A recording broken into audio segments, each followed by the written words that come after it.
And of course, we here at this TV show, as well as Real America's Voice at Large, are praying for the victims and their families, and praying that, you know, by some miracle that there are some survivors. Of course, we are hearing that that is not the case, but thank goodness our Lord and Savior is in the business of miracles. All right, everybody, on to Senate confirmation hearings. Kash Patel, the nominee for FBI director, was feeling the heat today, and the American people have lost so much confidence in many institutions in Washington, chief among them the FBI. And Kash Patel wants to go in there and increase transparency and increase trust. Here's a statement about that. I'm going to let good cops be cops and put handcuffs on the bad guys and put child molesters in prison and put murderers in prison and make sure CCP fentanyl doesn't kill another one of your constituents. That's track one. Track two, to restore the trust in the FBI. That has degraded, not by my opinion, by the Gallup poll, that only 40% of Americans have trust and faith in the FBI. It is a cataclysmic failure in leadership to get to that point that did not happen over time. And so what the FBI must do while tackling violent crime and protecting Americans' national security and our sovereignty is work with Congress, Republicans and Democrats, to expose any government corruption, provide government accountability through transparency, and get you all the documents that you are the custodians of. The FBI reports to Congress. If I am confirmed as FBI director, I will report to Congress. I think that a lot of us, lost in all of the drama surrounding the FBI and the former director, Christopher Wray, sometimes it gets lost that the FBI they're cops. They're supposed to be doing cop work. And it seems like Kash Patel certainly would like to see that happen at the FBI under his tenure. All right. One more clip for you from the confirmation hearings from former Congresswoman Tulsi Gabbard, who is up for DNI. And she had fire to bring. Here it is. Before I close, I want to warn the American people who are watching at home. You may hear lies and smears in this hearing that'll challenge my loyalty to and my love for our country. Those who oppose my nomination imply that I am loyal to something or someone other than God, my own conscience, and the Constitution of the United States. Accusing me of being Trump's puppet, Putin's puppet, Assad's puppet, a guru's puppet, Modi's puppet, not recognizing the absurdity of simultaneously being the puppet of 5 different puppet masters. The same tactic was used against President Trump and failed. The American people elected President Trump with a decisive victory and mandate for change. The fact is, what truly unsettles my political opponents is I refuse to be their puppet. Ooh, yep. And I think that's what a lot of people appreciate about her, and also folks like RFK Jr. The fact that you might not agree with them all the time, but they are certainly their own man and woman, and they want to be change makers, and they want to shift the dynamics in Washington, D.C., and I think that Tulsi Gabbard did a great job this morning. All right, everybody, I want to move on to some other topics, and I'm very excited to bring in my first guest of the day, Congressman Randy Weber from the Lone State, the great state of Texas. Sir, thank you so much for being here. Thank you. Glad to be here.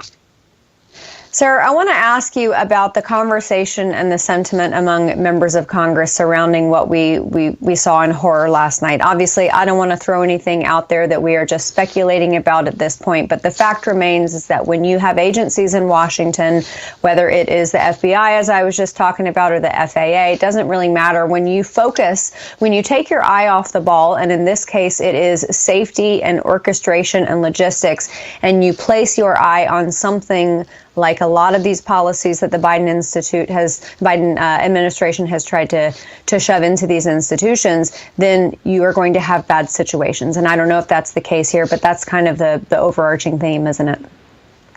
It really is. I tell you, Amanda, it's heartbreaking for us to see 67 people lose their lives from one of the agencies, and this is not necessarily just a downer for FAA. Although you saw President Trump this morning or today talk about all the DEI stuff that was in the way they did their hiring processes. And it's not just about the FAA. You can go through a lot of the different agencies, and thank God that President Trump got elected on November the 5th. Americans spoke, because he is in the business of doing away with that and hiring competent, talented people.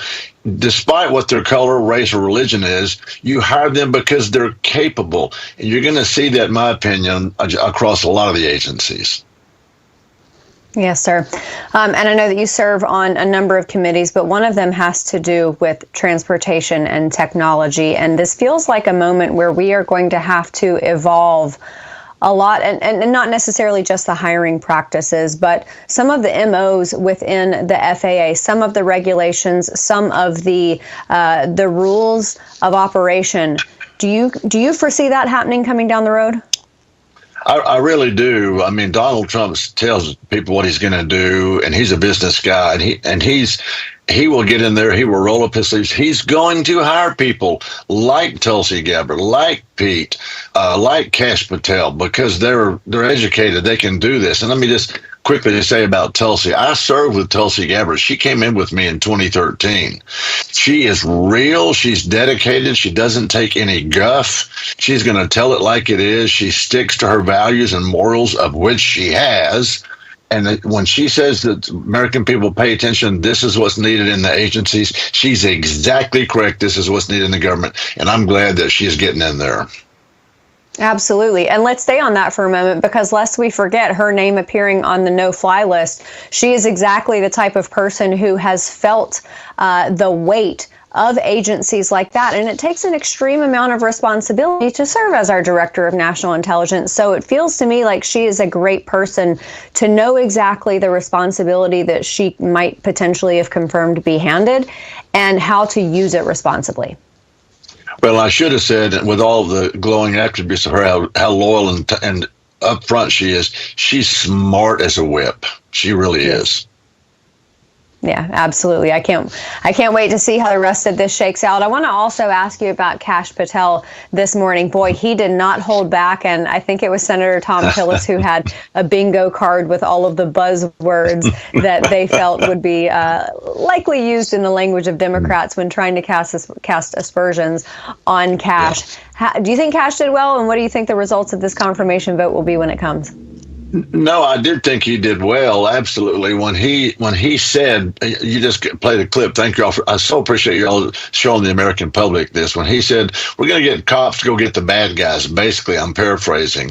And he literally said, the only thing, I'm quoting now, the only thing that will matter is, if confirmed, is, quote, a de-weaponized, de-politicized system of law enforcement completely devoted to rigorous obedience to the Constitution and a singular standard of justice. End quote. We haven't had that, Amanda. I know you know that. The American public knows that. And thank God we've got somebody that recognizes this is what we need. Oh, boy, we have not had that. I mean, and it goes from the top down. And when you have to question whether our system of justice can be fair-handed in dealing with a former and now present president, then right. You know you got problems when it comes to trust and transparency. Sir, I want to move on to something that I know sorely affects your state, the state of Texas, and that is illegal immigration. I think that it is poignant and important that President Trump's first legislation that he signed into law was the Laken-Riley Act. Immigration has been a huge part of his campaign throughout his entire time in public political life. How significant is it that it was his first piece of legislation, and what tone does it set for legislation going forward on border? Well, it sets a great tone for legislation going forward. I'll take those in reverse. But for Texas, that's extremely important. The United States and Mexico have about 1,960 or so miles of border, and Texas has almost 2,000 miles of that border. Almost 2/3 of that border, which would be like 1,200 miles. So for us, we see a lot of illegals come along. When I was across the border, when I was vice chairman, we saw that even in 2009, 2012. Trump has said, and I think this is why he got all the vote November the 5th. And let me just do a little aside for you real quick. Remember, Hillary Clinton called us a bunch of deplorables. If you remember that, when she ran, she called us all deplorables. Well, she found out November the 5th there was more deplorables than she counted on. And thank God for that. Trump is securing the border. My heart just leaped with joy when I see them in these sanctuary cities and taking these people, putting them them in vans and getting them going. He's already had run-ins with some of the officials of these other countries. They don't want to take them back. He's going to stick to his word. He's going to get it done. In Texas, it's a big deal. The Texas legislature, which I was part of, we spent $200 million on the border when I was there, plus some. And what you're seeing now is Texas spend billions of dollars. People have woken up. I think we're going to get the wall back. We're going to stop this catch and release. We're going to re-affect the Maine and Mexico policy. Good things are going to happen with President Trump at the wheel. Amen. Sir, before I let you go, President Trump isn't just receiving pushback from countries like Colombia and Mexico and other places that he might be sending these illegals from. He's getting it from within the United States, from cities like Austin, who are sanctuary cities. Are you getting any sense that Austin might soften a little when it comes to their #resist of President Trump? They should have learned their lesson, Amanda. Back during this, defund the police part, they took out, I think, $110 million of their budget for police. The Texas legislature, you gotta love Texas, took a lot of their $100 million away from the state that was going to go to the city of Austin. Well, guess what? The city of Austin reinstated that funding for the police department. You would hope they had learned a lesson that this is about American citizens not being a sanctuary city where people can come here, break their way into this country. They've already broken the law. They can rob, steal, rape, and kill. Really? What's wrong with the legislature, or I should say the city council of Austin? It makes no sense, Amanda. I would like to think that Austin has learned its lesson, but it is a little weird, as they like to call themselves. So, yes, they are. Yes, sir. Congressman Randy Weber, thank you so much for having us, or thank you so much for being here tonight. We appreciate you being here. Thank y'all. We appreciate y'all. Good day. Absolutely, sir. All right, everybody, we're going to take a very quick break, but more on that terrible airplane crash last night in Washington after these messages.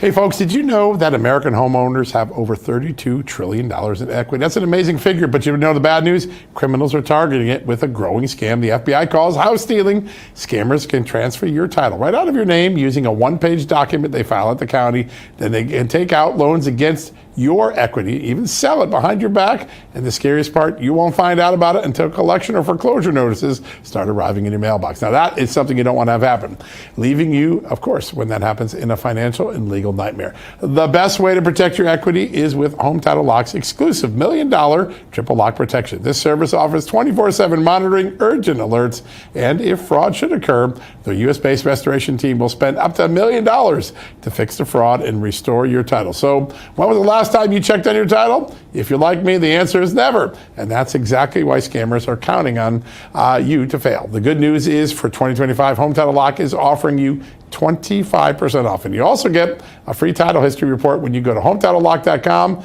and use my promo code JTN25. Now make sure you check out the $1 million triple lock protection details when you get there. One more time, go to HometitleLock.com, use the promo code JTN25.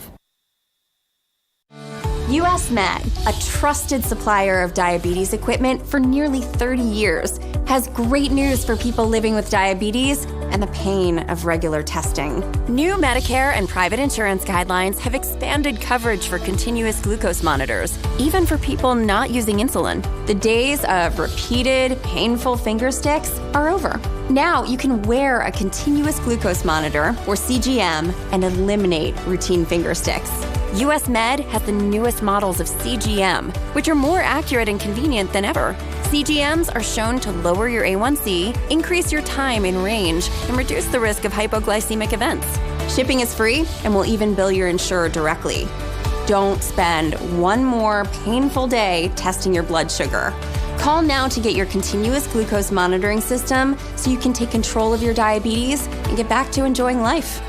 Call US Med now. Here at Allegiance, we feel like American flags should be made in America. When we started Allegiance, we were shocked to learn how many American flags were actually being made overseas. Every flag we make is proudly crafted in the USA with superior materials. Join us in our mission to keep the American flag truly American. Visit showallegiance.com to order your high-quality American flag today. That's showallegiance.com. What if you could tackle your dog's itching, soft stools, and low energy? Millions of pet parents are raving about Dr. Marty Nature's Blend. Such a huge difference in her health. More energy, more playful, no more pooping issues. I'm Dr. Marty. I've been a veterinarian for more than 50 years. The dangerous ingredients added to many pet foods could be impacting your dog's lifespan. That's why I formulated Nature's Blend. Now you can feed your dog wholesome cuts of real meat, vegetables, and fruit with no artificial preservatives or fillers. Try Dr. Marty risk-free. Go to drmartypets.com/TV.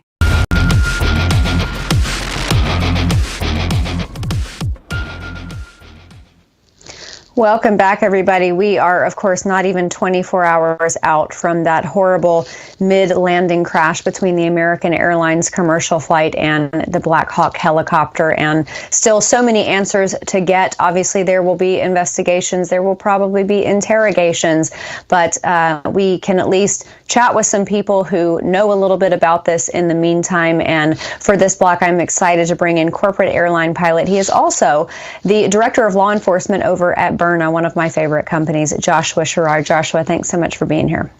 Thanks for having me, Amanda. You know, we all watched with horror as this happened, and I think for many Americans, the general sentiment was, how does this happen in the United States? Because there are so many safety systems, there are so many guardrails, there are so many systems of redundancy to make sure things like this don't happen. What do you think this all boils down to?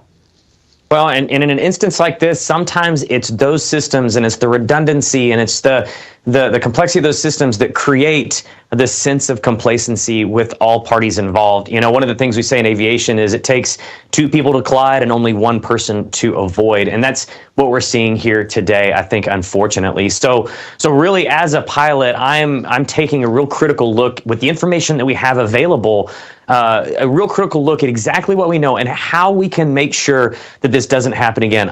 I have a flight tomorrow. I'm putting people on a plane tomorrow who are trusting me with their lives and trusting me to get them from point A to point B safely. So I'm looking at this as what can we take right now? Because we have, at any given moment, we have 5,000 planes in the sky over the U.S. and commercial traffic will continue. So before the NTSB report comes out, we need to take the available data and see exactly what we should be doing to make sure that this doesn't happen again.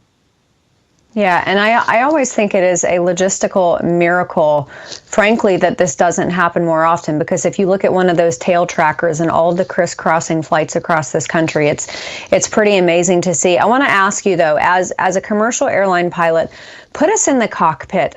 It seems to me that this American Airlines flight, from what we have heard, they were cleared for landing, they had been assigned a runway, and they were moving perfectly along their course. Do you think they even saw this helicopter coming? Unfortunately, I don't. So if we back it up just a minute or a few seconds, you know, the American Airlines had been cleared for the Mount Vernon 1 visual approach. And what it looks like, and the preliminary data I'm getting and reports I'm getting, is that initially they were going to be landing on runway 1, and then they switched them to runway 33. And any time that there's kind of a last minute runway change, it becomes even more task saturating, because now one of the pilots is focusing on switching frequencies and doing things with the avionics in the cockpit to prepare for that switch in landing. So now we're looking at switching runways. And once again, it's a visual approach. It was a very clear night. It was probably fairly easy to see the airport and the runway. I'm sure these pilots have done this before. So they're looking at the runway as well. So on that visual approach, they're starting to line up on runway 33. As they start their descent, their final descent, at 400 feet, you are mere seconds away from hitting tarmac. So all of your focus is 100% on your glide path, on making sure you're aligned with the runway, your speed is correct. There's so many factors that they're focusing on right at that minute. And even if they heard or they saw the traffic or they saw the traffic on their TCAS, it's not uncommon to get those traffic alerts because you're in a terminal area. You're in such a congested area there in DC, and you're really relying on ATC to keep you separated. Now, I don't want to shift the blame over to ATC either. Those controllers saw those two aircraft getting close to each other, which is why we've already heard that controller ask Pat 25, ask that Army Black Hawk, do you have that aircraft in sight? At which point he confirms that he does. In a visual scenario like that, The ATC only has limited data too, and when he asks if they can see each other, he's assuming that that aircraft can see the other one and can avoid them. Now, whether or not the aircraft, the Army Black Hawk saw the correct plane or saw the correct CRJ, but just couldn't decipher based on position lights and landing light exactly what their direction of travel was, that is yet to come and what we really don't know.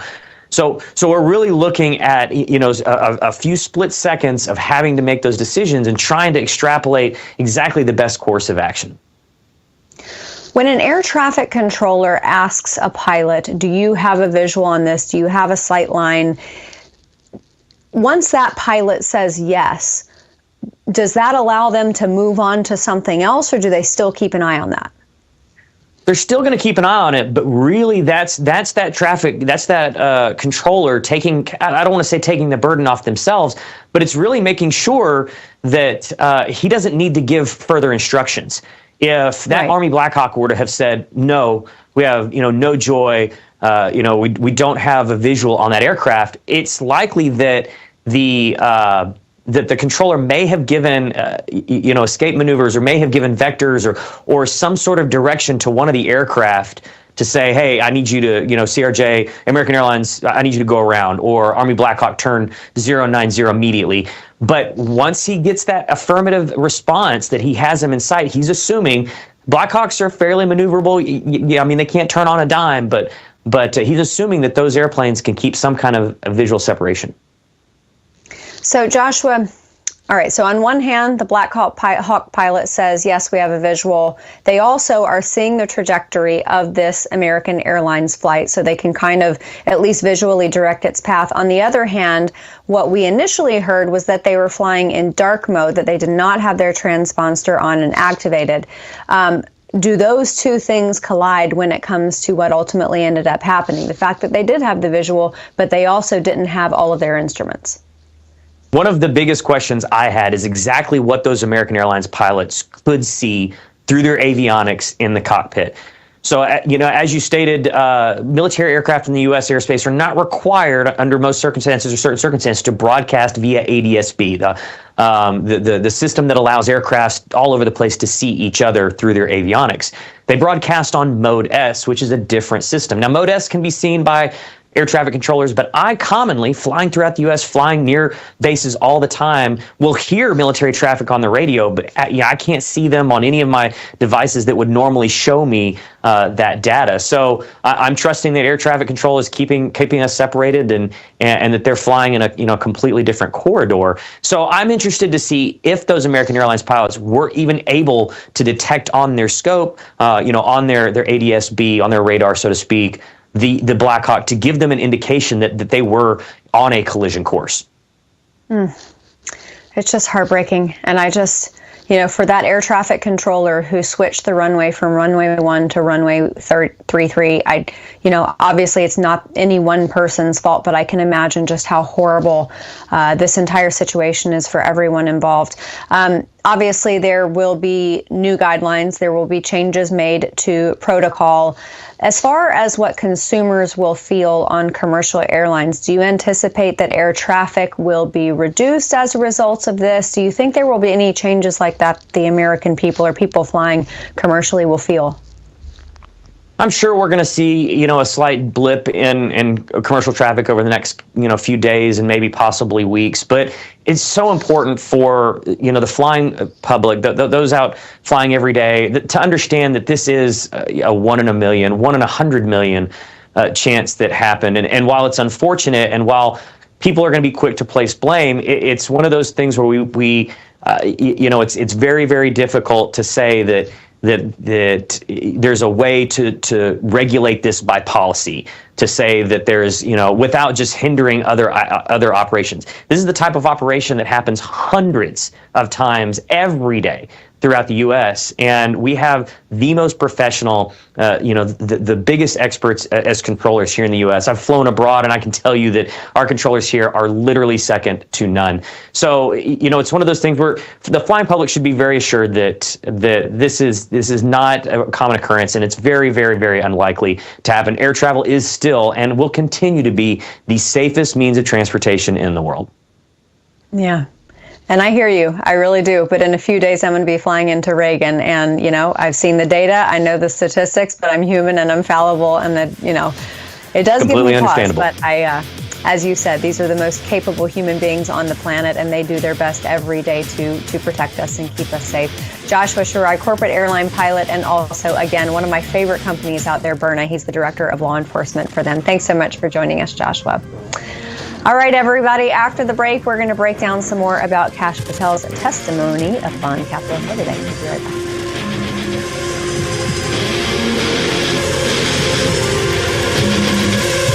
Hey, it's a new day in America and a new administration in Washington, D.C. There's a lot of excitement and optimism about the future, but the reality is there's a lot of work to do as well, especially when it comes to fixing our broken healthcare system.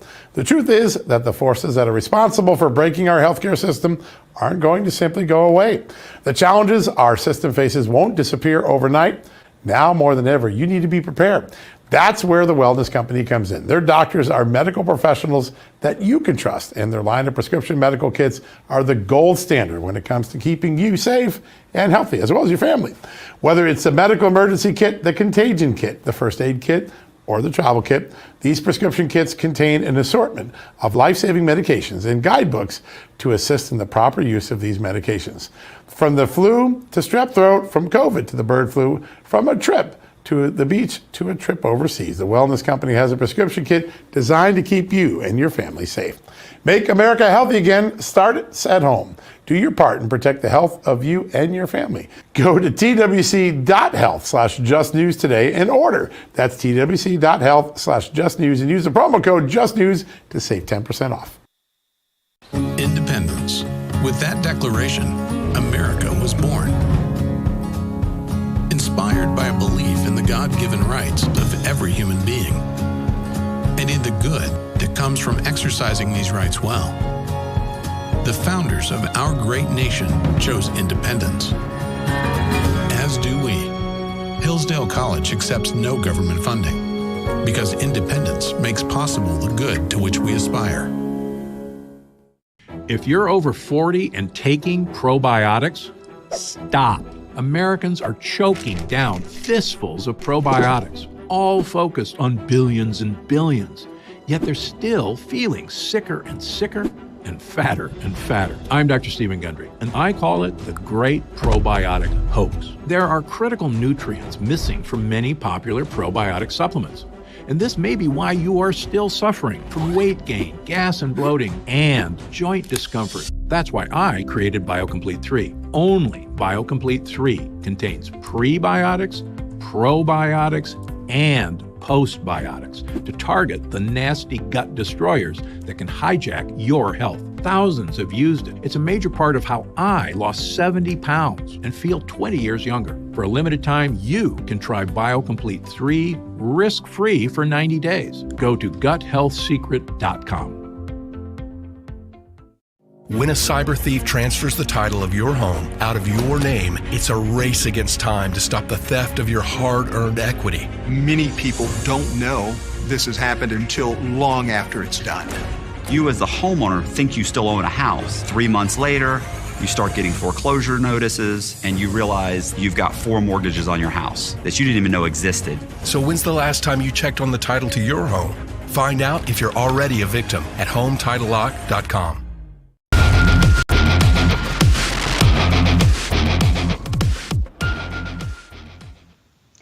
Welcome back, everybody. Distrust for the American people towards the FBI, I think, is at an all-time low. In fact, I think if you asked a sample of 100 Americans scattered across this country, the organizations and entities that they distrusted the most, I would imagine FBI would be at the top. IRS might be a very, very close second. But the FBI was the source of conversation this morning as President Trump's nominee for director of the FBI, Kash Patel, answered questions from senators on Capitol Hill. So joining me now to talk about that is retired FBI executive assistant director and the author of the book Wanted, the FBI I Once Knew, Chris Piotta. Chris, great to see you again. Thanks for being here. Good evening, Amanda. Pleasure to be with you and your audience again. It's an honor to have you here. And, Kash had some very, very aggressive and bellicose questioning from Democrats, but he in a very diplomatic way, seemed to me he gave it right back to him. What are your thoughts? No, I think he did a great job today, and those confirmation hearings are a tough format. He didn't take any of the bait. He didn't walk into any of the bear traps that they had set for him, and I think he kept his composure. He was professional, and he did a good job. Yeah, and I was trying to find on my phone this bingo card that Tom Tillis put together regarding all of the topics that they anticipated Democrats would bring up this bait, including things like January 6th and Carter Page and Russian collusion and things like that. When it comes to those issues, things that I think by and large the American people have long since moved on from, especially January 6th, do you think that Democrats scored any points with their own voters? I think they had the same pet projects, so to speak, with the voters. One of the surprise things I thought I didn't anticipate was the January 6th choir discussion that kept coming up. I didn't anticipate that one. I thought we'd hear a lot about January 6th, and I thought we'd hear a good amount about, Kash Patel's former, business dealings, as well as his appearances in social media. Yeah, and there was plenty of baiting to go around. And as you and I were just talking about before we came to air, Senator Adam Schiff, it's so weird to call him that. And I would love to hear how the United States Senate is feeling about him moving over to that house. But his baiting of Kash Patel saying, turn around and look at these officers, of course, Capitol Police officers who were serving on January 6th. And Kash said, I'm not talking to them. I'm talking to you and you're talking to me. There was so much grandstanding done by Adam Schiff, and it didn't seem to rattle him at all. Did you see any moments where Kash seemed like he was rattled or maybe knocked off kilter a little, anything like that? No, I think he did not succumb to the political theater, and he stayed out of the histrionics. A few times he provided responses to, I think he had to protect his territory a little bit, which he did well. And again, I think he did well today, and I don't think he harmed any of his chances. In fact, I think he might have enhanced some of his chances of confirmation today. I think so, too, because I think that there are people who look on at this and, maybe they're Democrats, maybe they're people who didn't vote this time around, or they're independents, or maybe even they are Republicans who were just skeptical about him because they viewed him formerly as kind of a firebrand type person. But he laid out policies and he laid out change and he laid out a mission for the FBI. And among those things, it was to increase transparency, to reduce the politicization that the American people, I think, that probably has been the supreme concern for the American people. Do you think that he got his message across well when it comes to the politicization aspect of it, especially when he was asked if there would be any retribution firings? No, I think he made it very clear that he's going to run things on the straight and narrow, and he's going to bring the FBI back to its core mission set, which is combating national security threats and crime problems. He's going to try to shave away some of the peripheral distractions that the FBI leadership has allowed to creep in over the years. And I think he's going to bring a new focus and set of objectives to the FBI that will bring it back to where it's supposed to be. Yeah. There were a few buzzworthy conversations and topics, one of which was Jeffrey Epstein and his associates and his customers. And this is something that a lot of people have raised the point that we still don't know the people who paid for his services. And I would imagine that that is on purpose because many of them reside within the Beltway. But Kash Patel spoke about this a little bit. Do you think the American people have a right to know the names of these people, first of all? I think the American people have a right to know when the law has been broken. So if these people broke the law, then the American people have a right to know. I think Kash Patel intends to take a good, hard look at this situation. And I think he, in his heart, wants to disseminate as much information as he can to the American people. And I think that's as much as we can ask of him right now until he's confirmed. If Kash Patel is confirmed as director, do you anticipate that there will be a windfall of retirements before he gets in there and actually sets up his office? I think there will be some folks who will leave. And I also think there will be some folks that'll wait and see how things go. But there are probably people who were loyalists to the last director and senior leadership. They'll probably filter out when he arrives, or maybe even before, depending on the timeline. So we'll see some people retire, and we'll see some people move on, I'm sure.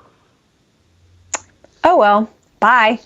You out with the old and with the new. You know what? I think it'll be a good thing. I think it'll be a good thing for the FBI, Amanda. Right. Chris Iota, always a pleasure having you here. We appreciate your service to our country and to that organization. We'll have you back on again very soon. Thank you, ma'am. Have a good night. Same to you, sir. All right, everybody, we're going to take a quick break, but next we're going to talk about crime in America. Plenty to talk about there. We'll be right back.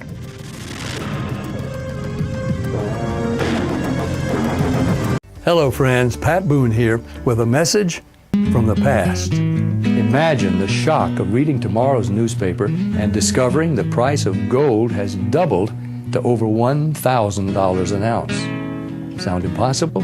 Well, it's not. That's right. Back in 2006, my friends at Swiss America forecast gold prices would top $1,000 an ounce, and they were right. Today, several financial firms are forecasting $3,000 gold.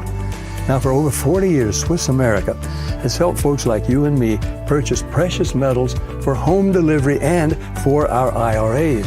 So don't miss this opportunity again. Call or text Swiss America at the number on your screen now to receive your free portfolio review and a copy of The Timeless Truth About Gold and Silver. Learn for yourself how easy it is to safeguard your money. Call or text Swiss America today.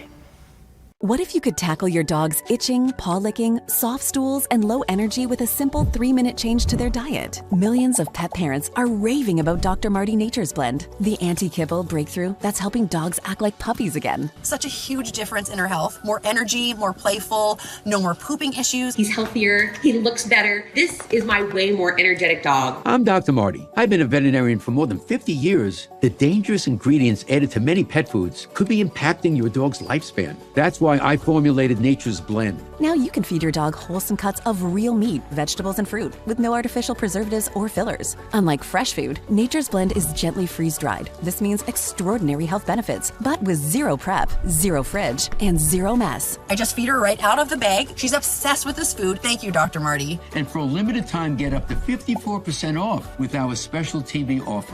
Call or go to drmartypets.com/TV.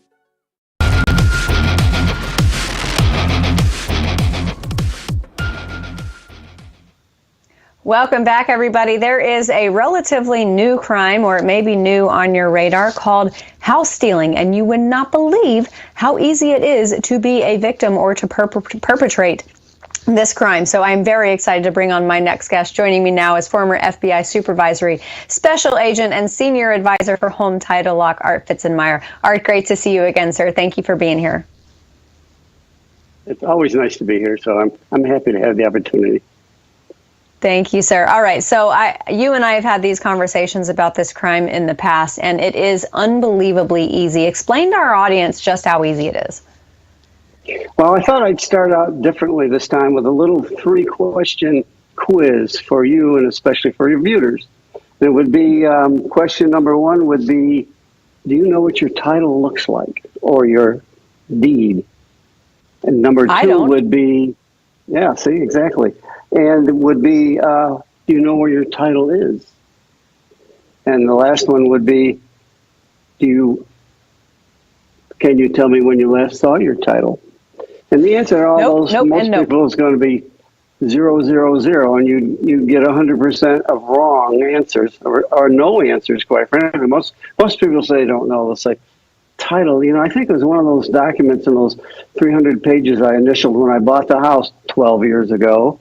So they have no idea. And the answer is, do you know where it is, well, they don't. And the title is actually in the county recorder's office.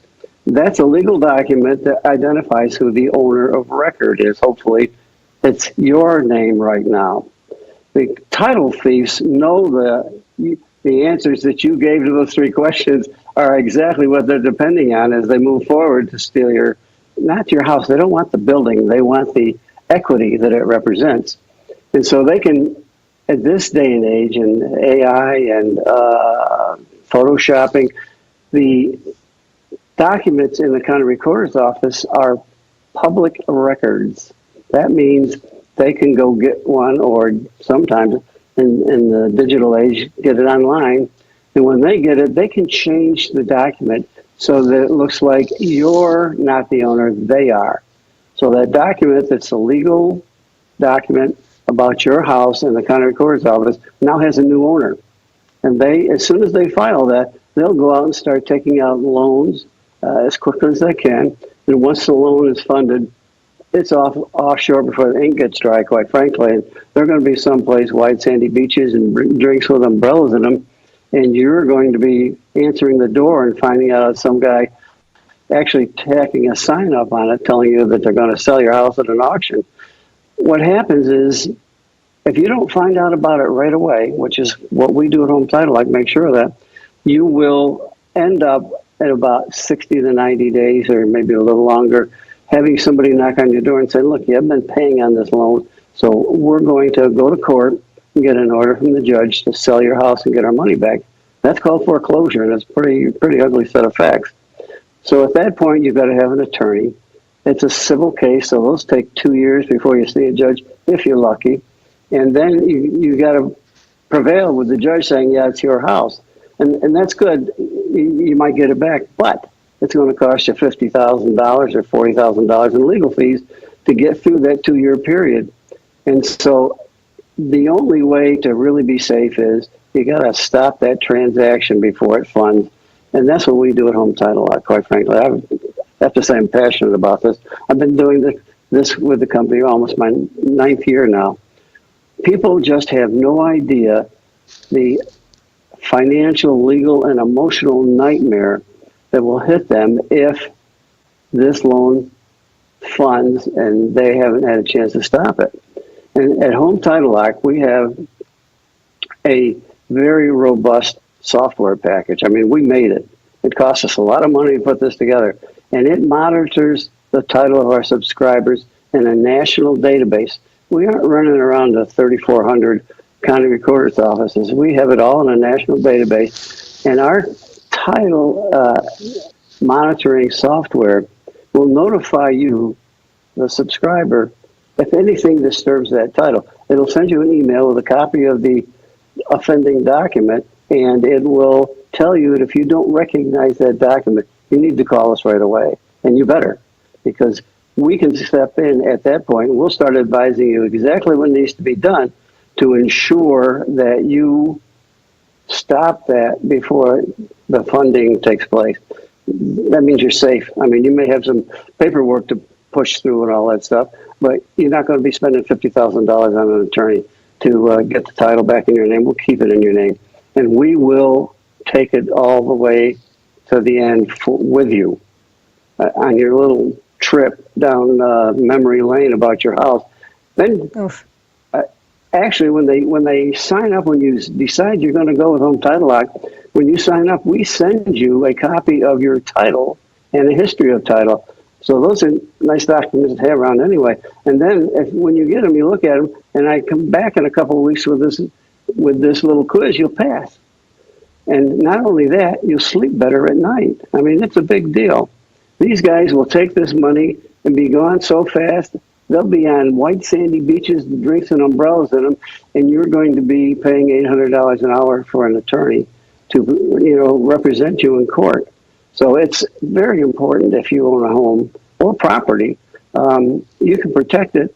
And look, it's, I always say it's pennies a day, and I get this raised eyebrow, what do you mean?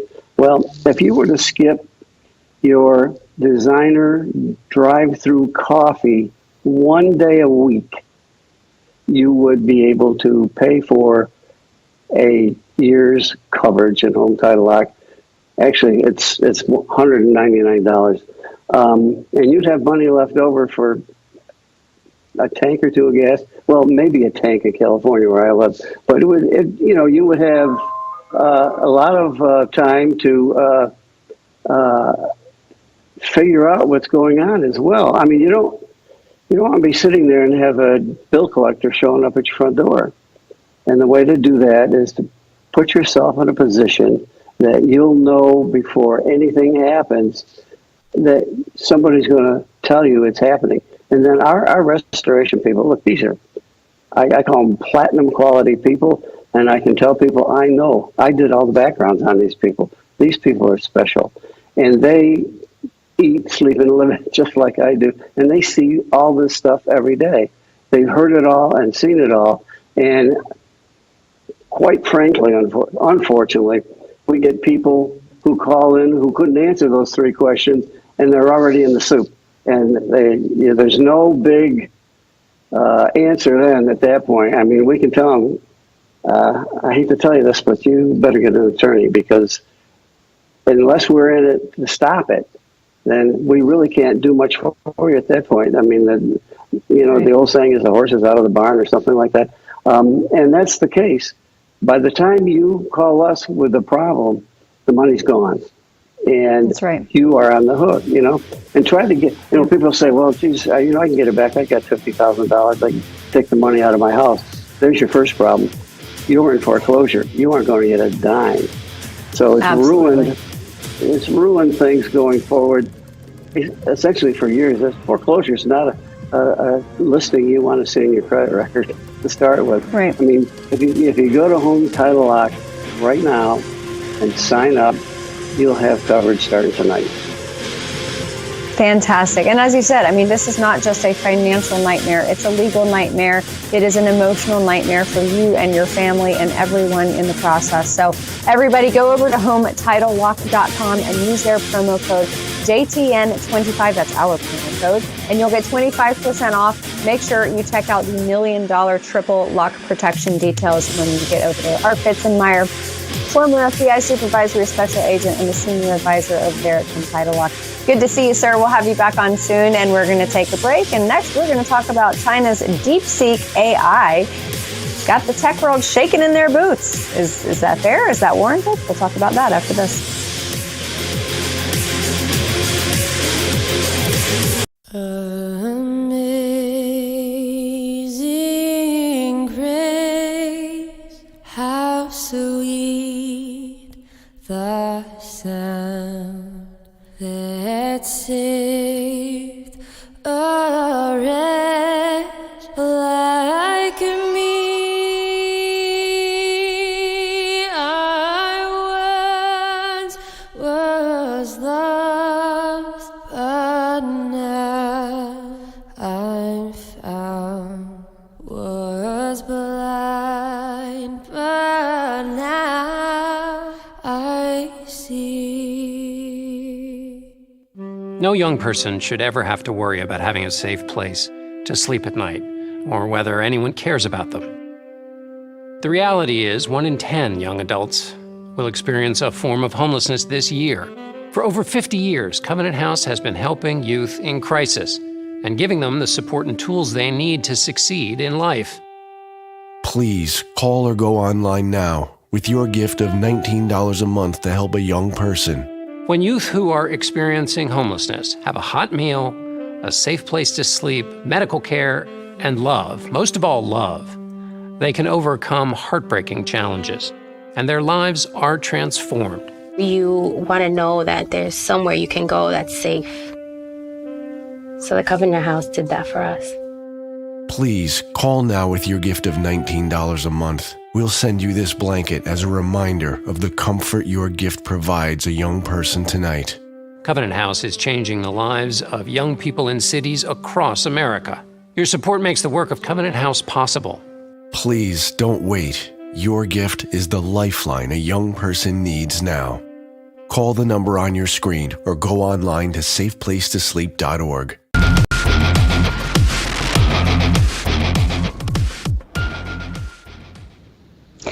Welcome back, everybody. You have probably heard, if you have been paying attention to stocks, particularly within the tech world, this announcement by China of DeepSeek and open AI technology. And I am very excited to bring in my guest because he's going to help me pick all of this apart. Is it a concern for us? Is it not? Is China lying? Probably, at least a little bit. Director of Policy for Net Choice, Patrick Hedger. Patrick, thanks so much for being here. Thank you for having me. All right, so this is an open AI technology, which, as I understand it, which, by the way, my understanding of this is very little.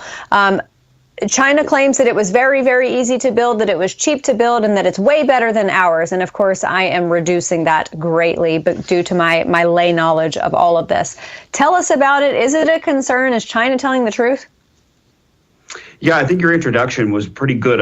You got pretty close to what the assessment is here. It is an open source AI system, so we're able to independently test it, and it is a very powerful model. It's a very good model. But you're exactly right to be a little bit skeptical because of where it comes from. It's China, and China is notorious for lying about things like this or exaggerating things. We can tell by satellite data, for example, that China grossly exaggerates their gross domestic product every year, the size of their economy. So definitely take a large grain of salt to how China got here, but the fact of the matter is they're still here. So it is a wake-up call. And we have to continue to stay a couple steps ahead because we thought we were much further ahead of China than apparently we are. And even if they got there through nefarious means, through corporate espionage or what have you, they've got this technology, they're able to produce this technology, and that's why we need to be investing in this technology and the entrepreneurs and innovation here in the United States in this great power competition that continues to emerge. So when it comes to utilizing DeepSeek for Americans, I would think that because it's a Chinese company, there are inherent concerns. But I just saw a recent news blurb from Bloomberg that DoD employees had connected their computers to Chinese servers so that they could access DeepSeek. And then I think it took like 48 hours for DoD to shut down that connection. Is there a concern for Americans who want to use this? Should we only be using any AI technology that we, and I use this term relatively, that we trust in the United States?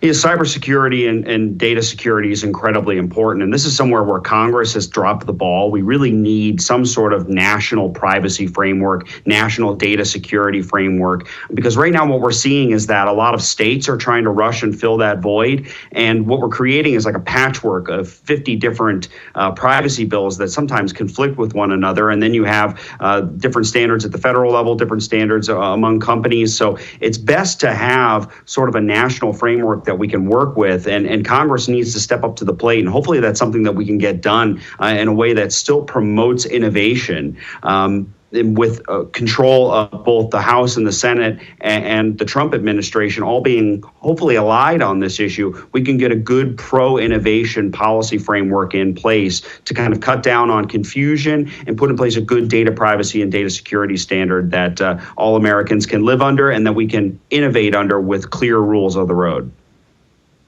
All right, so as we are moving very rapidly along this road of technology and AI, I got to ask you about this Stargate project. This is something that's got $500 billion worth of investment behind it to, as I understand it, build infrastructure to support this booming technology. Tell us about it. Yeah, what's really exciting about this is that we're talking about $500 billion and we're not talking about tax dollars. We're talking about private investment. And it's also very encouraging to see that the Trump administration took time. I mean, this was within the first 48 hours of Trump taking office, that President Trump took the time to work with these tech CEOs to announce this huge investment in the United States and in new technology. The Biden administration, by contrast, was allergic to this kind of investment and this type of innovation and was actively attacking American tech companies, even going so far as to cooperate with foreign governments to undermine U.S. technology companies. This is a really encouraging sign early on that the Trump administration was willing to be a part of this and encourage this. And I think you're going to see a lot more private investment from the tech sector come off the sidelines and realize, hey, the water's warming up a little bit from the frigid temperatures of the Biden administration. Is it enough? And sorry, we only have 30 seconds left. Is it enough? Does there need to be more like these projects like Stargate? What the Trump administration could do to produce more projects and investment like this is call off the antitrust dogs that the Biden administration sicked on all of America's largest technology companies. Look, I understand that the companies haven't been perfect, but they are American companies, and they do have the means to keep us ahead of China going forward. So we shouldn't be trying to essentially shoot ourselves in the foot by attacking our own companies. There's plenty of other people around the world that want to do that. Isn't that the truth? Comparably, they're not our enemy. Patrick Hedger, Director of Policy for NetChoice, thank you so much for joining me tonight. I'd love to get an update from you in the coming months about this as well. So we'll see you soon. Thank you. All right, everybody, that's going to wrap it up for me tonight here on Just the News and No Noise. I will be back tomorrow night, and then John will be back with me, of course, regularly scheduled on Monday right here at 6 p.m. Eastern on Real America's Voice. Grant Stinchfield is going to take you through the next hour. See you tomorrow. If you're over 40 and taking probiotics, stop. Americans are choking down fistfuls of probiotics, all focused on billions and billions. Yet they're still feeling sicker and sicker and fatter and fatter. I'm Dr. Stephen Gundry, and I call it the Great Probiotic Hoax. There are critical nutrients missing from many popular probiotic supplements. And this may be why you are still suffering from weight gain, gas and bloating, and joint discomfort. That's why I created BioComplete 3. Only BioComplete 3 contains prebiotics, probiotics, and postbiotics to target the nasty gut destroyers that can hijack your health. Thousands have used it. It's a major part of how I lost 70 pounds and feel 20 years younger. For a limited time, you can try BioComplete 3 risk-free for 90 days. Go to guthealthsecret.com. Most bad guys do things for money. The equity in your home was a treasure trove for the bad guys. By downloading one simple document, forging your name onto that document, and using a fake notary stamp, the bad guy can transfer your home's title into their name. Home Title Lock has 24/7 monitoring of your home's title, and any change, you will be alerted. Go to HomeTitleLock.com. The peace of mind that offers is invaluable.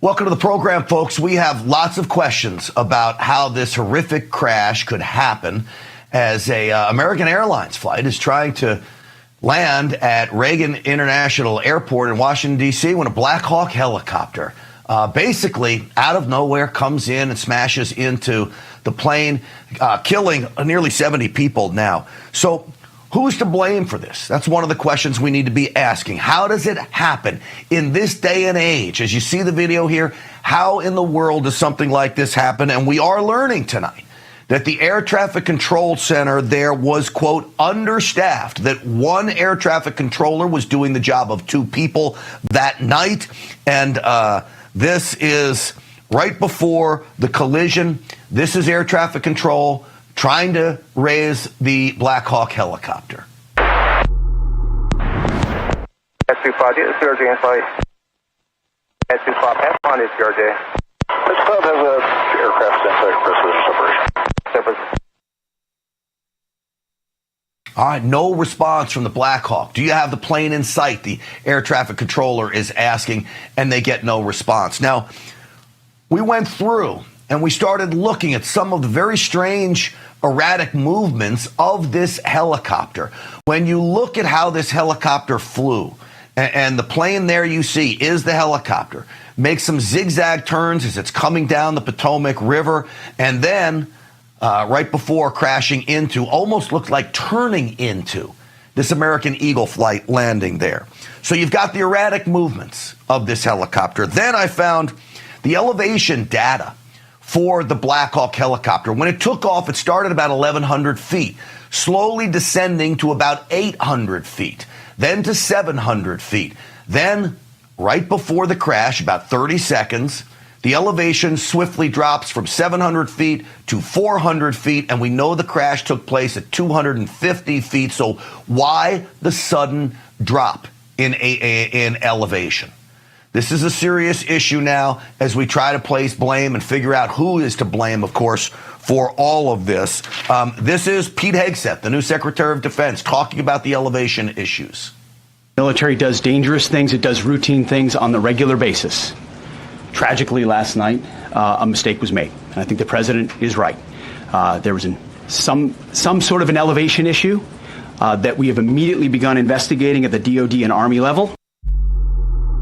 Let me make one thing very clear. Black Hawk helicopters fly up and down the Potomac River very, very regularly. These pilots, and apparently the pilot that was flying the Black Hawk was a very seasoned pilot, not new to this type of environment, wearing night vision goggles. That could pose an issue, but I'm not buying the vision issues. These pilots fly this flight all the time. This idea that the plane's lights blended in with the city lights, I just don't see it. So I look at the erratic flight path. I look at the no answer by the plane.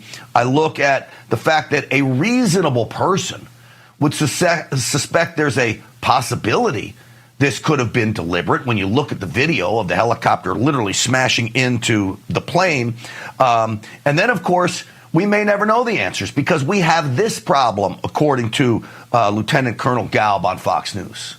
Now, the Black Hawk, this particular model of Black Hawk, does not have that capability. So you have to go off the evidence that you get from either eyewitnesses, radar tracks, and ATC recordings, voice recordings. You're not going to get a black box off the Black Hawk that will help you in that regard. So there's a chance that there's very little caught on recording that will truly help this. So there is no voice recorder inside the Black Hawk helicopter. There's no collision avoidance system like there is inside commercial airliners inside a Black Hawk. That wouldn't make any sense. You figure these Black Hawks are in battle flying 6, 7, 8 helicopters side by side. The collision avoidance would be going off all the time. But the voice recorder, I maybe could see in combat you can't have one in case, God forbid, they fell into the hands of the enemy. But flying missions in the United States, they ought to have voice recorders. So what could have happened here? I'm not pushing conspiracy theories. I'm only going to give you a list of how I see it, of the things investigators need to be looking at. Could have this been pilot error or a deliberate act or even terror on behalf of the pilot? We have seen inside our own military that they have engaged sometimes in terror-style actions. It has to be investigated. Not saying it's true, but it has to be investigated. There's a human error factor in all of this. Was there a mechanical issue? Was the pilot working to try to keep the helicopter slow and steady while dealing with a mechanical issue? Is that why he couldn't have responded? Then, of course, you've got to wonder, was there an air traffic control issue? And I will tell you this, you can't rule out the possibility of a computer hack. We've talked about the ability of China to take over large yachts and even private jets. We know this is proven to be true. We've had sources inside the federal government that has said this is to be true. And then I saw this news release on the Lockheed Martin website. This is about a Black Hawk helicopter, a matrix system it's called, that can fly autonomously from 300 miles away. So if it has an autonomous system on a Black Hawk, could the system somehow be hacked? It is something you'd have to look at. This is a promo video for that autonomous system by Lockheed Martin. You're going to see the aircraft come up to a stabilized hover, and this is going to simulate contested logistics operations where we would have a ground crew hooking up a sling load to the aircraft. And this aircraft is holding position remarkably well. It's fascinating technology. All of these are questions that need to be answered. Every single aspect of this needs to be investigated. And we'll get into air traffic control a little bit later on in this program. But right now, I want to break down exactly what is going on with the Black Hawk helicopter. And for that, I want to bring in now Marine Corps Colonel William Burner Dunn. He is retired. And welcome to the program, Colonel. It is great to have you on the program. Hey, Grant, hey, thanks for having me. Sorry we're getting together and meeting for the first time on such a tragic event. It really is. And Colonel, I'm glad you're on. You flew attack helicopters. When you look at this now, you and I spoke this morning on my radio program. Have you had any time over the last 8 hours or so to assess more of what possibly could have gone down here? You know, I have. I watched the video. I've watched it at length. I've listened to quite a bit of the commentary and quite a bit of the air traffic control of what they have. And what I think we're going to find out is the Black Hawk was probably looking at the wrong aircraft. When the ATC said, see and avoid this jetliner, I think they were looking at the one that was taking off, that you can see in some of the video. And while they're focused on that, I think they lost situational awareness and ended up in the flight path. No matter what, they ended up in the flight path. So we know that for a fact. The question is why did they get into the flight path?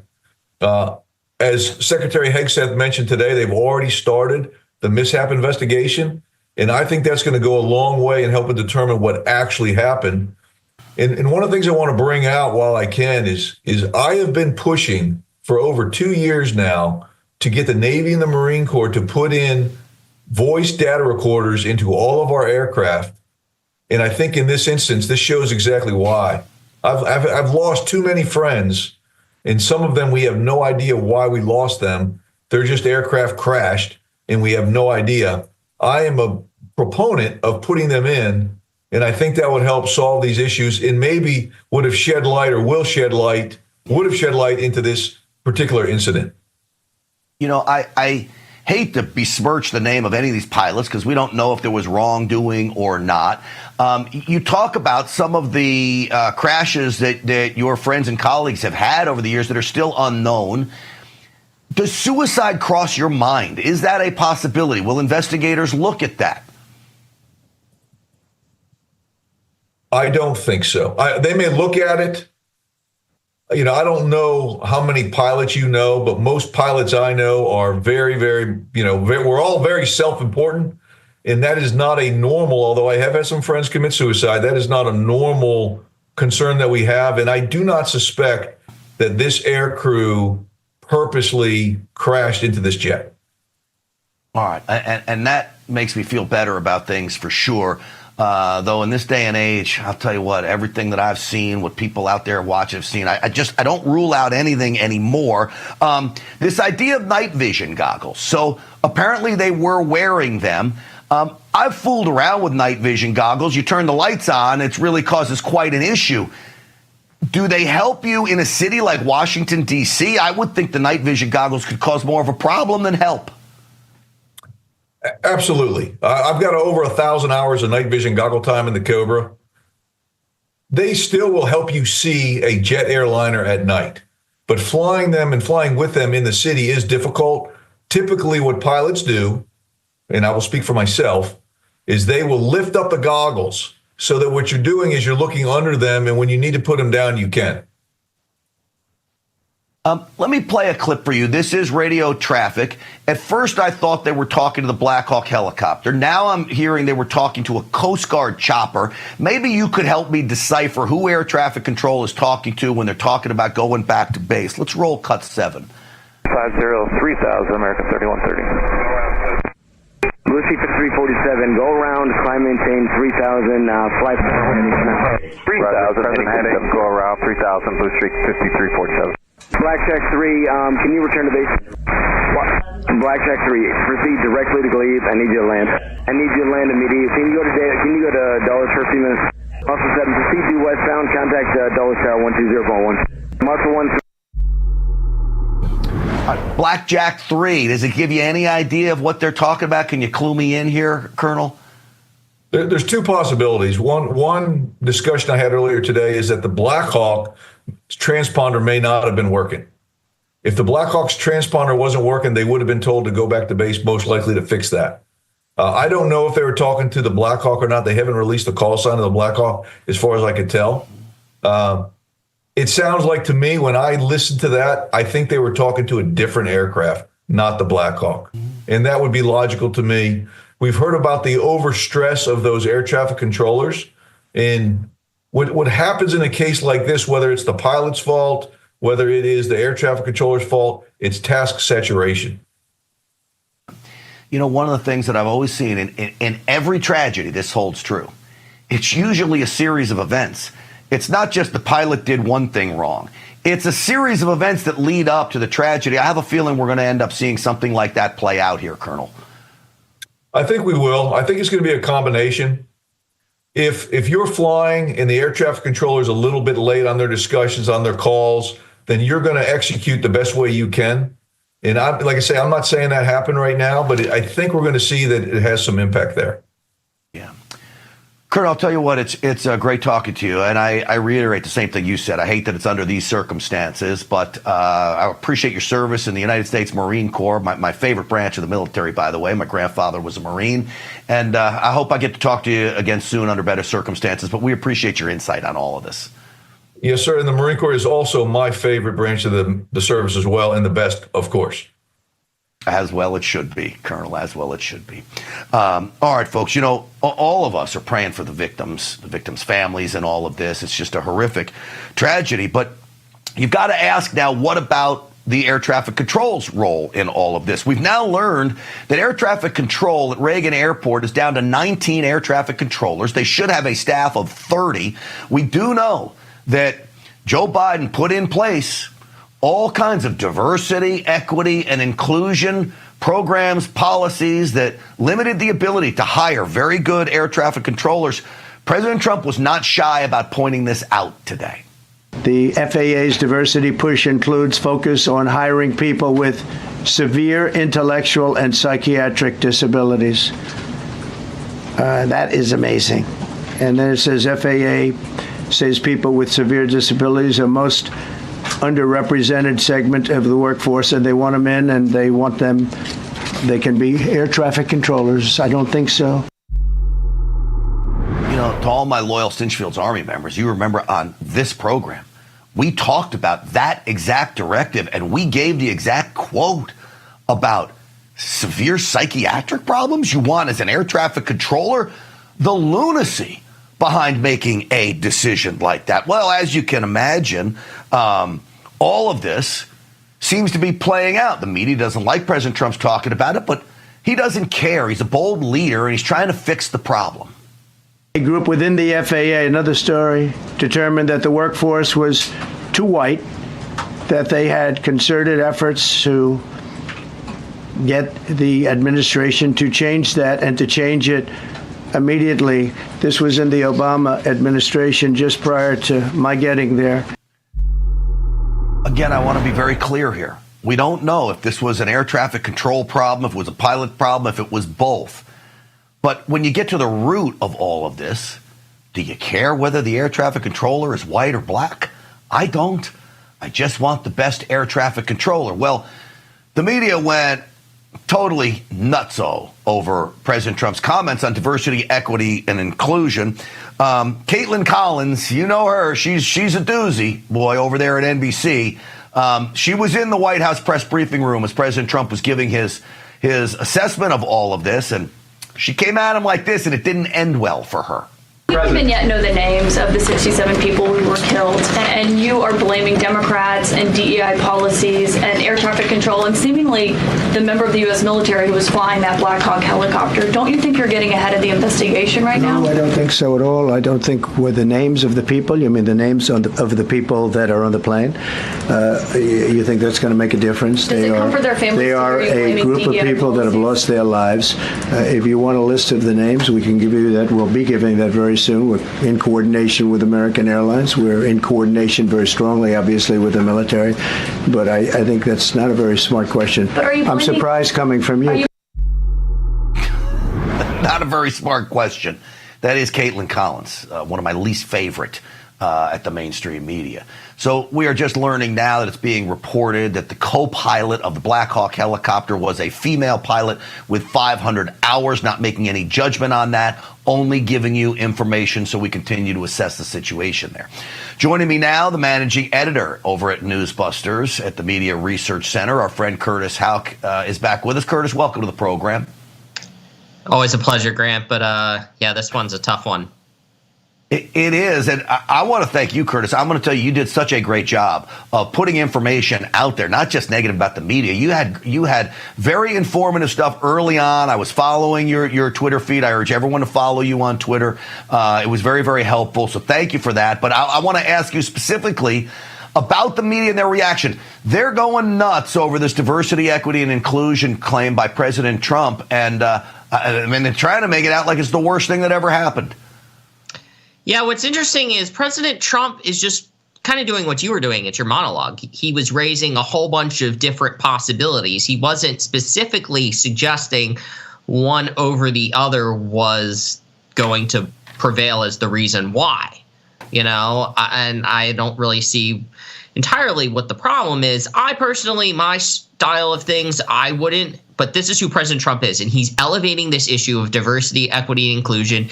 And these are real things that have been going on in this government.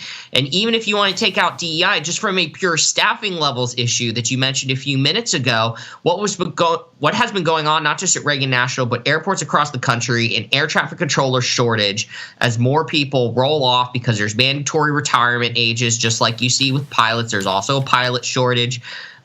Mayor Pete in his, fun 4 years, including a very long paternity leave during a supply chain crisis, didn't solve any of those things. So now it's on President Trump and Secretary Duffy to fix these issues. I would say, though, Grant, last night the media should focus on their own house first and cleaning that up, considering a lot of them were passing along a headline that said Trump guts key aviation safety committee, fires heads of TSA and Coast Guard, suggesting that somehow Trump gutted aviation safety, and within a week we had this deadly plane crash. No, the safety committee makes recommendations regarding TSA, airport check-in, nothing to do with one's ability to fly the plane. Yeah. It's amazing to me that they'll read it someplace and they'll just run with it. They don't even fact check for themselves. Let me play early on. This is CNN blaming President Trump for the crash. For my producers, this is number 13 to play for me. It's really quite stunning that, they're blaming President Trump for blaming DEI early on. They're blaming President Trump even earlier than he came out blaming DEI. Listen to this. That hour of anguish the president started talking about just instantaneously turned into a period of blaming former Secretary of Transportation Pete Buttigieg, blaming former President Barack Obama, blaming former President Joe Biden. The buck clearly does not stop with this president. The blame begins with him. Well, the blame begins with him. There was another clip I remember from earlier. It was very early on in the crash from CNN, and they were going on and on about how this was President Trump's fault and he's just taken over. So this is par for the course with them, isn't it, Curtis? Yeah, Abby Phillip, host of CNN Newsnight, CNN Thunderdome, was making this claim, talking about how we don't have this person and there's no this person, because all these people resigned ahead of President Trump's inauguration. I mean, if the safety was so important, these people could have stayed instead of offered their resignations before he came on to ensure a smooth transition. And also, I think the media sometimes put too much importance in the top job in some of these agencies where there's thousands of people and it's very kind of orderly operation in terms of the process, and so too I think that's the issue. But they called it unhinged, they called it unpresidential. Their aviation correspondent said after President Trump's remarks that he had somehow made life for the families hellish. He had no evidence to make that claim, of course. He went full Jim Acosta. Yeah. Look, the families are going to want answers just like President Trump and all of us do. I'll play one more for you before I let you go. This is Peter Alexander suggesting exactly what you were talking about earlier. Watch this. Among the questions that we're not asked right now is whether his effort, as you know, the administration recently sent a letter to all federal workers, basically offering them an opportunity to quit or resign and to receive some form of a payout to depart working for the administration. If he had any concerns that that effort may deplete the administration, including the FAA, the air traffic control community, of some of the veterans who have the expertise that is needed to serve in those control towers around the country. These people are so dumb, Curtis. That letter went out this week. How in the world are people going to be leaving their jobs already? That's not happening. Yeah, Ken Dahl, reporter there from NBC, doesn't understand the fact that these air traffic controllers, that is not a work-from-home job, and that's part of the buyout process, the buyout offer that President Trump has put out to federal employees.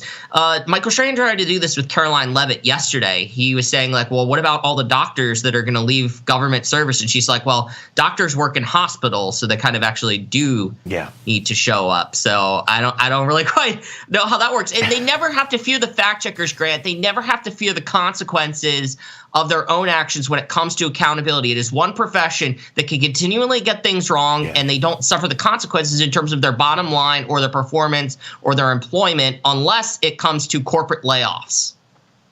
Such a good point. Curtis Houck, real quick, give your Twitter handle, X handle, because you're doing great work over there. All one word, Curtis Houck, H-O-U-C-K, and I'm Curtis with a C. All right, my man. Thank you for coming on. I appreciate the work you do at Newsbusters as well. We appreciate you. Same to you, my friend. Absolutely. We'll see you soon. We'll continue to follow this story because I think it's going to be a long time before we get some real answers in all of this. Hey, folks, you need to learn about Energized Health and intercellular hydration. Supercharge your energy, boost your immune system, and dramatically increase your brain function. Look and feel years younger, all through a simple and natural process. Don't believe me? Go to EnergizedHealth.com and check out the hundreds of amazing testimonials. Energized Health offers a 100% money-back guarantee. They're A+ rated and have helped thousands over 20 years. I lost 15 pounds in 2 weeks with Energized Health, and I've kept it off now, 5-6 months later? Still feeling great. This system works. EnergizedHealth.com. While you're there, check out their free masterclass. That's EnergizedHealth.com, and you make sure you tell them Grant Stinchfield sent you. All right, Kash Patel, our buddy here, faced the D.C. mob in his hearing today to be the next FBI director. How'd he do? You can guess. Next. Are you sitting right now? It could be harming your health. Back pain, stress, and serious health risks can build up from sitting too long. But motion changes everything. Introducing Ready Rocker with its patented Rock Perfect design that supports your spine as it helps improve posture, relieve back pain, boost circulation, and release endorphins for your overall well-being, no matter where you are. Lightweight, portable, and covered in memory foam, Ready Rocker instantly transforms any chair or space into a healthier sitting experience. Sitting too long isn't just uncomfortable, it's unhealthy. With Ready Rocker, we make sitting a healthier experience for people of all ages. From soothing babies to helping with posture, back pain, and stress, we discovered that rocking can truly improve lives. Sitting is the new smoking. A sedentary lifestyle, whether you're sitting at a desk or in a vehicle all day, is not good for the body to just stay in that same position. And that's why the Ready Rocker is so effective. The rocking motion constantly keeps you active and helps you ease pain, reduces stress. It actually releases endorphins in the brain. It's a mood booster. I used to be in pain all the time, but with Ready Rocker, I felt relief, and I'm in a better mood. I take it everywhere. I can literally feel the stress being taken off my joints while rocking. My back stopped hurting, my arthritis felt better. It's just wonderful. Now you can join the movement that's changing lives and helping thousands find relief. Call now or go online to get 40% off your purchase. We'll even ship it for free. Plus, you'll get this bonus seat cushion. Ready Rocker is changing lives one rock at a time. Now it's your turn to experience the relief for yourself. Call 800-580-5156 or go to GetReadyRocker.com. That's 800-580-5156 or go to GetReadyRocker.com. Call now. Allegiance Flag Supply believes American flags should be made in America. our symbol of freedom made outside our borders, that did not sit right. Join us in our mission to keep the American flag truly American. Don't settle for flags made elsewhere. Every flag is proudly crafted in the USA with superior materials. Visit showallegiance.com to order your high-quality, made-in-America flag today. That's showallegiance.com. The FBI calls it house stealing, the latest scam where a cyber thief transfers the title of your home out of your name and steals your hard-earned equity. It's roughly 60 to 90 days for that person to even figure out that they're the victim of this crime. You start getting foreclosure notices and you realize you've got 4 mortgages on your house that you didn't even know existed. Unfortunately, it's on you to protect yourself. You might already be a victim. Check your title status now at HomeTitleLock.com.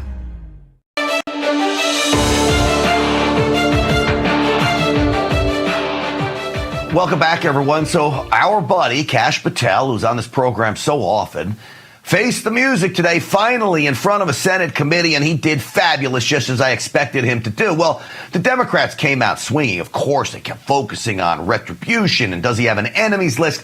I'm not even going to go there for him because it was such ridiculous questioning. But I will tell you, they wanted to hear about January 6th. Okay, they focused in on January 6th. Of course they did. Well, Ted Cruz helped Kash Patel out a little bit by leading the questioning in this direction.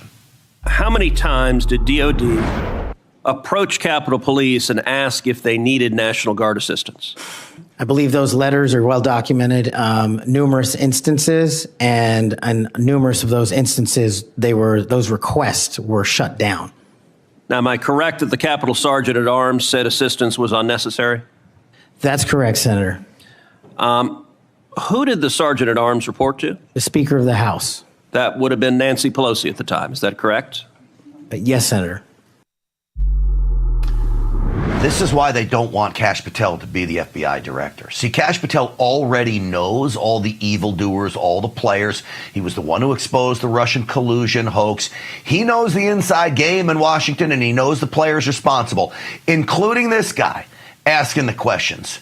Adam Schiff, the new senator from California. I hate even just saying that he's a senator, but he is. He tried to play a little game with Kash, and Kash wasn't having it. Turn around. I'm looking at you. You're talking to me. No, look at them. I want you to look at them if you can, if you have the courage to look them in the eye, Mr. Patel, and tell them you're proud of what you did. Tell them you're proud that you raised money off of people that assaulted their colleagues, that pepper sprayed them, that beat them with poles. Tell them you're proud of what you did, Mr. Patel. They're right there. They're guarding you today. Tell them how proud you are. That's an abject lie, and you know it. I love Kash Patel. He was asking him to turn around and look at the Capitol Police officers, and he said, I'm looking at you. That's the kind of leadership we need. He's not going to back down to the bullying of a pencil neck. And one more for you. Mazie Hirono, the dope of the Senate. She doesn't disappoint again. Hear your answer, yes or no. Did you make money? I don't have those financial disclosures. This is my third and last time I'm going to ask you that question. You have that information. So you refuse to answer the question. I answered 1,300 pages. No answer. And yet you spread dangerous misinformation. She's unbelievable. She has 1,300 pages that answer all of her questions, of course. Well, joining me now, former FBI Special Agent and former Navy SEAL, Jonathan Gilliam, is with us. Jonathan, it is good to see you. Welcome. What did you make of Kash's performance today? It's good to be with you again, Grant. I think Kash did great. He just doesn't take any of their nonsense. For me, though, watching these things, it's just, first of all, these hearings are worthless. Let's say Kash Patel was a bad guy. They never get to the bottom of who these people are. It's just grandstanding and narrative pushing so they can get headlines, and so the media can push these headlines out, right? So that, first off, they're a failure in actually finding out who these people are that are going to be serving these important positions. And secondly, it displays the incompetence and almost DEI type of people that serve in our Senate, often in the House of Representatives. It's very disturbing for me to watch this stuff, especially when they're just going off of a narrative. They can't even dig into somebody's background. They have to go off a narrative, and it just comes off being absolutely ridiculous. So, Tulsi Gabbard also was having her hearing today to be DNI, and this was her opening statement. Again, she's a former Democrat. She's now saying, she's embraced the MAGA movement, and I've talked to her at length about this, and I've given her great leeway on this. I believe that she is sincere now. I didn't always. I do now. This is her opening statement, and it shows you who she is, really. Accusing me of being Trump's puppet, Putin's puppet, Assad's puppet, a guru's puppet, Modi's puppet, not recognizing the absurdity of simultaneously being the puppet of 5 different puppet masters. The same tactic was used against President Trump and failed. The American people elected President Trump with a decisive victory and mandate for change. The fact is, what truly unsettles my political opponents is I refuse to be their puppet. Why do the Democrats hate her so much? Is it because she switched parties? Well, I don't think they ever really liked her, Grant. And I share your feelings with Tulsi, although I don't trust her. I'm going to be honest with you. She's the one pick that I do not trust. However, it is interesting to hear her say these things because I don't think that many of the Democrats, she was at the top of the heap. She was a vice chair of the DNC. But when we talk about the Democrat power hitters, they don't like people like Tulsi because, one, she's attractive, and 2, she's smart. And they don't like that because, you see, Tulsi, one thing I will give her is she's served in a real unit in the military, in the Army. Well, these people that you just saw in the Senate hearing and many of the leftist representatives and even the rhinos, they've never done anything in their life. They just went from college to representing, and maybe they were an advisor somewhere, these silver bullets that they ride, and they hate people like Tulsi. Even though she was speaking their language, they still feel threatened by her because they'll never truly be experts. And people who are compulsive, narcissistic liars hate people with real experience. And I think that's been Tulsi's Achilles heel the whole time she's been in politics. Yeah. I think you're right. Great assessment, as always. Jonathan Gilliam, I appreciate your service to this country and coming on the program. Thank you. You got it, Grant. Absolutely. And it's good seeing you as well, too. All right, folks, listen, an underreported story about an American service member killed in Gaza. We have that mystery. It continues. Next, wait till you hear this. This is one the mainstream media is not talking about. If you're over 40 and taking probiotics, stop. Americans are choking down fistfuls of probiotics, all focused on billions and billions. Yet they're still feeling sicker and sicker and fatter and fatter. I'm Dr. Stephen Gundry, and I call it the Great Probiotic Hoax. There are critical nutrients missing from many popular probiotic supplements. And this may be why you are still suffering from weight gain, gas and bloating, and joint discomfort. That's why I created BioComplete 3. Only BioComplete 3 contains prebiotics, probiotics, and postbiotics to target the nasty gut destroyers that can hijack your health. Thousands have used it. It's a major part of how I lost 70 pounds and feel 20 years younger. For a limited time, you can try BioComplete 3 risk-free for 90 days. Go to guthealthsecret.com. Hello, Americans. Pat Boone here. You know, the markets are getting a little crazy, and now is the time to protect yourself from economic turmoil. Silver is in the headlines and creating a lot of excitement as the price of silver is very attractive compared to that of gold, of course. Call Swiss America for the scoop on whether this silver opportunity is for real. See, today, silver faces a huge shortage due to rising demand by military, solar, and electric cars, which all depend on silver and can increase prices. So, to help you get started, Swiss America is offering beautiful United States walking Liberty half dollars, minted from 1916 to 1947, in 90% silver for a special introductory price. Limit of $250 per customer while supplies last, of course.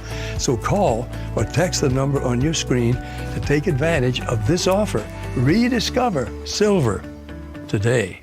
What do you do when your tire goes flat and there's no air anywhere? You reach for Bullseye Pro, the smarter, faster, hands-free way to fill it up with air. Bullseye Pro is equipped with a rechargeable lithium-ion power plant. So fast and so convenient. It's like the power of an air compressor in the palm of your hand. Look, you can inflate all 4 tires on a single charge. It has a built-in smart pressure digital sensor that gauges and automatically stops when the set tire pressure is reached. Easily inflate pool toys, exercise balls, and more. Call or go online now and get the complete Bullseye Pro inflation system for the factory direct price of just $79.99. Plus, we'll ship your entire order free, and we'll give you a 50% discount on a second one. Order now. To order, call 1-800-976-9718. That's 1-800-976-9718, or go to getbullseyepro.com.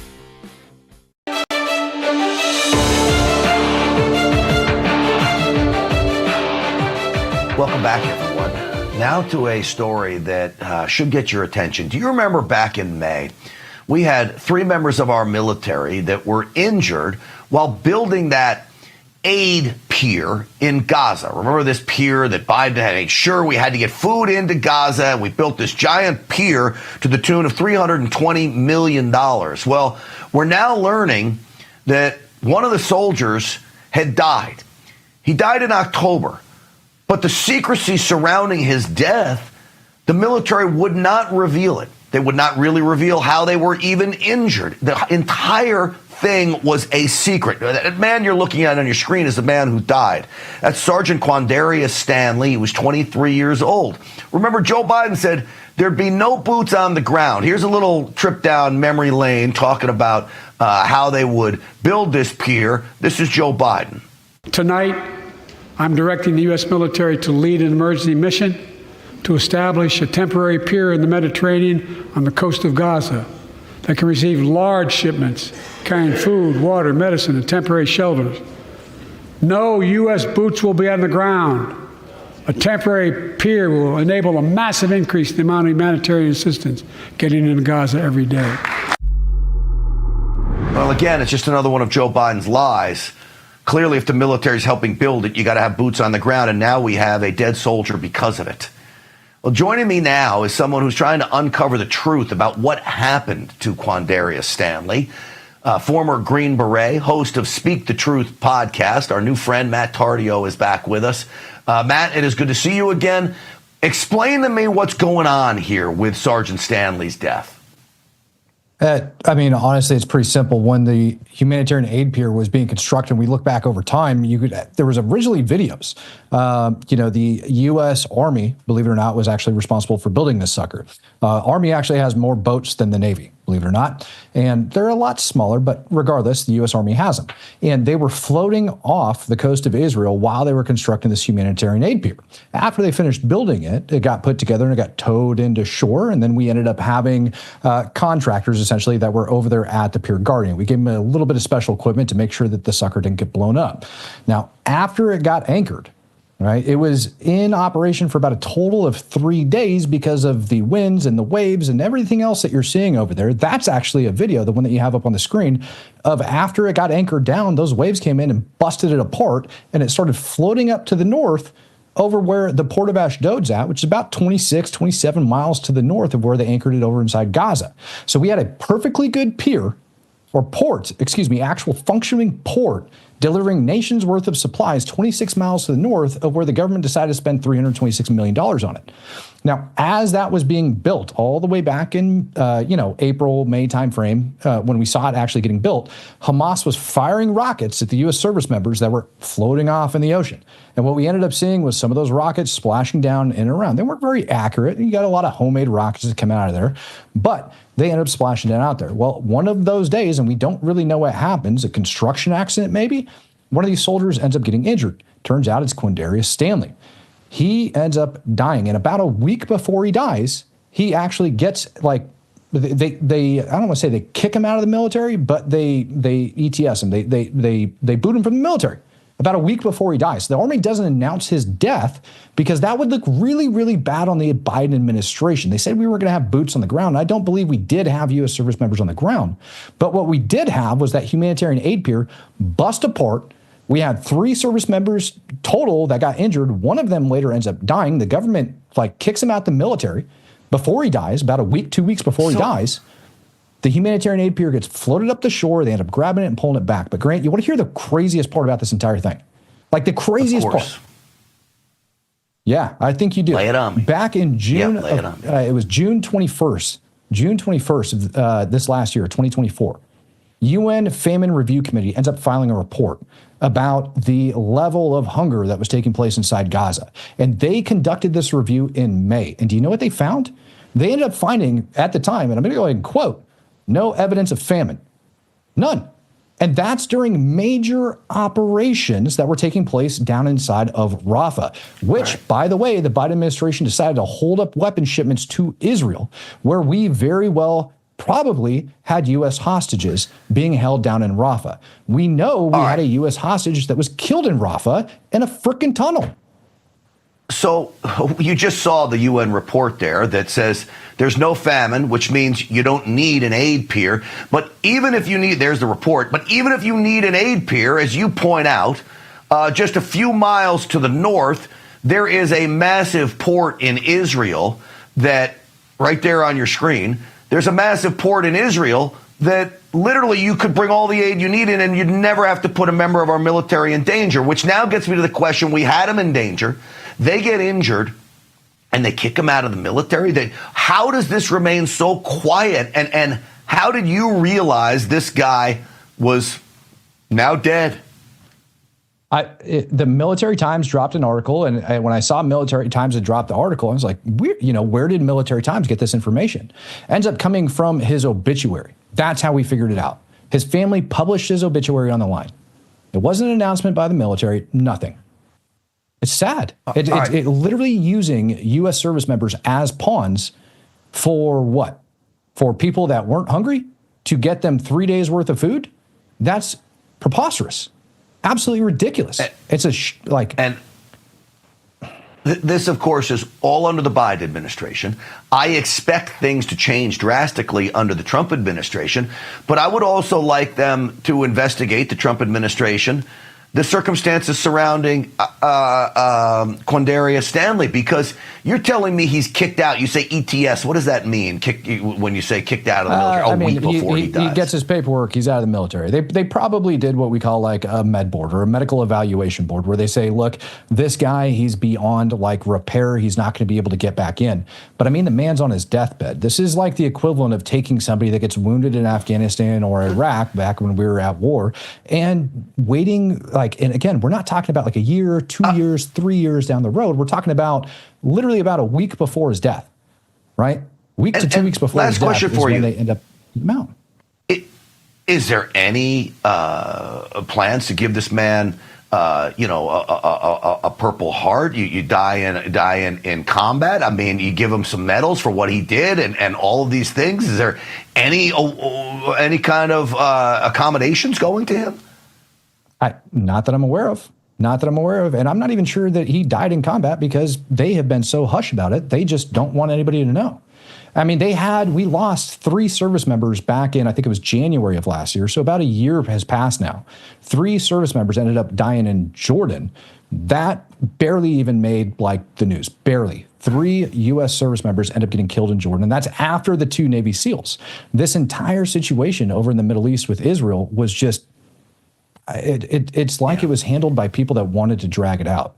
And the sad part, it's just not Quandaria Stanley.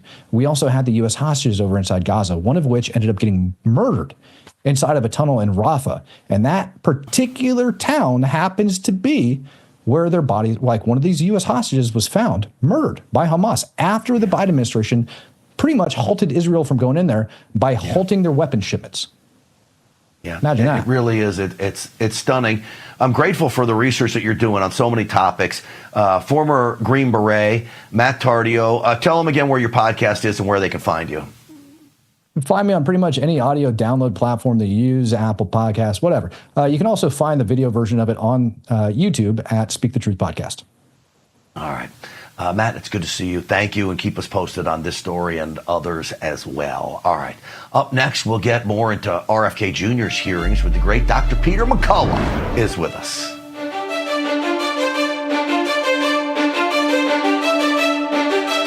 What if you could tackle your dog's itching, paw licking, soft stools, and low energy with a simple 3-minute change to their diet? Millions of pet parents are raving about Dr. Marty Nature's Blend, the anti-kibble breakthrough that's helping dogs act like puppies again. Such a huge difference in her health. More energy, more playful, no more pooping issues. He's healthier, he looks better. This is my way more energetic dog. I'm Dr. Marty. I've been a veterinarian for more than 50 years. The dangerous ingredients added to many pet foods could be impacting your dog's lifespan. That's why I formulated Nature's Blend. Now you can feed your dog wholesome cuts of real meat, vegetables, and fruit with no artificial preservatives or fillers. Unlike fresh food, Nature's Blend is gently freeze-dried. This means extraordinary health benefits, but with zero prep, zero fridge, and zero mess. I just feed her right out of the bag. She's obsessed with this food. Thank you, Dr. Marty. And for a limited time, get up to 54% off with our special TV offer. Call or go to drmartypets.com/TV.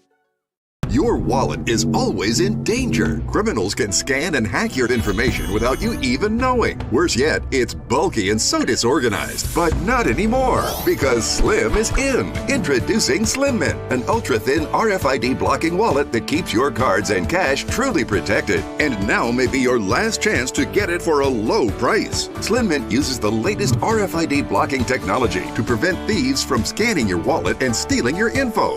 Having your information stolen is a nightmare, but with Slim Mint, I know I'm protected. With money clips, cash can easily fall out, but with the auto-locking Slim Mint, your cards and money stay securely in place. Then just press the button to release the lock. Slim Mint is ergonomically designed to optimize space and keep your belongings organized. It has a built-in cash clip and a flexible outer band to securely fit your additional cards and your extra cash. Even with everything you see here in the Slim Mint, it's still ultra-thin. Bulky wallets are uncomfortable, but the Slim Mint is so compact it fits in any size pocket. Plus, it keeps everything easy to access. Slim Mint holds everything, from pictures to credit cards, my driver's license. Yeah, it's still so thin. Say bye-bye to bent cards and damaged magnetic strips. Slim Mint keeps them protected. It's crush-resistant and can really take a beating. Similar wallets sell for over $100. But call or click now and get Slim Mint for just $29.99. Order in the next 5 minutes and you'll get an instant $10 discount. So it's only $19.99. But wait, due to rising costs and supply chain shortages, this may be your last chance to get Slim Mint at this low price. There's a strict limit of 3 Slim Mint wallets while supplies last. You still have time to get your very own Slim Mint wallets, but you must act fast. Don't wait, order now.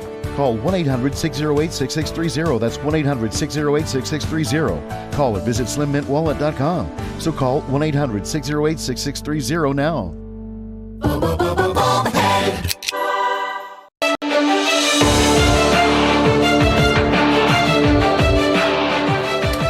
You know who takes a lot of money from Big Pharma? Elizabeth Warren and Bernie Sanders. Just so happens the two that were really hammering RFK Jr. about whether or not he'd take money from Big Pharma. Have they not been watching this guy?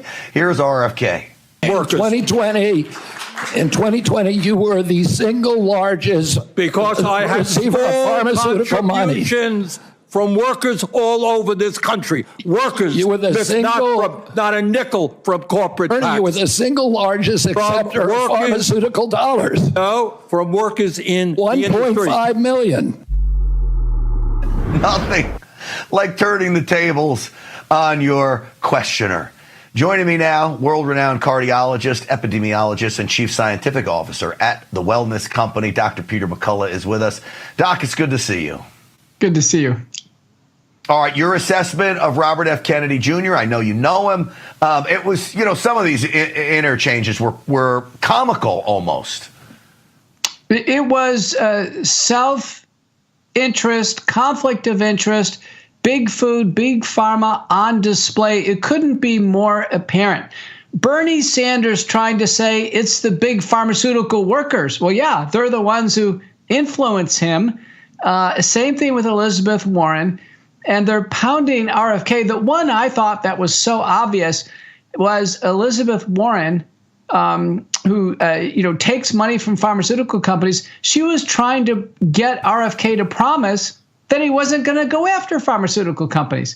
I mean, they probably told her, in the days beforehand, they gave the pharmaceutical agency companies gave these senators their marching orders. They were creating talking points for themselves. They were not examining Kennedy. No, they sure weren't. A lot of news happening on the health front. We've got RFK Jr.'s confirmation, and then we've got President Trump signing this order to be taking the United States out of the World Health Organization, and DOJ finding a $37 million payment was supposed to go to WHO after President Trump had signed this order. What do you make of all of this in the United States saying enough is enough with WHO? Trump responded to not only sentiment here in America, but all over the world. Last summer at the World Health Assembly, which is their big meeting, there were global protests, including those right there in Geneva, but all over the world. The entire world wants to pull out of the WHO because the WHO is a sinkhole for money, draining the world's resources. It's a behemoth, and it had international health regulations and Pandemic Treaty Alliance that was trying to take global control of healthcare.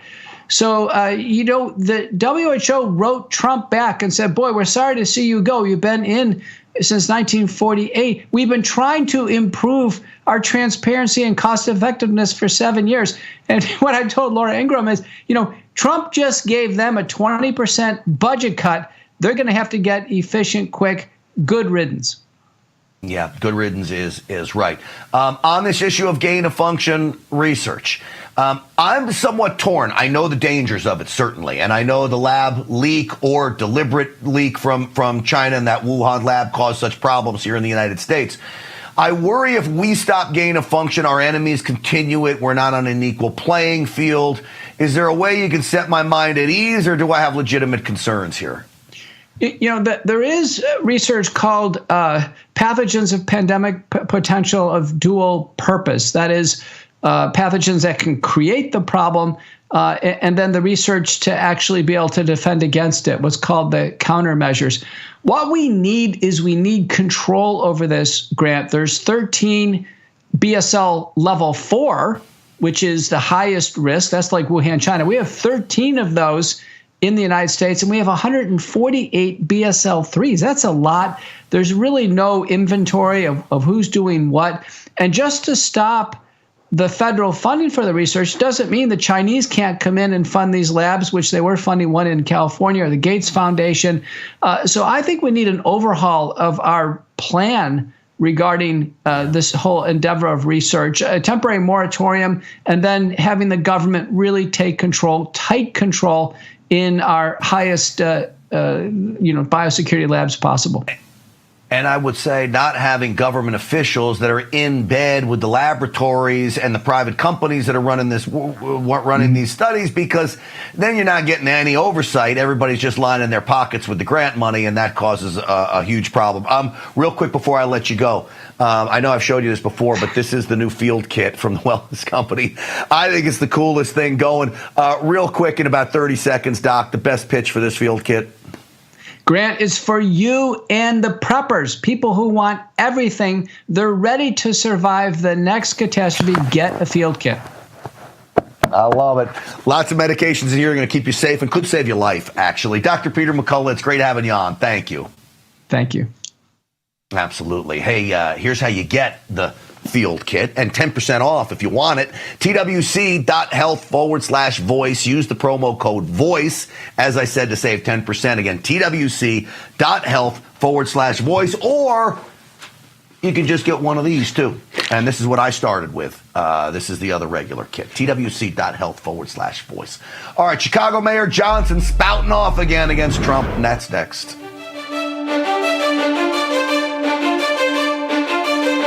Here at Allegiance, we feel like American flags should be made in America. When we started Allegiance, we were shocked to learn how many American flags were actually being made overseas. Every flag we make is proudly crafted in the USA with superior materials. Join us in our mission to keep the American flag truly American. Visit showallegiance.com to order your high-quality American flag today. That's showallegiance.com. If you're over 40 and taking probiotics, stop. Americans are choking down fistfuls of probiotics, all focused on billions and billions. Yet they're still feeling sicker and sicker and fatter and fatter. I'm Dr. Stephen Gundry, and I call it the Great Probiotic Hoax. There are critical nutrients missing from many popular probiotic supplements. And this may be why you are still suffering from weight gain, gas and bloating, and joint discomfort. That's why I created BioComplete 3. Only BioComplete 3 contains prebiotics, probiotics, and postbiotics to target the nasty gut destroyers that can hijack your health. Thousands have used it. It's a major part of how I lost 70 pounds and feel 20 years younger. For a limited time, you can try BioComplete 3 risk-free for 90 days. Go to guthealthsecret.com. Wow is on sale now at Cabinets to Go. It's our buy one, get one free sale. Get your dream kitchen for as low as just $155 per month. Hurry, this buy one, get one free sale ends soon. Cabinets to Go. Wow for less. America is celebrating the start of President Trump's second term. Now, for a limited time, you can get the Kid's Guide to President Trump and a limited edition collectible pin for free. Hurry, supplies are very limited. Visit freetrumpbundle.com now. That's freetrumpbundle.com. You asked, and we heard you, America. Real America's Voice is coming to iHeartMedia. Yes, Real America's Voice is now breaking through the white noise of the mainstream media. Just download the iHeart app, and you'll have all of us right at your fingertips. Scan the QR code and start streaming RAV anywhere you want. Real America's Voice, available whenever you need us. It's never been easier to stay connected with the voices you trust. RAV on iHeart means you can take us with you wherever you go. This is huge. The truth on iHeart. Ready whenever you are. From Charlie Kirk to Steve Bannon, Jack Posobiec to Grant Stinchfield, you'll find all your favorite RAV hosts in one place. You can listen on Spotify, Apple, Pandora, or Amazon. RAV is now available everywhere you get your podcasts. All you need to do is scan the QR code right now. Download the iHeart app today and get ready for Real America's Voice. Scan the QR code and join the RAV movement.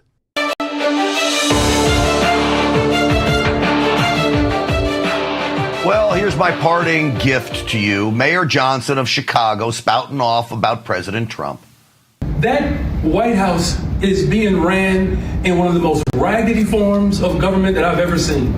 If anybody is questioning whether or not what our country would look like had the Confederacy won, there should be no question now. They want us to be afraid. Do not be afraid, Chicago. Raggedy form of government. Chicago is about as raggedy as it gets. Do not be afraid, Chicagoans. You got murderers and gang members around every corner. And you can't protect yourself because the liberals are taking your guns away. Stinchfield's Army rolls, folks. We'll see you tomorrow at 7 p.m. Eastern Time. Thanks for watching.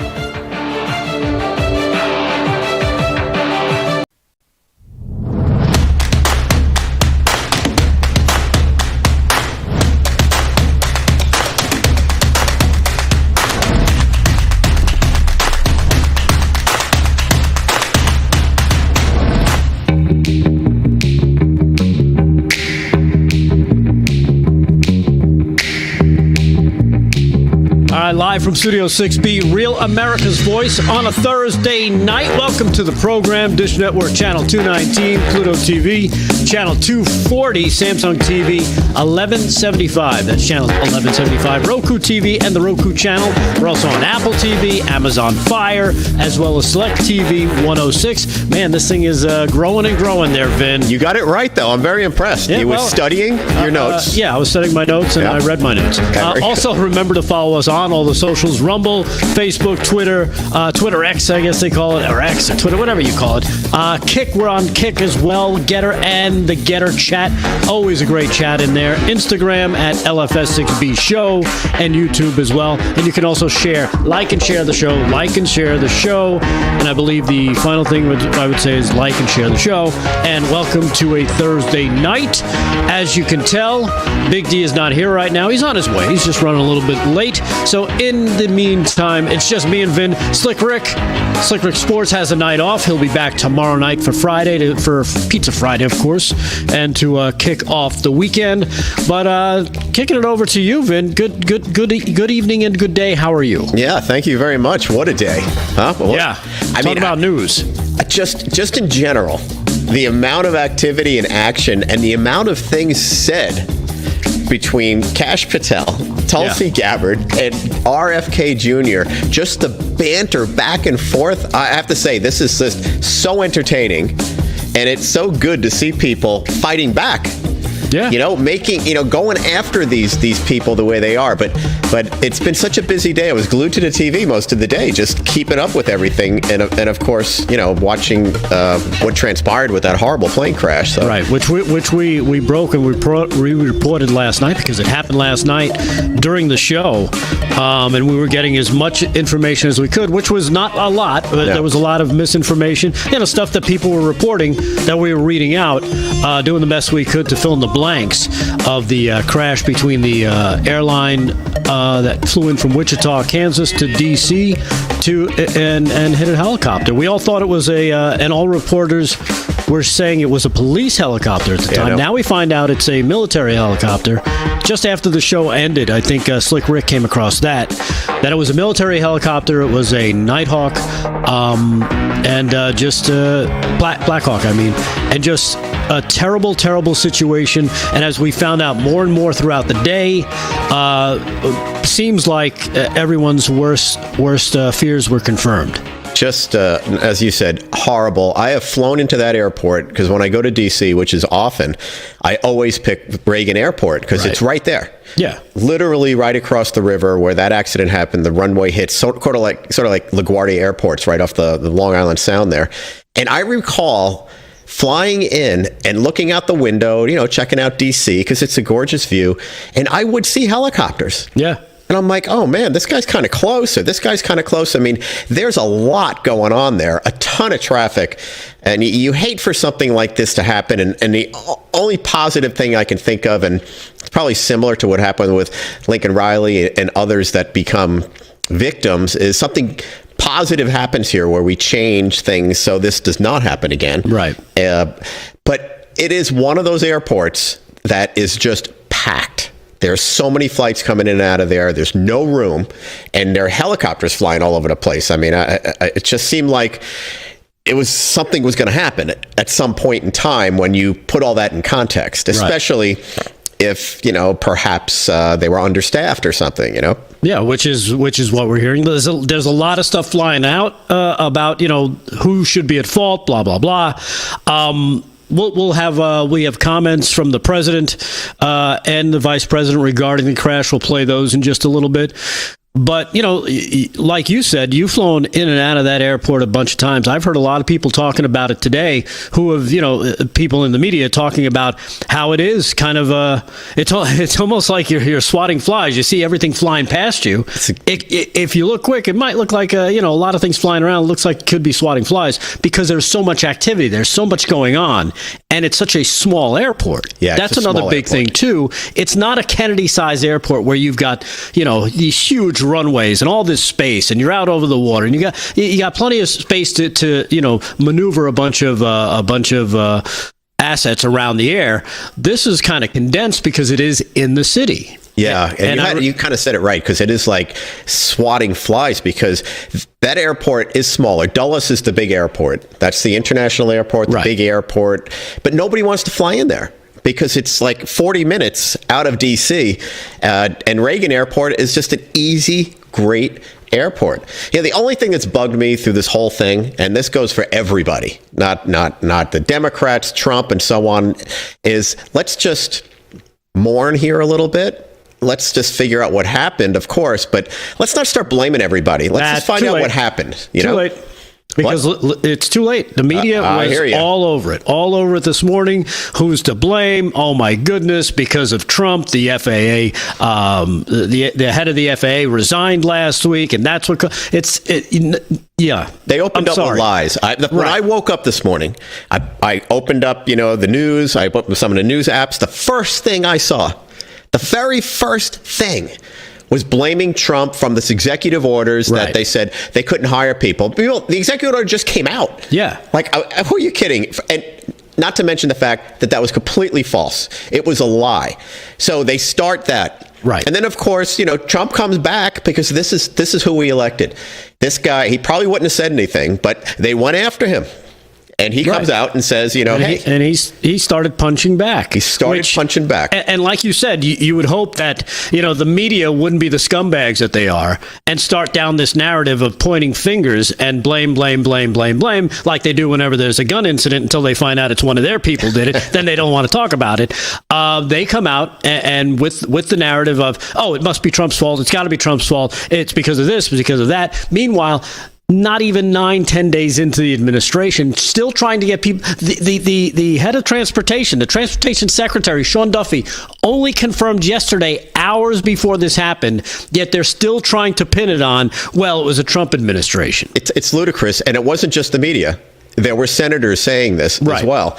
So you hear that, you wake up to that. I was infuriated because I saw someone on Facebook that was like a early morning post, how, here we go, Trump this, Trump that.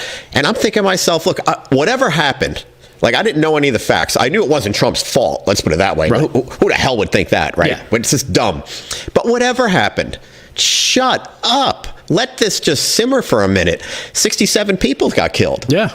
And most of it is those families are still awaiting word, like trying to figure out, okay, was my father's daughter, whoever in my family was on that flight? Because I heard some people couldn't make the flight. Some people had, were forced off the flight. There was this issue, that issue.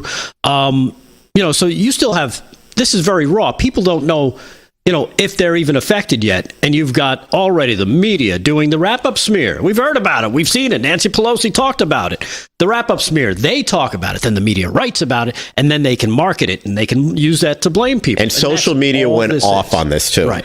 It was Did you see on your social? I saw it all over the place. It was absolutely crazy. And it really infuriated me. And then when Trump came out and he said what he said, he defended himself. I'm like, you know what? I get that. Well, he has to defend himself. Would I have preferred just to wait a little bit? Yeah. But he had every right to say what he said. He was defending himself. Right. And, they came out of the box immediately. Blame Trump. Everything's Trump's fault. He's in office for a week. A plane crash. They're blaming on him. It's the sickest group of people that I can ever imagine being a part of in my own community, which is the United States of America, the left and the media. And what's, I guess, the one thing they don't want to talk about is they make it seem like this just happened overnight. Oh, my goodness, we got a new president, a new transportation secretary. And look what happens. There are planes crashing into helicopters. It's not what this is. If you look back, and you've flown a lot, I think, Vin. I've flown only a little bit, a handful of times in the last few years. And physically, too, I can fly. I actually can fly. But in the last few years, and we've seen it, the last few years, 3 or 4 years, I'm not pointing to any time frames here, but the flying industry, you trying to get from one place to another has become horrific in the last few years. You all know it. I've sat in airports 3 and 4 hours for a flight that should not have been delayed because it was gorgeous outside, out of a small airport. But what happens? Well, we've got staffing issues. Oh, we got this issue. Oh, we don't have enough people over here. And we have to wait for this. Oh, there wasn't anybody there to gas up the plane. So you've got as a systemic problem that has been it's almost like waking up bald one day. You don't just wake up bald. No. Chances are, you've been losing hair for quite a few years there, and now all of a sudden you got the shiny top. You realize the comb over is not working. Right. But do you remember, I'm sure you remember this, by the way, it's a rhetorical question, but when Obama was president. Yes. There was this entire buildup of there's too many white people in air traffic control. Oh, yeah. And that was the first DEI. Right. When it wasn't even fully called DEI. Yeah, I don't think they called it that yet. It was not DEI. They just said, let's get Whitey out of here and get some more people in here. So that started, sort of a change in hiring people and an approach. So people lost their jobs. Then all this DEI stuff came in. And I just hate to say it because it's just so hard to wrap your arms around, but it happens to be true. these types of hires do affect things. Yeah. And I think we're going to find out that there's an effect here.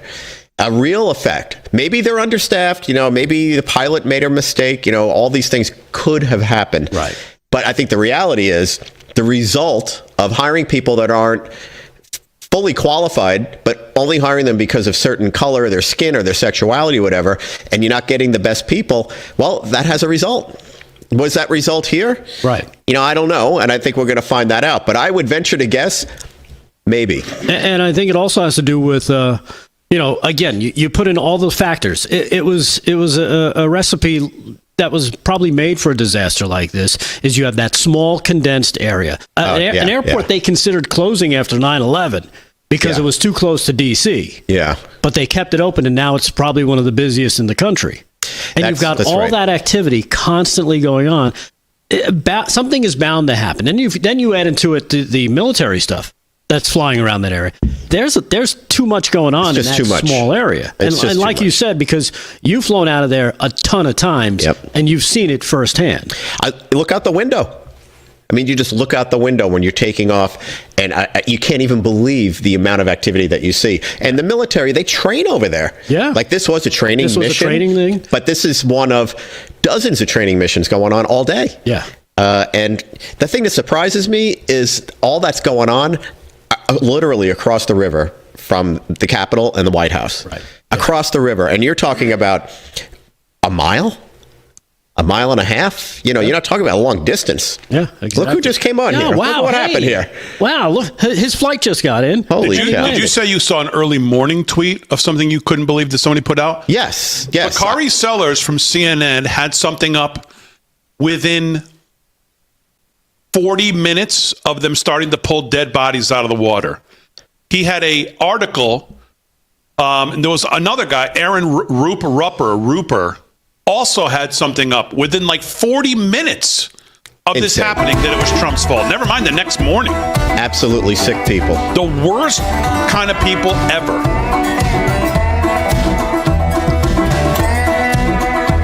All right, I'm here live from Studio 6B, 13 past the hour.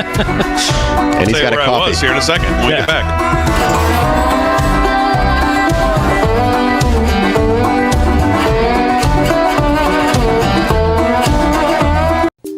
Friend, do you remember when it felt good to withdraw your cash from the bank to expand a business, go on vacation, or buy a new car? Well, today, withdrawing your own cash has become a very risky business, according to The Secret War, a shocking new research report. I just read it. And folks, I was amazed to learn why banks are now required to spy on us for the government and then report any suspicious or unusual behavior. I suggest you get The Secret War free. Just call the number on the screen, no charge, from the folks at Swiss America. And get this, did you know simply spending cash today may be enough to have you branded as a potential criminal? That's right. The new war on cash is really a war against all freedom-loving Americans. The Secret War is yours free, so call the number on the screen and you can tell them Pat Boone gave you the number. When a cyber thief transfers the title of your home out of your name, it's a race against time to stop the theft of your hard-earned equity. Many people don't know this has happened until long after it's done. You as the homeowner think you still own a house. 3 months later, you start getting foreclosure notices and you realize you've got 4 mortgages on your house that you didn't even know existed. So when's the last time you checked on the title to your home? Find out if you're already a victim at HomeTitleLock.com. Here's an important message from the Diabetes Solution Center. Diabetics understand all too well the pain of pricking your fingers. But now, by wearing a small remote device called a continuous glucose monitor, or CGM, you can immediately reduce your pain. It's easy to use and helps you make more accurate diabetes treatment decisions. If you are testing your blood sugar 4 or more times daily, injecting insulin 3 or more times daily, or using an insulin pump, call the Diabetes Solution Center right now to learn about this groundbreaking new CGM technology. And if you have Medicare, you can get a new CGM at little to no out-of-pocket cost. Shipping is free, and we'll even bill your insurance company for you. If you are testing your blood sugar 4 or more times daily, injecting insulin 3 or more times daily, or using an insulin pump, call the Diabetes Solution Center right now to learn how you can get your own continuous glucose monitor or CGM at little to no out-of-pocket cost. Are you having trouble hearing your TV or listening to conversations in loud spaces? Then it might be time to consider Nano hearing aids. Nanos are FDA-registered OTC hearing aids. Don't be fooled by overpriced hearing aids. Prescription hearing aids could cost $3,000 or more. Nano hearing aids are now offering $100 off through this special TV offer. Call now and get 2 CIC rechargeable hearing aids for only $297. And if you're not happy, return them for a full refund.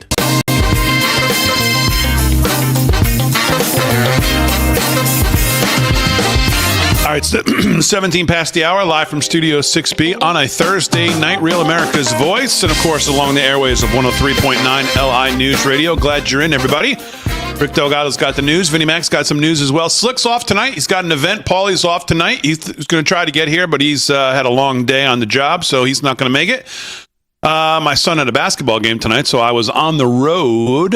And, of course, we, now moved to 15-2. Ooh. Making a run for the county championship here on Long Island here in the next coming weeks. So we'll see what happens. 3 more regular season games, then playoffs, and we'll see how deep we can go in the playoffs to the county championship. But they're a good team. Were you a basketball player in your day? Yeah. Yeah, not as good as he is though. Yeah, nice. Yeah, so. Delgado, how are you? I am good. You guys talked about these horrific... yeah, we talked about the plane crash, and actually it's more the reactions to the plane crash. Anybody surprised by Trump today? I talked to Rick about this just before we got on air and on air.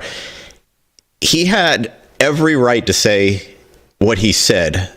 I just wish he would have waited perhaps a day or 2 days. But he has all the information. Right. Yeah. I mean, we always complain you got to wait till you get the information. He has everything. He has the information. I'm sure he's got everything that's there to be had. So it's hard to be critical of someone who's attacked the second there's a horrific event all the way into the morning. He finally gets to talk about it because he has all the information, and he goes back, hitting back. Now, I wasn't crazy about any of it happening. Can we just listen and mourn that 67 people just got killed? Yeah. But they started the fire right as soon as this happened. So that was my impression. At first I was annoyed, and then I was like, what? He had every right to do what he did. He went right after obviously the DEI stuff, the hires, and the competence of the people involved. And I hear what Vin is saying, but when you watch it over and over and you think about it and you've listened to, I've listened to since last night, and we pretty much broke this last night. It happened as we were on the air. Yep, I heard. I can't imagine anybody reported it quicker than we did. I saw it a minute after it was posted. Between last night and tonight, I've heard numerous pilots, whether it was military pilots, regular pilots, commercial pilots, private pilot, all kinds of planes, all kinds of pilots say, I'm at a loss for words to describe what we saw. This is just not something that we could ever imagine happening in all of our years. Yeah. Why did this, even if they're talking about the infrared night vision goggles or infrared goggles, whatever they possibly were wearing, which obviously could make the skies look a little different, whether they acknowledged the wrong plane I've been hearing about when they said, do you see them? And they said, yeah, and they acknowledged that they saw something, but maybe it was the wrong plane. It's just beyond any ability to understand how he could. And we watched it last night I had my cursor going, okay, here it is. Yeah. He just comes across, comes across. Right. So when Trump started to go into this should never have happened. And how can this, when you watch it, it's hard not to agree. How does this happen? Yeah, 100%. The guy came in real time watching it, 10, 12 seconds? Yeah. From the left of the screen all the way just in. The plane is on what everybody says is the normal alternative runway flight path.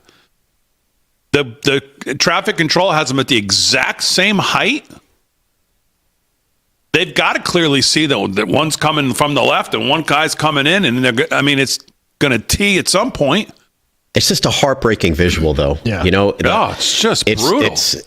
It's beyond heartbreaking. And I think Rick was mentioning before, like the families haven't even been really notified. I know, just devastated. We're hoping there are survivors. It's a tragedy of epic proportions, especially with absolutely no survivors, and all this chatter, this talk, all this stuff going on. Just calm down. This is just one of the saddest things I've seen in a long, long time. Yeah, but then they can't calm down because Orange Man Bad is back, and they've got to blame him. They got to find anything they can to attach him. I couldn't believe how fast some of these ghouls put up this stuff. Like Bakari Sellers today, I believe. Go ahead, Rick. Whatever you're going to say. I was going to say, pull this up. but I was glad that when President Trump did make a statement, and we do have it here if you want to play it. Yeah. He brought receipts. And I don't know if the media was ready for this, because he lays the blame directly at the hands or at the feet of Pete Buttigieg and the FAA because of their hiring practices and what they're doing. And like I said, he brought receipts. It's cut number, I believe it's, let's see. Yes, it's cut number 13. It's a little bit long, but it's worth hearing because he actually reads a little bit from these news articles that are well over a year old. Check this out, cut 13. I do want to point out that various articles that appeared prior to my entering office, and here's one. The FAA's diversity push includes focus on hiring people with severe intellectual and psychiatric disabilities. That is amazing. And then it says FAA says people with severe disabilities are most underrepresented segment of the workforce, and they want them in, and they want them. They can be air traffic controllers. I don't think people with mental issues should be underrepresented. January 14th, so that was a week before I entered office. They put a big push to put diversity into the FAA's program. Then another article, the Federal Aviation Administration. This was before I got to office, recently, second term. The FAA is actively recruiting workers who suffer severe intellectual disabilities, psychiatric problems, and other mental and physical conditions under a diversity and inclusion hiring initiative spelled out on the agency's website. Can you imagine? These are people that are, actually their lives are shortened because of the stress that they have. Brilliant people have to be in those positions. And it's amazing. Like he points out, one of the most stressful jobs in the world. But let's find people with mental issues and disabilities. Let's get them in here and let them have at it, because that'll make things safe. As we just, our hearts go out for everybody who was affected by this. There's those phases of grief. You've heard that before. Yeah. There'll be a period of time where, these families just are uprooted here and they have to deal with this thing. But there'll be a time, when there'll be some anger. Some of the things that you're talking about there, Rick, and I brought up, and other things that Damon brought up, at some point that some anger is going to come out, because this was not necessary if these things are part of the cause of it. Right. And that's ultimately the super sad part of this. Anything that could have been avoided for this level of tragedy, you can't accept a human error here. Yeah. It's not a problem that happened overnight. It didn't happen because of an election. It's been a long-running issue that's slowly going back to Obama, right. as we mentioned. All of a sudden, you wake up and, hey, you got stage 4 cancer. You got about a month to get your affairs in order. Yeah. That's where, air travel, unfortunately, seems to be in this country because, and like I said, we've seen it across the last few years. It takes forever. People are losing stuff. People can't get flights. I had one flight that we had to cancel. We had concert tickets for a show, fly in one night, fly out the next day. Oh, we can get you there tomorrow after they canceled the flight. Well, the concert's tomorrow, and I'm flying back tomorrow. So that doesn't work. So all of that is out. Yeah. And again, it's not something that is because of an election, because the Trump is back. It's because of problems of politicians. And even the media at the press conferences, like, be a little somber. How about just be a little reflective instead of just attacking? Yeah. All right, 26 past the hour, live from Studio 6B. More news coming up.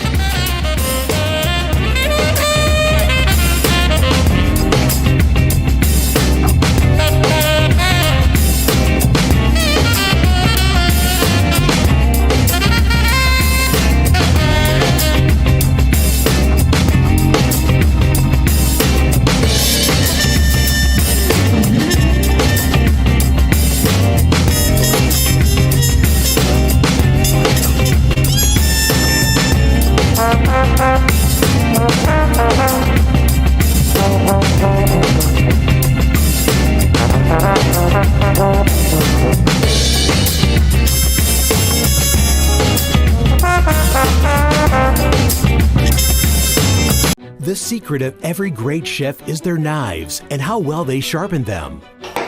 Imagine a knife taking this much abuse and didn't need sharpening. Imagine no more. Introducing the incredible NutriBlade knives from Granite Stone. Coated with Granite Stone non-stick and made of stainless steel. One of the hardest substances on Earth for ultimate cutting-edge durability. Now everyone can chop, slice, and dice just like a pro. Very comfortable. Wow. Very sharp. I thought you had to be a professional chef to cut like this. Yeah. Woo! This is really an incredible knife. The Easy Grip rubberized handles deliver incredible control and accuracy. To chop salads in seconds, cut frozen solid meat with ease, and get razor-thin slices every time. The non-stick surface means food slides right off, and they're dishwasher safe. Plus, they'll stay razor sharp, guaranteed. Why pay hundreds? Today, you'll get this complete set of 6 NutriBlades for only $29.95. You'll get the powerful Santoku knife to chop large fruit and dice onions. The slicer for razor-thin veggies and deli meat. The serrated bread knife for slicing fresh, warm bread with ease. The ultralight chef knife with reduced surface area for less friction. This versatile utility blade is great in the kitchen and around your home. And the precision paring knife for peeling and garnishing.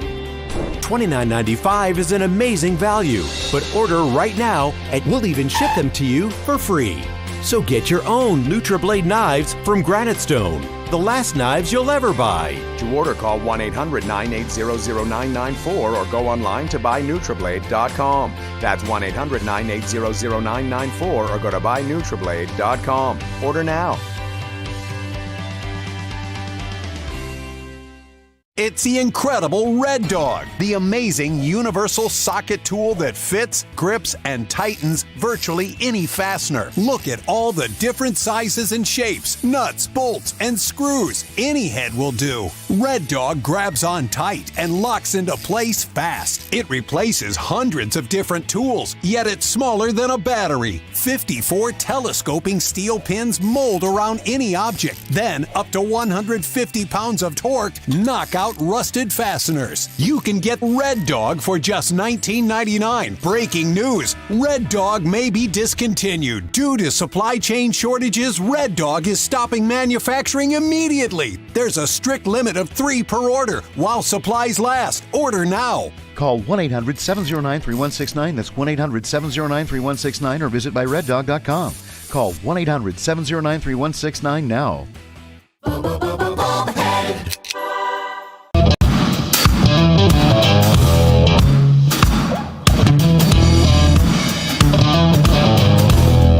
All right, live from Studio 6B, 30 minutes past the hour.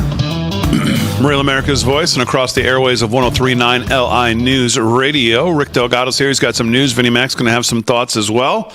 Aaron and Fran holding it down. Glad you're in. So besides, obviously, this disaster, plane and helicopter, now they're also, just before we put a bow on this and move to some other news, the report that basically in the tower last night, the makeup of the people there was not, it was abnormal. Yeah. Yeah, understaffed. Is that one what it person is? handling 2 planes. That's what they were saying. Oh, so just that's what they mean by abnormal, just understaffed? There should have been 2 people, one handling the helicopter, the other handling the plane. That's from what I saw in the reporting, that's what's normal. And this one person was handling both. And, it's It's a tough enough job as it is. Christina Wong said, I spoke to someone who served in the same unit as that Army Black Hawk crew, knew them personally, and flew those routes. He made the following points to me. One, that it was a training flight, and that's not unusual at all. Those flights are flown every day. Number two, the co-pilot was going through her annual evaluation for night flying. Night vision goggles can magnify light, making it easier to confuse aircraft lights with ground lights. Number three, runway 33, where air traffic control told the passenger jet to land, is rarely used. This person said in his 4 years, he saw it being used only about 10 times. It's a much shorter runway than the main one that's used, which is runway 1.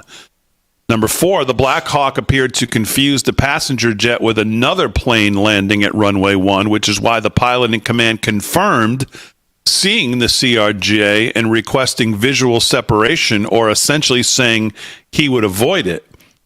The CRJ was circling to land and making a left turn at the time. The Black Hawk was in his blind spot. The crew was experienced, he said. The instructor pilot had just under 1,000 flying hours. He was a former Navy pilot. The co-pilot had around 500 hours. And the crew chief, who served on multiple combat tours, around 1,000 hours. They flew these same routes for the last 3 years. 7, it was not unusual to have 3 crew members on a Black Hawk. There are only 4 for certain mission sets. Where the crew chief saw the CRJ would have depended on which side he was sitting on. It was a dark night, no moon. Air traffic control could have told the Black Hawk to hold north or diverted it. Potential changes could be to change the route, the altitude, or hours during heavy air traffic. All of these things seem to him, as he said to me, made for the perfect storm. Yeah, sounds like that's simply what it is. Yeah. Yeah. And you know what? I was listening to Dan Bongino on the way in, and he said he played a clip from some military guy who said sometimes when you're doing these exercises, they call it mission focus. So you're focused on one direction. You're not really looking around. And plus with helicopters, especially that one, it's not made to look up. So you've got limited vision up here. And with airplanes, you have limited vision down because they're seated up and their windows are up high. So those things could have been factors. He's not sure, but he brought that up because he says that's been reported before in some of these situations where some of these pilots experience this mission focus where they're so focused on what they see in front of them, they're not catching the peripheral, which is already tough to see because of the way it's built. I mean, the reports during the Biden administration and under Buttigieg specifically were between May and November of 24, just 24. The FAA recorded 1,115 runway incursions. Over 180 operational incidents were recorded that could be traced back to air traffic controllers' decisions. So I think when you get to the heart of what President Trump is talking about, I heard him multiple times today say, I'm not saying that some diversity, equity, inclusion hire is specific responsible for this. What I'm saying is, if we're understaffed or we're rushing people through, we want the best trained, best competent people to be in these life or death seats where every life, every second, every decision matters. And we don't feel like right now, when you look at numbers like that, if there's 1,115 runway incursions in a 5-6 month period, and 180 operational incidents were recorded that can be traced back to the air traffic controllers, at some point you got to say, guys, we got to do better than these numbers. People's lives are on the line. Yeah. Yeah, and that's the sad part of this entire situation, where he's speaking the truth about, an overall subject, which is this DEI hiring, especially in positions which are life and death type of positions. And he's speaking the truth, but it's hard to even contemplate a conversation, on anything but just people who just got killed, even though he's making those points. I just say, you know what, let's just wait a couple of days, let's just get all the information on everything, and then, then do whatever you want to do, but let's just give it a beat. Everybody. Yeah. Some other breaking news tonight. U.S. Central Command forces have conducted a precision airstrike in northwest Syria, targeting and killing Mohammed Salah al-Zabir, a senior operative in the terrorist organization Haras al-Din, HAD, an al-Qaeda affiliate. This airstrike is part of CENTCOM's ongoing commitment, along with partners in the region, to disrupt and degrade efforts of terrorists to plan, organize, and conduct attacks against civilians and military personnel from the U.S., our allies, and our partners throughout the region and beyond. CENTCOM will continue to hunt and kill and capture terrorists and defend our homeland against groups that plot attacks against the U.S. and our allied personnel, said the general, the commander of the U.S. CENTCOM. So a precision strike tonight takes out another one of these, subhumans. That's right. Yeah. Let's keep going after them. Keep it going. Yeah, and they will. All right, so obviously the other news of the day is all the hearings we saw today. Did you watch any of them, Vin? Oh, yeah. It was absolutely fascinating in so many ways. But, some incredible information came out from Tulsi, RFK, and even Cash. Just information about things that happened that we kind of knew about or maybe didn't know about, and they were presenting him as part of their defense. Trying to pinpoint each one of them, but the 20,000 National Guard members, that Trump wanted to have around for J6 and how they would turn down. He just went through exactly what happened. He was there. He was working on it. It just proved the entire narrative around January 6th, from the mayor to the mayor of D.C. to the sergeant at arms to Nancy Pelosi, of their involvement. And Tulsi Gabbard, did you hear what she said about Syria? Oh, yeah. I have that clip. Show that clip. That is before we get to that, though, fascinating. Stick with Cash for just 1 second. Sure. Remember something. We've talked about this for years on this show now. We've had Cash on the show. We've talked about it with him. Nancy Pelosi's involvement, Mitch McConnell's involvement, what they knew and when they knew it is still something that we deserve to know. Stephen Sund, the chief of police, John Solomon, did the premiere interview with him at the time when it really mattered. And if you remember, the January 6th committee never called him to testify. Why? Because they did not want on the record the chief of the Capitol Police at the time saying that the president had offered up these troops and Cash was in the room and knew about it. Mm-hmm. Yeah. That's why he never got... Think about that. The Salem witch trials. Oh, completely. Did not call the chief of the Capitol Police that day to testify. Well, they knew the answer. Why would they destroy their Hollywood-produced sham of an inquiry? Yeah. Whatever the heck else they did. I thought Cash, let's talk about him for a moment, because I don't know how much the whole country knows him. You know him, and we might know him from the show. Smart guy, been around, and has an incredible background. But his opening statement is with his family fleeing Uganda and Idi Amin to an immigrant ragged to riches story, to all the things that he's accomplished and the people that he supported and all the very, very top secret things he's been involved in. I mean, he has an amazing story. Just put aside the fact that he's up for the head of FBI. This is a guy that's a patriot beyond patriots, an amazing, articulate guy, too. I thought he expressed himself succinctly, very clear. When he needed to go on attack, he did, but he didn't belabor it. They made him seem like this crazy guy with these posts and the things he did in interviews and all this kind of stuff. And then you see him, and he's not that guy. No. I got a little bit of a different feeling because I listened to Little Dick Durbin's opening statement, and he sounded like a real tough guy. Yeah. And I was saying as I was streaming it, I can't wait for Cash 7 minutes with this guy. He's going to pummel him. And of course, when it got to Durbin and it got to all the other Democrats, all of a sudden, all they really wanted to do was pontificate for 5 of the 7 minutes. Durbin, I think, asked him in the first round of questions, maybe 2, I think more like just 1 question. Right. He just spewed BS for 5 minutes on this nonsense about, your COVID medicine and your J6 choir and all that. They had their talking points. They all sounded exactly the same. They all brought up the same exact things. But I think they knew, you know what? We're not going to really be able to test this guy because intellectually he'll destroy us. He's got all the facts on what really went on. So he can destroy us there. I did not feel like they really wanted to challenge him. Yeah. They wanted to be, Well, I can't say the word that I really need to say to describe what they are. Tough guys. One starts with a D and the other one is bags. They wanted to just be that. Like Adam Schiff, acting like he's a real tough guy. They turn around, talk to them. This kind of nonsense for the camera. No questions. It was one of the most frustrating things to watch. All of them, by the way. RFK, Tulsi, and Cash. They would come up and they would talk for 5 minutes, just like you said. They would attack and pontificate and ask no questions. And then when a question would come, before they were even answering the question, they were stepping on them and going through a lecture.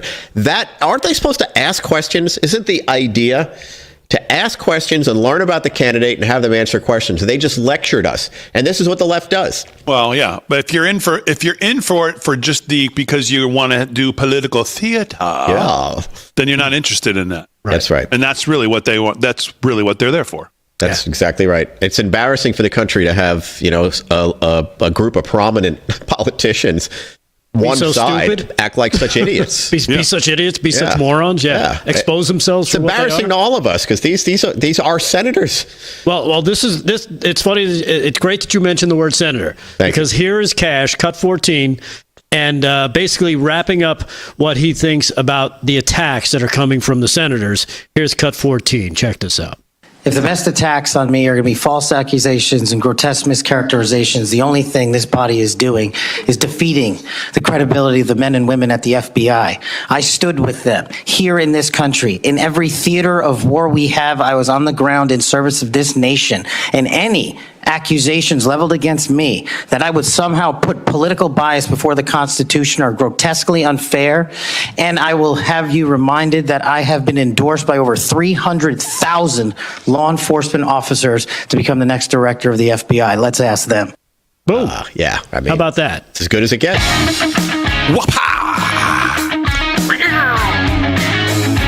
Mr. Patel, why don't you turn around and talk to them?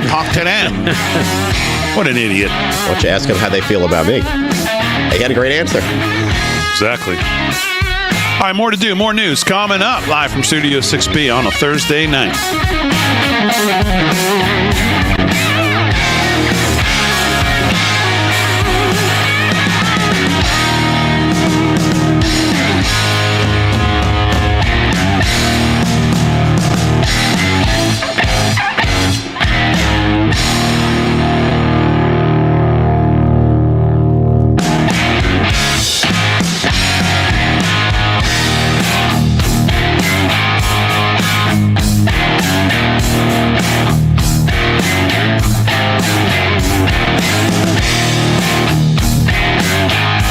Are you having trouble hearing your TV or listening to conversations in loud spaces? I think as my hearing loss has gotten worse, I'm not as engaging as I was before. Then it might be time to consider nano hearing aids. The days of expensive hearing aids are over. Recent changes in the law have allowed for over-the-counter hearing aids sold direct and shipped to your home, which means no more having to go to a doctor and spend thousands.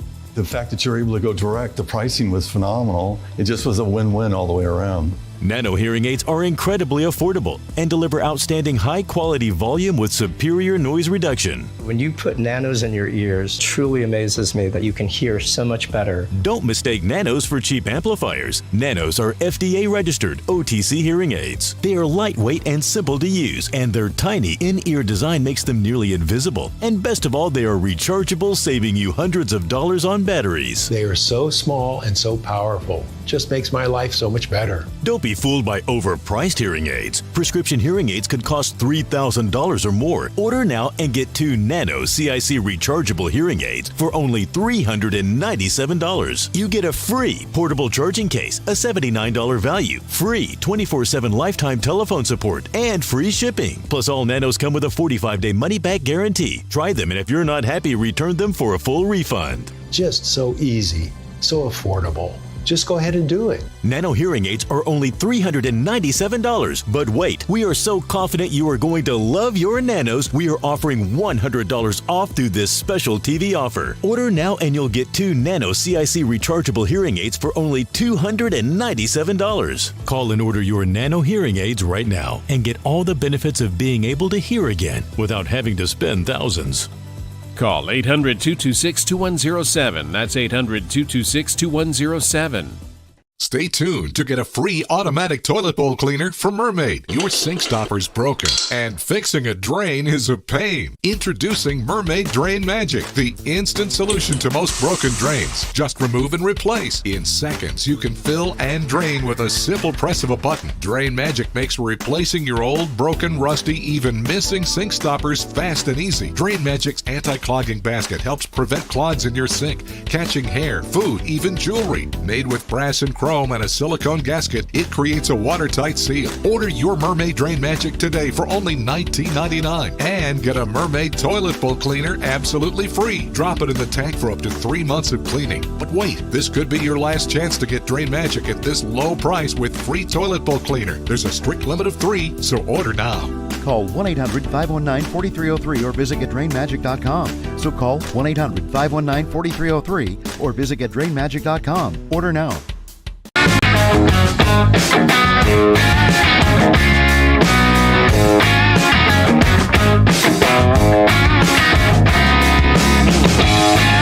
All right, 13 to the hour, live from Studio 6B on a Thursday night. I almost said Wednesday. Thursday night. The weeks go by so fast. January 30th.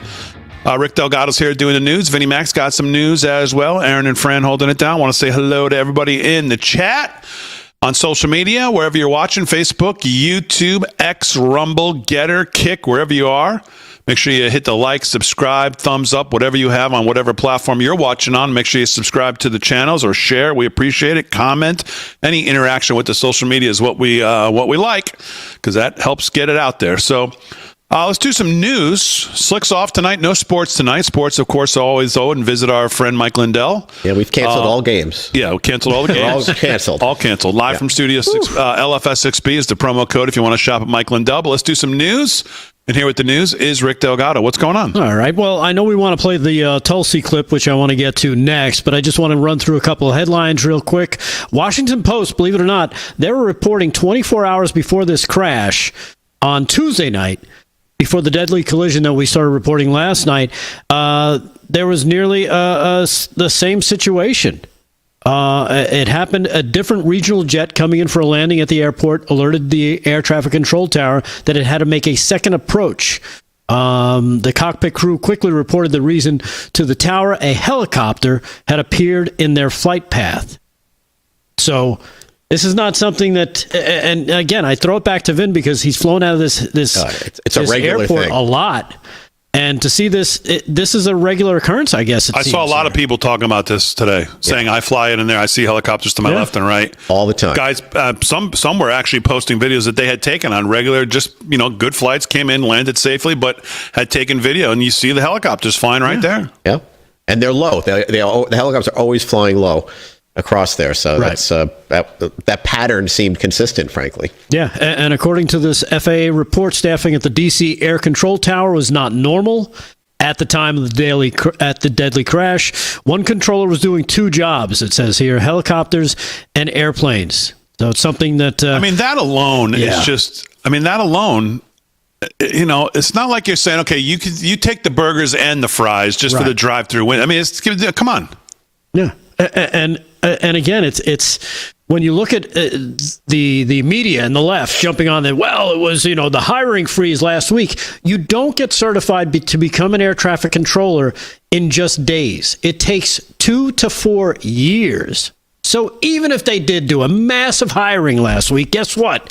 None of those people would have changed the fact that that place was staffed incorrectly. That's just a dumb narrative. Yeah, it's just a dumb narrative. It's hard to even talk about it because it's just so stupid. But you know what it is? It gives the left something to hang on to. See, it was Trump. I've got friends doing the same thing. I'm messaging some of my buddies who are going back and forth, and this is what they're all hung up on. It's crazy. It's crazy.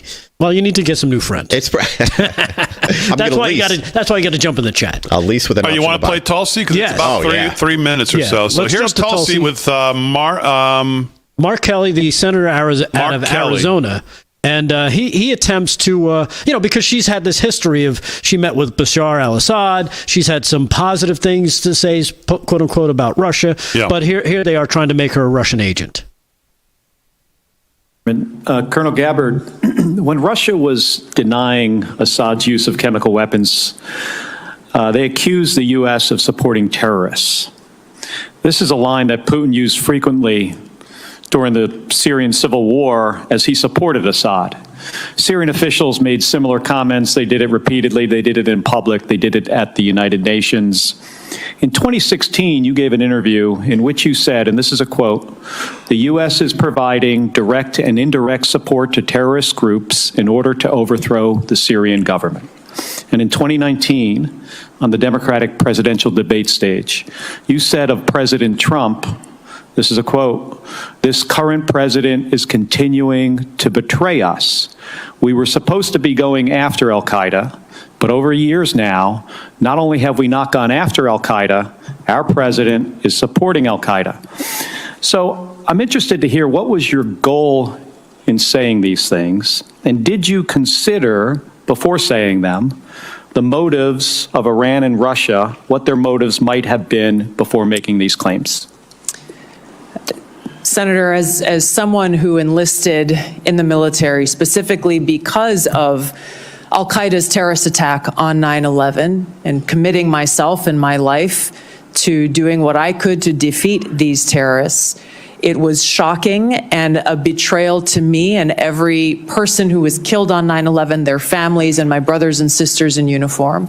When, as a member of Congress, I learned about President Obama's dual programs that he had begun really to overthrow the regime of Syria, and being willing to, through the CIA's Timber Sycamore program that has now been made public, of working with and arming and equipping al-Qaeda in an effort to overthrow that regime, starting yet another regime change war in the Middle East. DoD train and equip program, again, begun under President Obama, is widely been known, looked at, and studied, that ultimately resulted in over $500 million being used to train who they called moderate rebels, but were actually fighters working with and aligned with al-Qaeda's affiliate on the ground in Syria, all to move forward with their regime change and not acknowledging what was obvious at the time and what has unfortunately borne true, which was that a regime change war in Syria, much like the regime change wars in Iraq, the toppling of Gaddafi and Mubarak, while these are all dictators, would likely result in the rise of Islamist extremists like al-Qaeda taking power. I shed no tears for the fall of the Assad regime, but today we have an Islamist extremist who is now in charge of Syria, as I said, who danced on the streets to celebrate the 9/11 attack, who ruled over Idlib with an Islamist extremist governance, and who has already begun to persecute and kill and arrest religious minorities like Christians in Syria. I understand. Why that should be acceptable to anyone is beyond me. It shouldn't is be. certainly and not in our interest. I appreciate your answer, and thank you. My concern has to do with the tendency to repeat Russian and Syrian, and even in some cases, I think we'll get into in the closed session, Iranian information, and to discount what comes from our intelligence community. Senator, every American deserves to know that people in our own government were providing support to our sworn enemy, al-Qaeda. That should not be acceptable by anyone. Yeah. Not only that. That's like a mic drop. What else can you say? It's completely appropriate. And the fact that Kelly just stood there and let her talk, he didn't try to stop her from talking, which is odd because usually when they start revealing the truth, they want to stop it because that goes against their narrative. But the fact that he's like, well, you repeated it. It was the truth. That's the problem, and that's the problem they have. That's what they have a problem with, is that she's actually repeating the truth. And how come you're not repeating what the intelligence communities are telling you? Because they're lying to us. Yeah, exactly right. And they're lying to the American people. And basically, our money is being taken and funded and used for funding for these terror organizations that come back. And guess what? They come back to haunt us, don't they? Thanks, Obama. Because that's exactly what she was basically saying. Thanks, Obama. This is what you created. And now they're giving her a problem because she mentioned it. Right. And what we're trying to avoid in that part of the world are Islamic extremists, who hate us and want to kill us. And then you balance that against a horrific dictator. And you're like, well, we don't want the Islamic extremists. Why are you enabling this? Yeah. She made a great point. And they always fill the vacuum, right? When you take one of these guys out, they always fill the vacuum with somebody usually worse. All right, quick hour 1, hour 2 coming up live from Studio 6B right after this.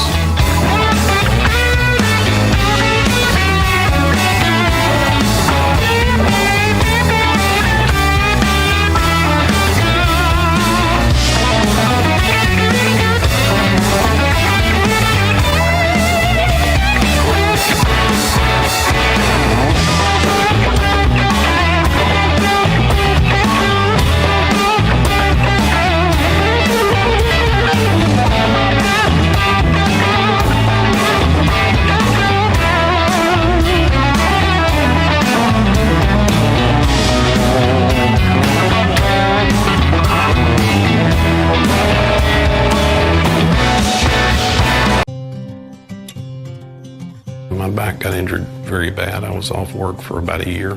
I heard about Relief Factor from my wife. I took it every day, 3 times a day for 3 weeks. I'd look at her and I said, the pain is gone. And she said, I'm glad it helped. I said, no, you don't understand. It's gone. Relief Factor is a daily supplement that doesn't just mask pain, it helps eliminate it. Call or go online now for our 3-week quick start, just $19.95. Hello, this is Mike Huckabee. President Trump said he wants to take back the White House and teach our kids to love our country. That's why my team created the Kids Guide to President Trump. It'll teach your kids all about President Trump's accomplishments and his vision for America. And right now, I want to give it to you for free as part of this free gift bundle. Order your free Kids Guide to President Trump, get a free bonus guide, and a free membership to AMAC featuring dozens of money-saving benefits at kidsneedtrump.com. That's kidsneedtrump.com. Friend, do you remember when it felt good to withdraw your cash from the bank to expand a business, go on vacation, or buy a new car? Well, today, withdrawing your own cash has become a very risky business, according to The Secret War, a shocking new research report. I just read it. And folks, I was amazed to learn why banks are now required to spy on us for the government and then report any suspicious or unusual behavior. I suggest you get The Secret War free. Just call the number on the screen, no charge, from the folks at Swiss America. And get this. Did you know simply spending cash today may be enough to have you branded as a potential criminal? That's right. The new war on cash is really a war against all freedom-loving Americans. The Secret War is yours free, so call the number on the screen and you can tell them Pat Boone gave you the number. You asked and we heard you, America. Real America's Voice is coming to iHeartMedia. Yes, Real America's Voice is now breaking through the white noise of the mainstream media. Just download the iHeart app and you'll have all of us right at your fingertips. Scan the QR code and start streaming RAV anywhere you want. Real America's Voice, available whenever you need us. It's never been easier to stay connected with the voices you trust. RAV on iHeart means you can take us with you wherever you go. This is huge. The truth on iHeart. Ready whenever you are. From Charlie Kirk to Steve Bannon, Jack Posobiec to Grant Stinchfield, you'll find all your favorite RAV hosts in one place. You can listen on Spotify, Apple, Pandora, or Amazon. RAV is now available everywhere you get your podcasts. All you need to do is scan the QR code right now. Download the iHeart app today and get ready for Real America's Voice. Scan the QR code and join the RAV movement.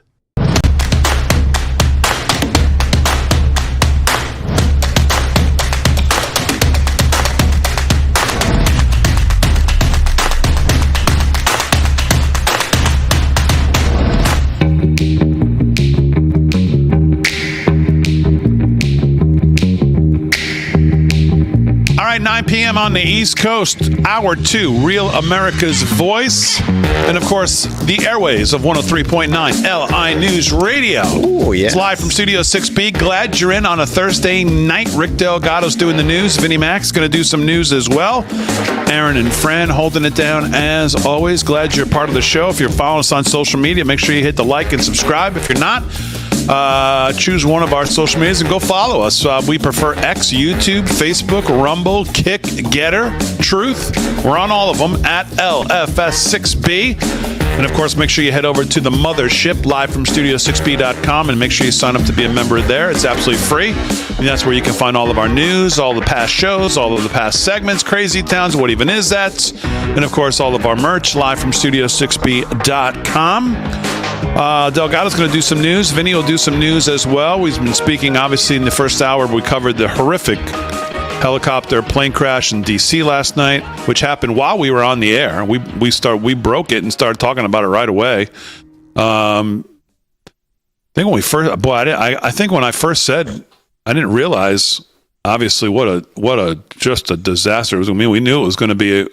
Looked like a huge, just an unexplainable accident. But boy, I don't think when I first saw it and said it on the show, right. I don't think I could even have comprehended what we were in store for. Yeah. Well, it was kind of interesting because now remembering back, we were getting ready to come back on the air in a break, and you said, "Hey, I just saw this headline. Look this up." And the guy, and it was just the first person who posted about it, I read. I said, "Oh, looks like there's been an incident." I don't even know when I first said it if I realized that the plane had gone down. I think I just saw that they had touched each other or there was something.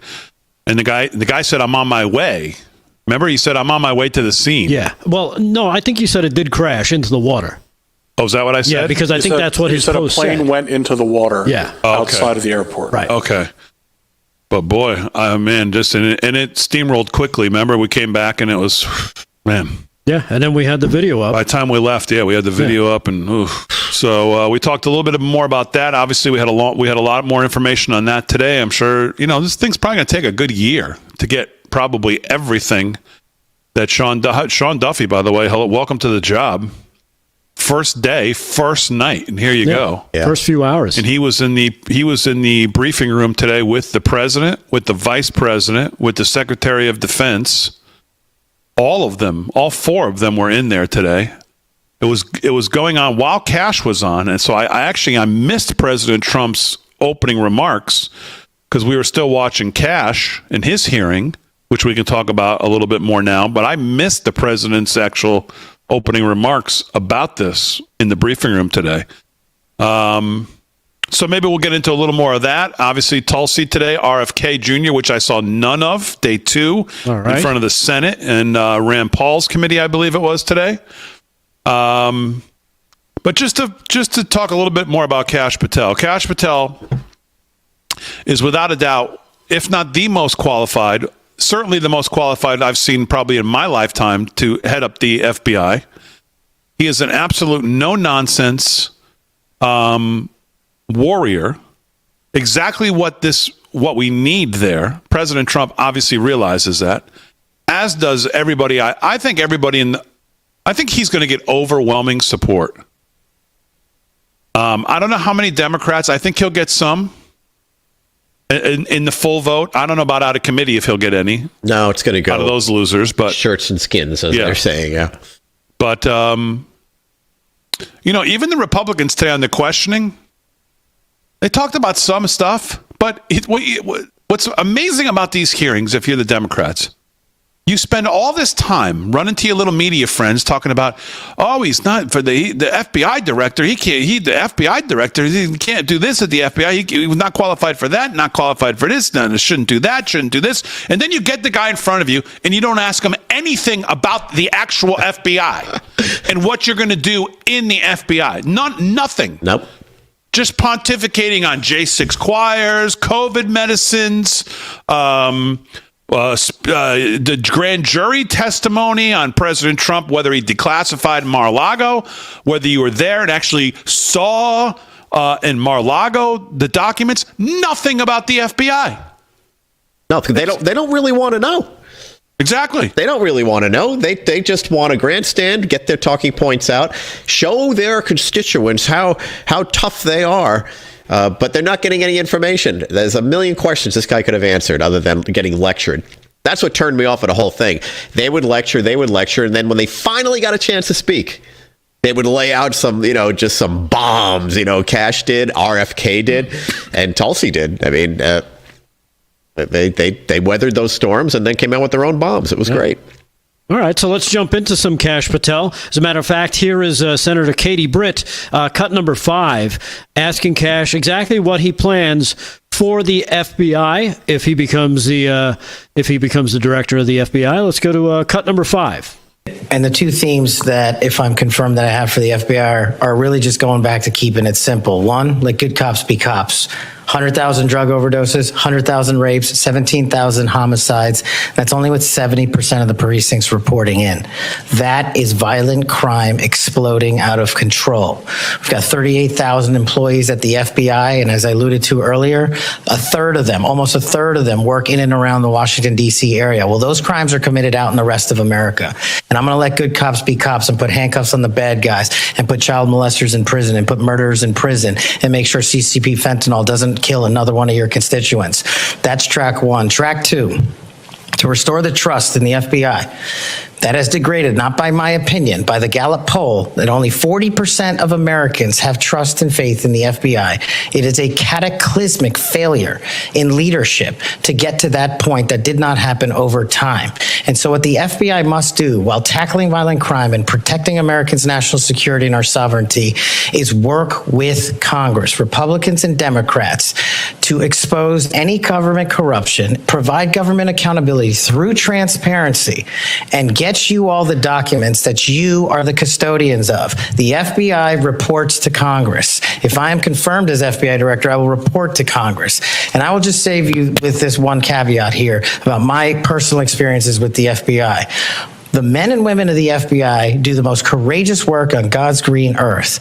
I was fortunate enough to utilize FISA 702 national security measures to prevent a shopping mall from blowing up in Houston and the state capitol from being attacked in California.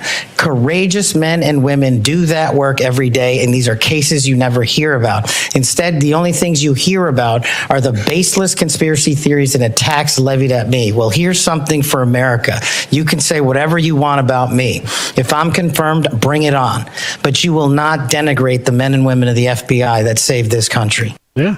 Oh, God. I mean, just laying it out. Is so clear, this guy, right there. Yeah, exactly. He continued on. He was, of course, questioned by many of the lefties who every once in a while would let him get a word in edgewise. Here he is on removing the weaponization of law enforcement from the FBI. This is cut number 4. Here he is. Here's Kash Patel. Check this out. Cut 4. Senator, the only way to truly remove weaponization and politicization from law enforcement is to follow the Constitution. And if you look at the FBI's website and their mission statement and their core values, each has 8. And the 8th and last core value of the mission statement on the FBI's website right now is fighting violent crime. That needs to be number 1. The 8th core value out of all core values on the FBI's website right now is rigorous obedience to the Constitution. That needs to be number 1.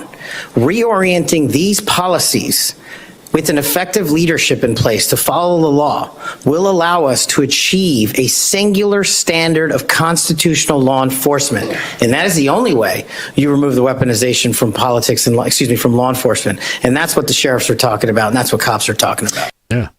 That's a great point, Yeah. Really great It's amazing. point. Number great 8. Depth. Adhering to the Constitution. Number 8, really? 8. What's number 1 through 7? DEI. Let's make sure we hire enough people who look like the rest of America. Let's try not to offend people. Yeah, number exactly. 1. Hey, how about those Christians and those grandmas showing up at abortion clinics that are offering prayers to people going to have abortions? Let's arrest them. That's 1 through 5. Yeah, 1 through 5. The Catholics. Let's just get them wherever they are. Exactly. And the homegrown terrorists that you might find at a school meeting.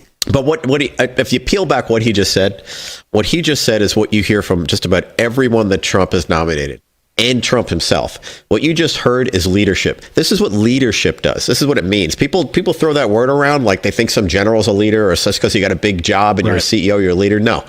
Leadership is about what he just said. By setting the standard of what you're about, by telling everybody this is what we care about, this is why we're here, and these are our priorities. That is leadership. That's setting the table to it. I don't know if you guys noticed this. I certainly have. Every one of Trump's picks, every one, Unqualified. You know what they all have in common? Great leadership skills. And common sense. Common sense and great leadership. And by the way, those two things go hand in hand. Yeah. I mean, if you want to be a great leader, you have to make sense. Yeah, exactly. So you nailed it. Common sense and great leadership. Hey, did you see Josh Hawley tonight? He was on with Jesse Waters after the Tulsi hearing and said, I am worried that Tulsi Gabbard will not be confirmed. Yeah, I've heard that. Because of what I am hearing from some of my Republican colleagues. Yeah. Really?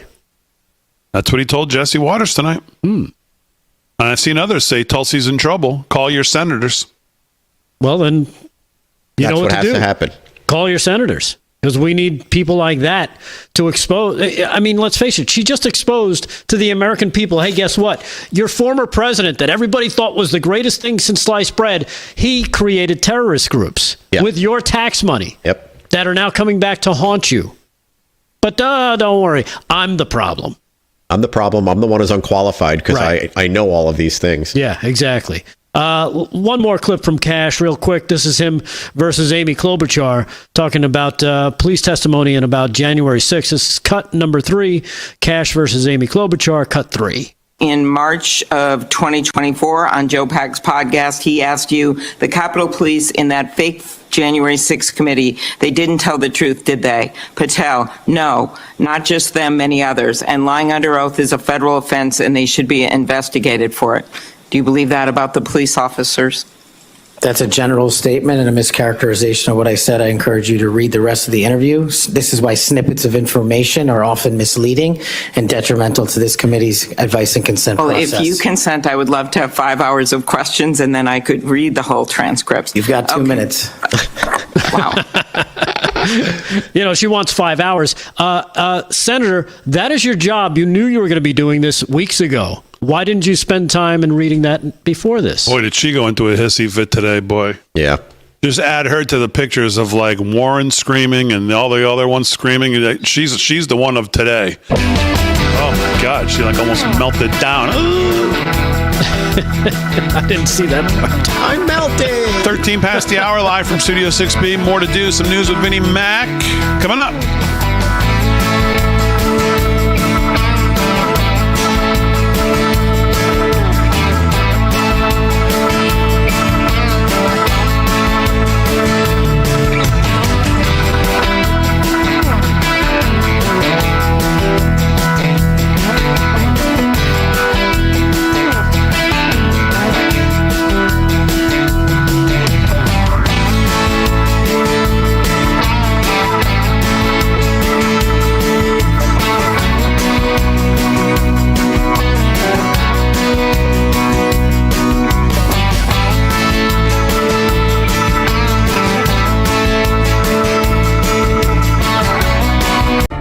Throughout its history, the mission of Hillsdale College has been to develop the minds and improve the hearts of its students. As a commitment to this mission, every student signs an honor code. A Hillsdale College student is honorable in conduct, honest in word and deed, dutiful in study and service, and respectful of the rights of others. Through education, the student rises to self-government. It's an absolute problem. It happens all of the time. If you own property and have got equity, you can be a victim. How can a scammer actually steal my home? It's so easy for them to get the original document. They can download it and forge it. They begin to take out loans, and you're left holding the bag. What can I do to protect my title? Go to HomeTitleLock.com. We monitor your title and alert you if anything disturbs your title. Protect your home. You'll sleep better that night. I'm Richard Karn, and I love my hose. My hose is lightweight. Oh, no. My hose will not kink. Come on. And my hose is anti-leak. It ain't those old hoses. This is my hose. The new Pocket Hose Copper Bullet, now infused with real copper, so your water is always clean and lead-free. Just turn on the water and watch your hose grow and grow to a full-size 3/4-inch hose. It stretches and expands like a rubber band. And when you turn off the water, away it goes, shrinking and squeezing that water out until it's practically bone dry. and that makes it easy to carry and put away. Our new inner tube uses 3 layers of high-strength latex on the inside.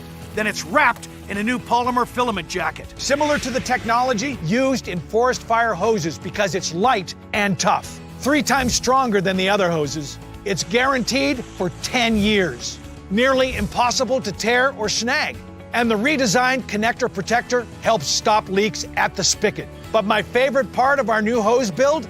The oversized, easy-to-grip fittings. Easy on and off, even with gloves. With more than 100 patents worldwide, it's the best pocket hose in the world. Get the super light 25-foot pocket hose copper bullet today for only $29.99. But wait, call now and get our copper spray nozzle with our exclusive thumb drive free. Simply use your thumb to turn off and on. And with 10 unique patterns, you'll have a setting for every job. It's a $30 value, yours free with every 50-foot copper bullet. But it's not available in stores. This is an exclusive release of our newest pocket hose. There is a strict limit of 3 per order, so don't wait. Order now.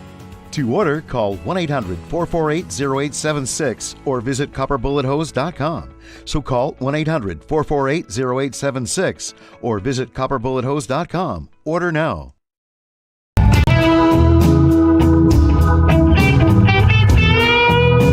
Well, it's a new day in America, new administration in Washington, D.C. There's a lot of excitement and optimism about the future, but the reality is there's a lot of work to do still, especially when it comes to fixing our broken healthcare system. The truth is that the forces that are responsible for breaking our healthcare system aren't going to simply go away. The challenges our system faces won't disappear overnight. Now more than ever, you need to be prepared. That's, of course, where the wellness company comes in. You know the wellness company. Their doctors are medical professionals that you can trust. Their line of prescription medical kits are the gold standard when it comes to keeping you safe and healthy. Whether it's the medical emergency kit, the contagion kit, the first aid kit, or the travel kit, these prescription kits contain an assortment of life-saving medications and guidebooks to assist in the proper use of the medications. From the flu to strep throat, from COVID to bird flu, from a trip to the beach or a trip overseas, the Wellness Company has a prescription kit designed to keep you and your family safe. Make America healthy again starts at home. Do your part. Protect the health of you and your family. Go to twc.health/voice, twc.health/voice today and order. That's twc.health/voice. Use promo code VOICE to save 10%. All right, 18 past the hour, live from Studio 6B. Vinnie Mac's here. Vinnie Mac, besides obviously what we've been talking about, and maybe that's what's been on your mind, but anything else been on your mind? Oh, yeah. Lots of other things. One in particular, I'll frame it this way. Self-inflicted wounds. That's ultimately what the left is all about. Everything they have set forth over the years they've been in power, the DEI stuff we've talked about, sanctuary cities, and all these kinds of things. These are all self-inflicted wounds. I'm hearing all these stories and news, when ICE is rounding up people and these criminals, and they get someone who's not, a criminal per se, but obviously broke the law by coming here illegally. And there's a huge uproar of all of this. And they're like, how can this be possible? And then they're just going in to where these folks are, where these criminals are. And there's a couple of others there that just came in illegally that maybe didn't commit a crime outside of coming here illegally. So they're all freaking out. And I look at this and I'm like, this is a self-inflicted wound.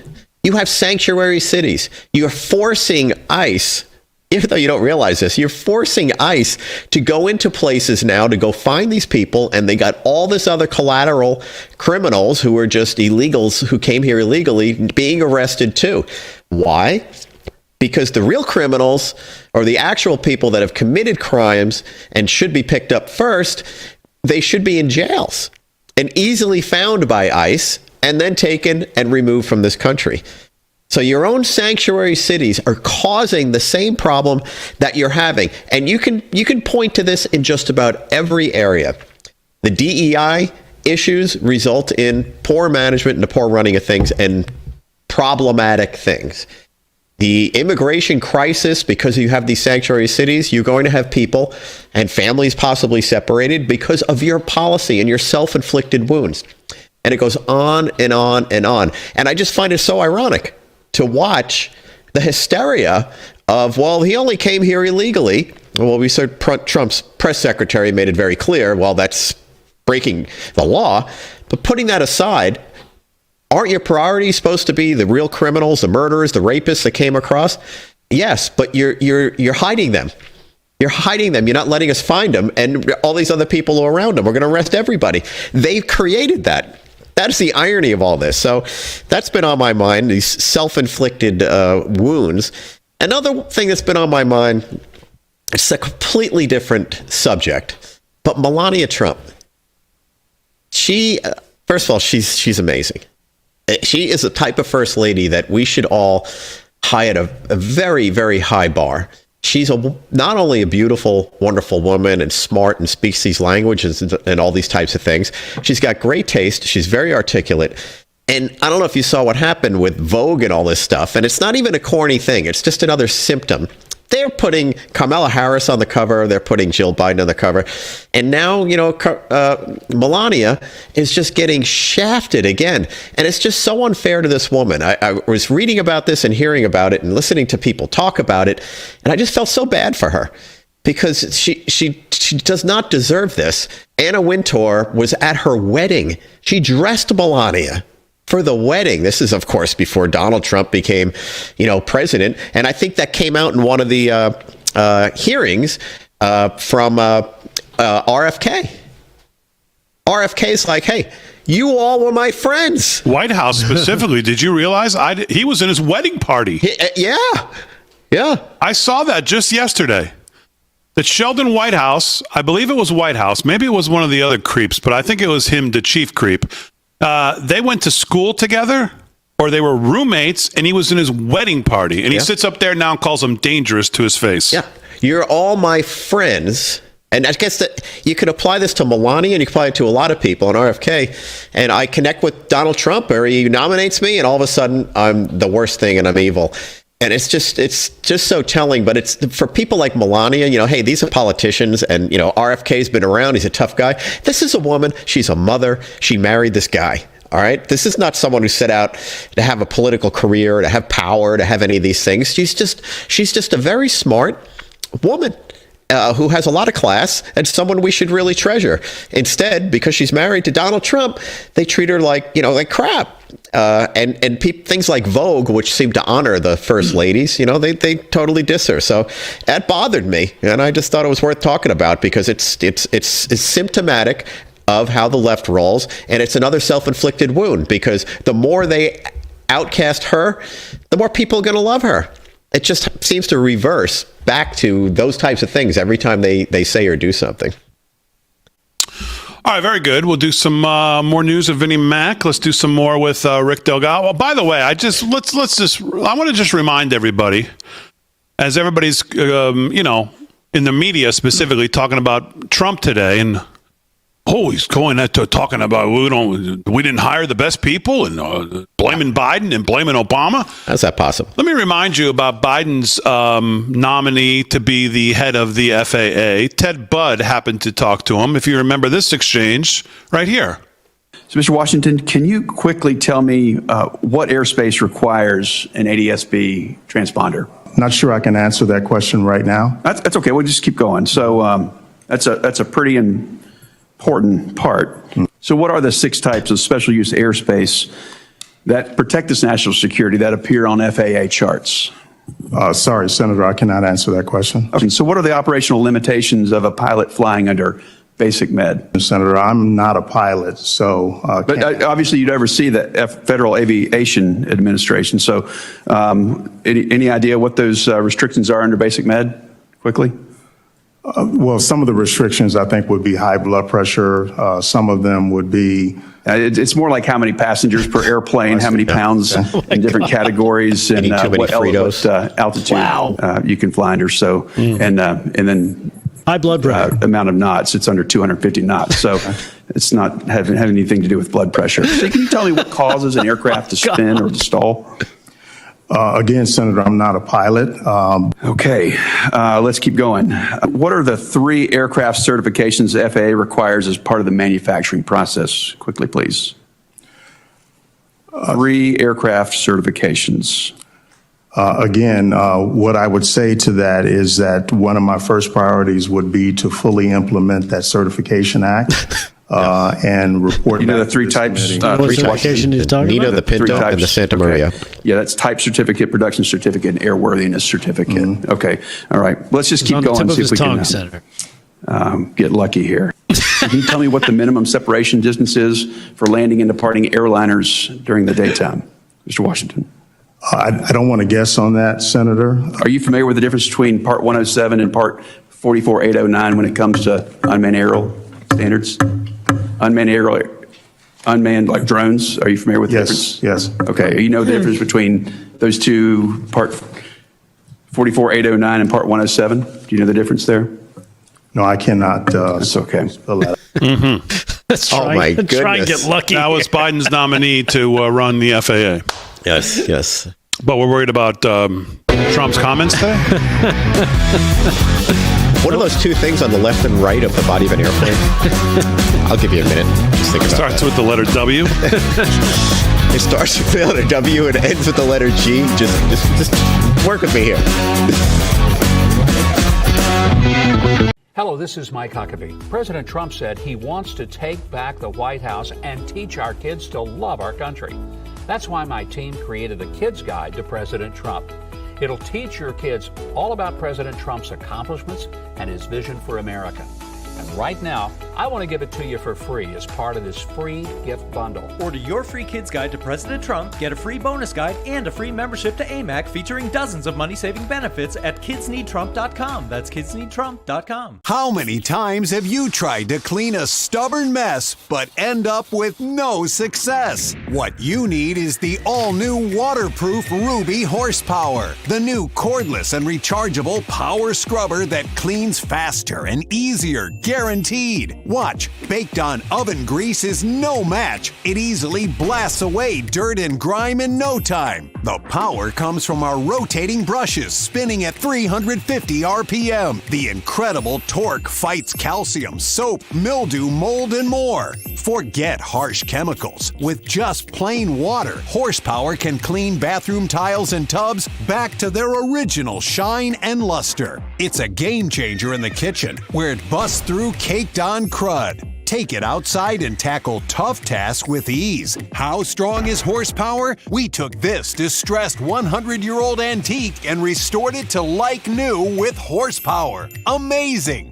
Get your Ruby Horsepower scrubber today with bonus scouring sponge for just $39.99. Save on buying batteries. It's powered with the latest rechargeable technology. But wait, you'll also get this stainless steel brush to make range hoods and gas stoves look brand new again. Yours free. And we're not done. You'll get this Smart Flex cone brush that fits perfectly into corners, tiny crevices on toilets and tiles, or hard to reach shower door rails. Yours free. And to top it off, we'll include this microfiber cloth to clean delicate surfaces and polish cars sparkling clean. It's also free. Great news! Horsepower is now in stock and ready to ship, but due to high demand, there is a strict limit of 2 per order. Order now. Call 1-800-953-8622. That's 1-800-953-8622 or visit horsepowerscrubber.com. So call 1-800-953-8622 now.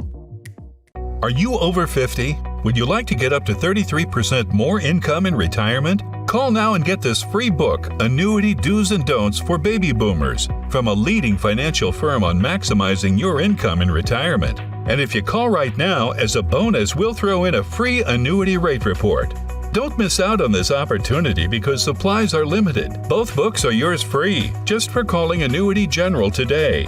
Call 800-899-6246.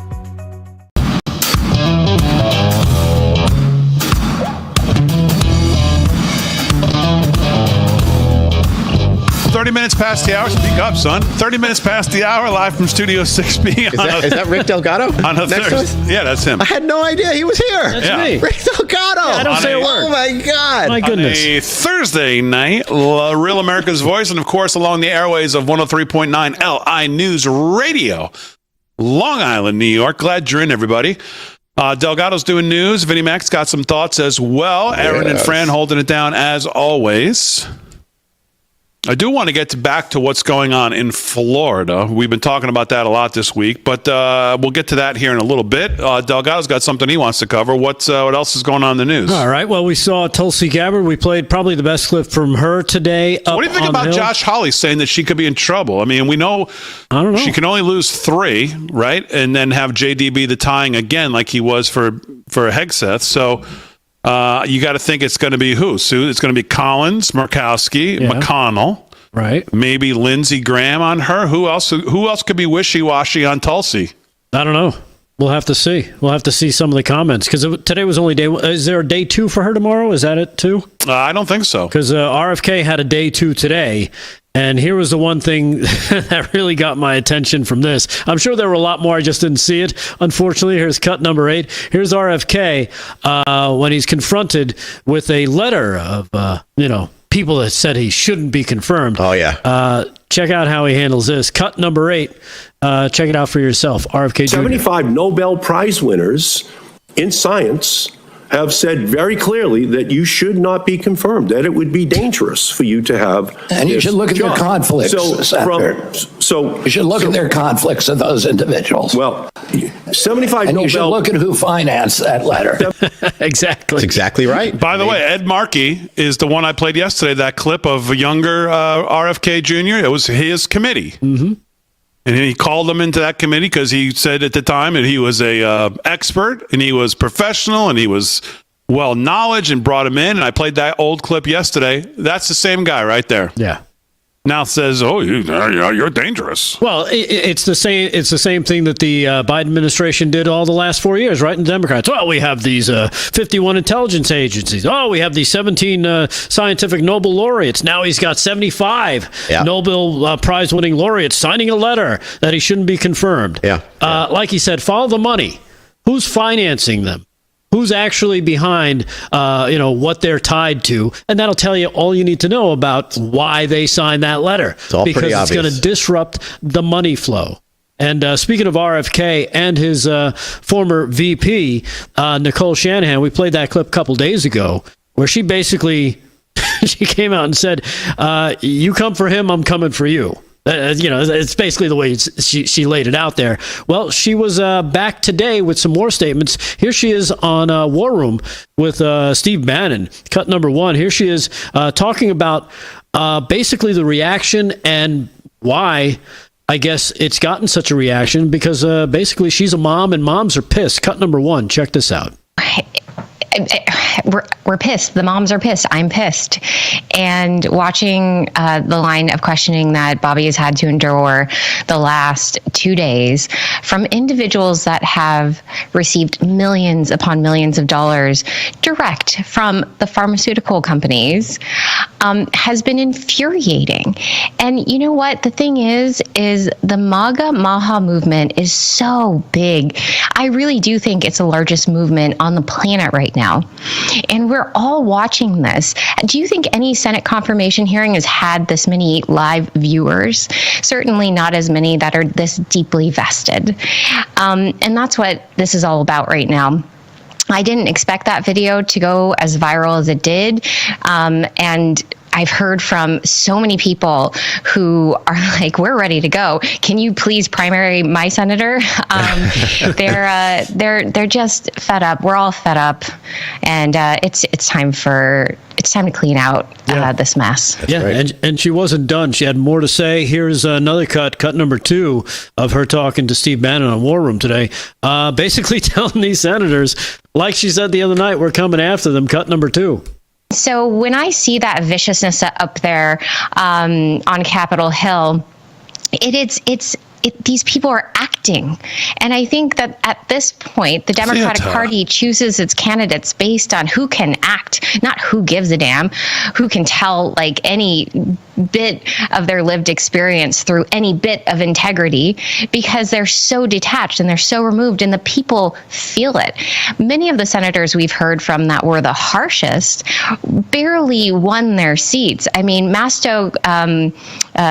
Masto, she won her seat by less than 1%. I mean, these things are like these seats are low-hanging fruit, and we're coming after every single one of them. There you have it. I just so love this. Yeah. Yeah, backing up the earlier quote from her video that went viral the other day of saying, you know what, we are coming after them, and she's right. She's making a lot of good points. And by the way, they didn't care. She specifically talked about Warnock funding that and Ossoff. Yep. Neither one of them took any consideration to that in their questioning of Bobby Kennedy Jr. Oh, as a matter of fact, Raphael Warnock has already announced he's a no on Kennedy. Absolutely doesn't care. So I guess maybe that's all he wanted was it's time to retire anyway, so get me out of here. Hey, I'll get rid of him. We'll get more seats. By the way, I want to thank Barb on X. Well, many people on X. We get so many messages on X, but I just happened to see hers as I was going through. She said, hey, LFS6B, please note this post. Here's a list of rhinos reportedly against Tulsi Gabbard as of today for director of NIH. Lindsey Graham, Susan Collins, Mitch McConnell, Lisa Murkowski, so the usual suspects. Then add John Cornyn, Mike Rounds, John Thune, Tom Tillis, and John Curtis from Utah. So right now, that is your list of 1, 2, 3, 4, 5, 6, 7, 8, 9 Republicans who are supposedly, according to this, could be off a couple, but right now, 9 Republicans who are, I guess, not a definitive yes so far on Tulsi. The darling of the Democratic Party, Tulsi Gabbard. Right. The rising star of the Democratic Party, Tulsi Gabbard. Now you got these Republicans not wanting to support her and every Democrat not wanting to support her. Crazy. It's amazing what happens when you tell the truth. Yeah. And the lying scumbags who are lining their pockets with our money don't like it. Not only lining their pockets, but spending our money in some of the most embarrassing ways. Yeah, and disgusting ways. Yeah. So. All right, Dame, that's all I got for now. I know you've got some stuff. All right, so we talked a little bit about what's going on in Florida this week with the legislature. And if you're a big supporter of what the governor has done in Florida, and a lot of people have moved to Florida from all these states, this week should be a wake-up call. Because the Democrat Party, Florida is where the Democrat Party has gone to basically vanish, die, gone, overrun. And this week should be a wake-up call that once the governor's gone, that may not be the case. And if we want Florida to go back to where it was in the early 2000s, where it was purplish, bluish, and the swingiest of swing states, think of what happened there in 2000. Yeah.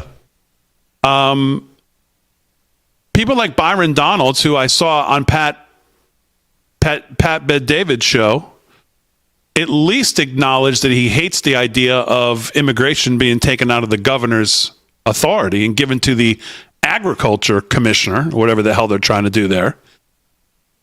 But I think he probably needs to stand up and be a little... I think anybody thinking about running for governor in Florida, this might be a time to jump in with both feet here.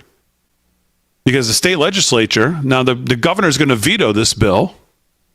And what we can only hope is that upon veto it, there's maybe some who rethink their position of supporting it the first time around so that they can't override the governor's veto and are forced to put some teeth into this thing. But over at the Blaze today, we're reminded of this party that we're all a part of. Like a dog to vomit, weak Republicans sabotage their own party once again.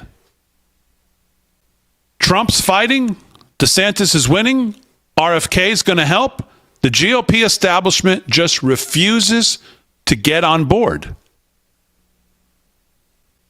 We are not a nation of laws, and we've never been. We are a nation of political will, and we will always be one. Take Florida, for example. What is happening in the Sunshine State this week is a reminder that the Bible is always correct. The dog returns to its own vomit, which is another way of saying no one rises above his own worldview. No one. If you're a junkie, you'll continue to be one until your worldview has changed. If you're an abuser, you'll continue to be one until your worldview has changed. If you're a simp, you'll continue to be one until your worldview has changed. If you're a resident of Kovistan, You will continue to hate Robert F. Kennedy Jr. until your worldview has changed. If there was ever a place where people instinctively did the right thing because it benefited them without necessarily believing in the underlying principles, it would be Ron DeSantis's Florida.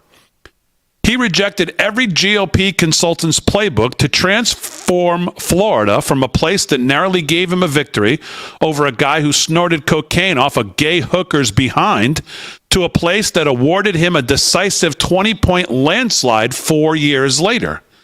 And incidentally, his victory contributed to the near total collapse of the Florida Democratic Party. So obviously, a lot of GOP consultants should probably never work again there. Oh, look, vomit. The Florida Republican legislature is eating it up in the name of protecting illegal immigration in Florida by trying to give the state agriculture commissioner more power to police the matter when the governor possesses, thus trying to turn DeSantis into a lame duck as we speak. Take notes, my friend, because I promise you this: if the GOP loses the 2026 midterms by pulling its punches and channeling the spirit of Mitt Romney, the same type of Republicans in Washington will try to undermine Donald Trump's presidency then, too. They resent that both Trump and DeSantis forced them to take actions that they had long avoided. And if they can't accept victory in Florida, seize the momentum, and ride the wave to success elsewhere, they won't do it anywhere else. There is no real conservative movement, only strong men wielding power. Which brings us back to RFK Jr. and the opposition to his nomination as Secretary of Health and Human Services, led by evangelic figures like Mike Pence. The GOP's problems stem largely from the same issues that plague the church. In this case, Republicans with weak pro-life records use RFK's stance on baby killing as a smokescreen to excuse their broader failures. Like Francis Collins, for example, a so-called Christian who rubber-stamped Anthony Fauci's disastrous policies that upended American life and pushed the poisonous jab in your arm. Collins has never expressed a shred of remorse. Meanwhile, within taking office, Trump reinstated 8,000 service members to full rank and back pay after they were purged from the military, cracked down on transgender ideology in hospitals, women's sports, and ramped up deportations of rapists, drug offenders, traffickers who prey on children. The Republican Party needs to stop eating their own vomit. Hear, hear. Hear, hear. Take yes for an answer and let RFK go to work. Yep. All right, we'll wrap it up for a Thursday night when we get back right after this.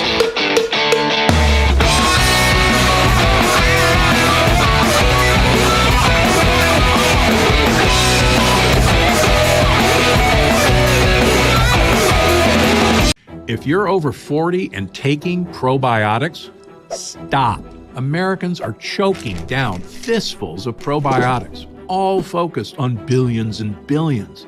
Yet they're still feeling sicker and sicker and fatter and fatter. I'm Dr. Stephen Gundry, and I call it the Great Probiotic Hoax. There are critical nutrients missing from many popular probiotic supplements.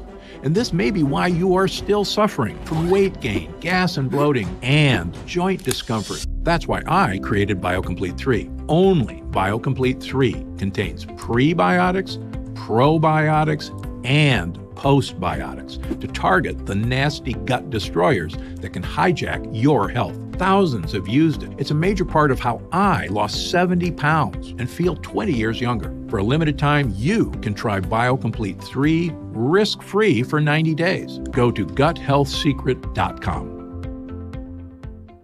Are you having trouble hearing your TV or listening to conversations in loud spaces? I think as my hearing loss has gotten worse, I'm not as engaging as I was before. Then it might be time to consider nano hearing aids. The days of expensive hearing aids are over. Recent changes in the law have allowed for over-the-counter hearing aids sold direct and shipped to your home, which means no more having to go to a doctor and spend thousands.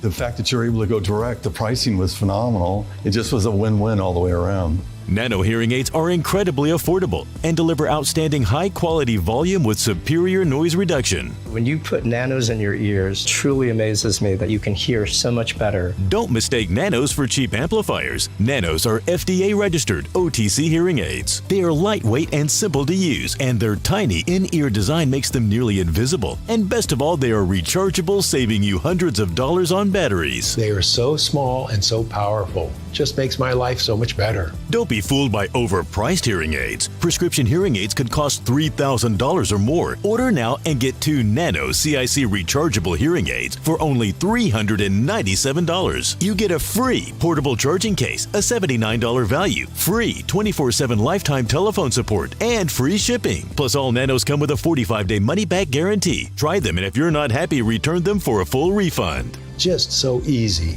so affordable.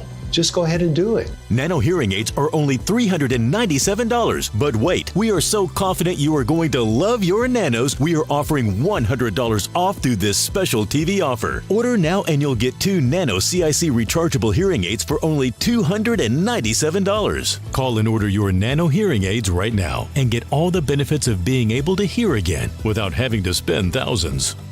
Call 800-226-2107. That's 800-226-2107.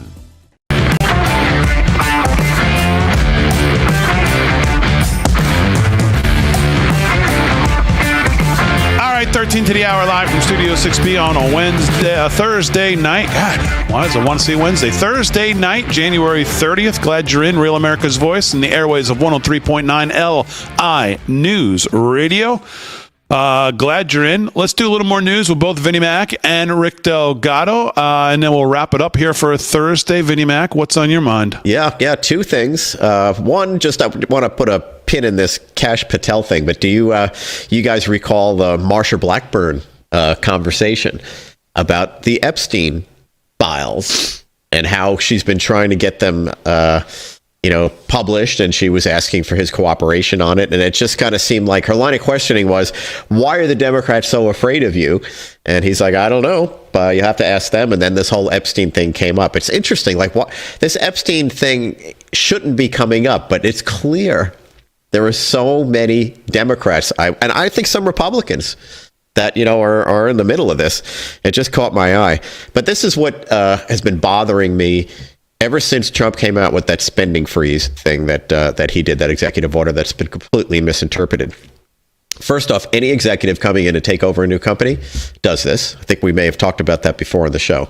You want to stop spending, see what you're spending money on, reevaluate things, and go.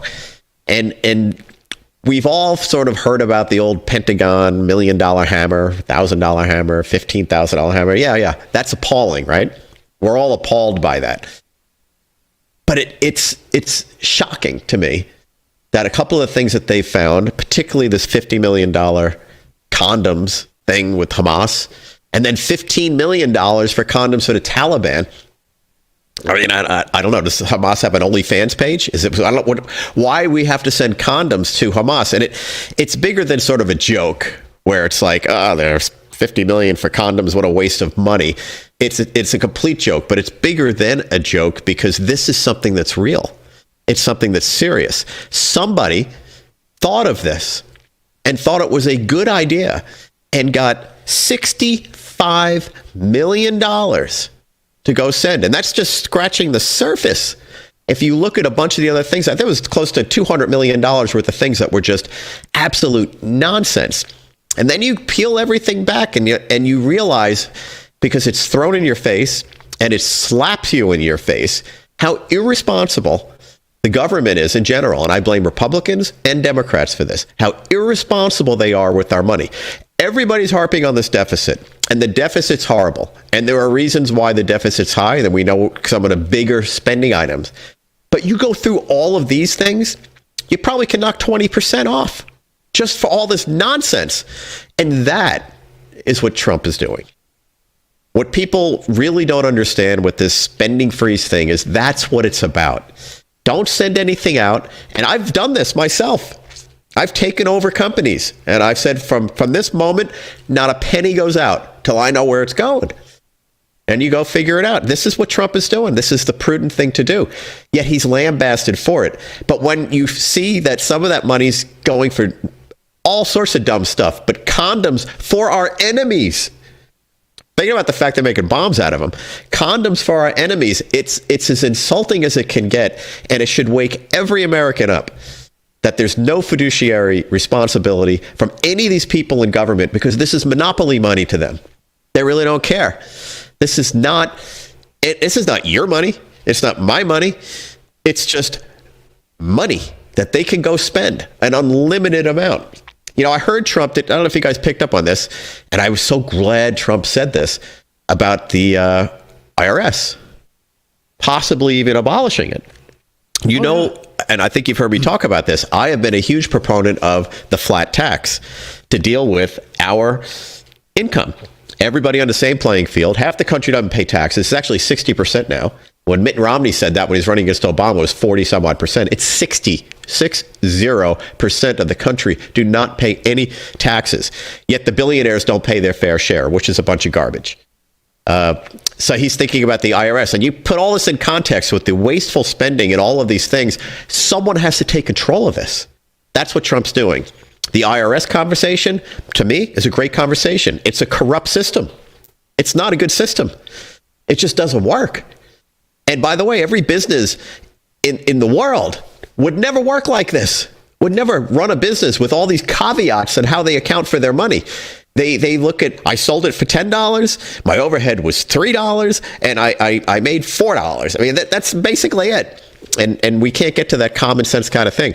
So I just wanted to talk about that because the spending freeze thing's gotten such negative feedback. I hear it from people I know on Facebook, friends of mine, irresponsible. He stopped all this stuff. And I'm like, what, haven't you ever run a company? Some of these guys I'm talking to have run companies. I mean, what is it? It's a total joke. Yeah.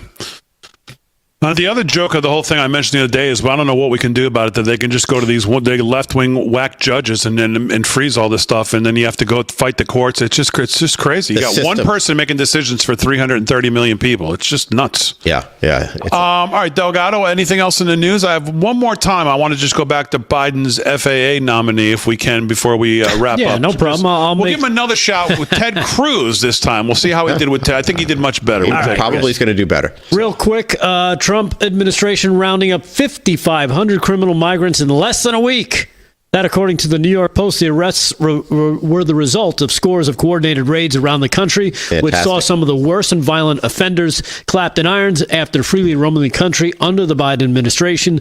Those busts included dozens of members of the vicious Venezuelan Tren de Aragua, whatever you call it, prison gang, as well as multiple MS-13 gang members, at least 5 career criminals nabbed by DEA, and scores of others wanted for murder, kidnapping, child molestation, and more. So not a bad first week as Tom Homan and the people over at ICE start rounding up the worst of the worst and getting them out of the country. Yeah. All right, so one more time, I know the media is really upset about President Trump attacking possibly not having the best people and who we're hiring and how dare he. Yeah. Here's Biden's FAA nominee. We just played a little bit of it earlier in the hour, and here he is with Ted Cruz. Just a little. I think he did a little better here with Ted Cruz. Here we go. Have you ever flown a plane? Thank you for the question, Senator. No, I have never flown a plane. A great question. So you weren't a military pilot or a commercial airline pilot? No, Senator. Have you ever worked for an airline? No, Senator. Have you ever worked as an air traffic controller?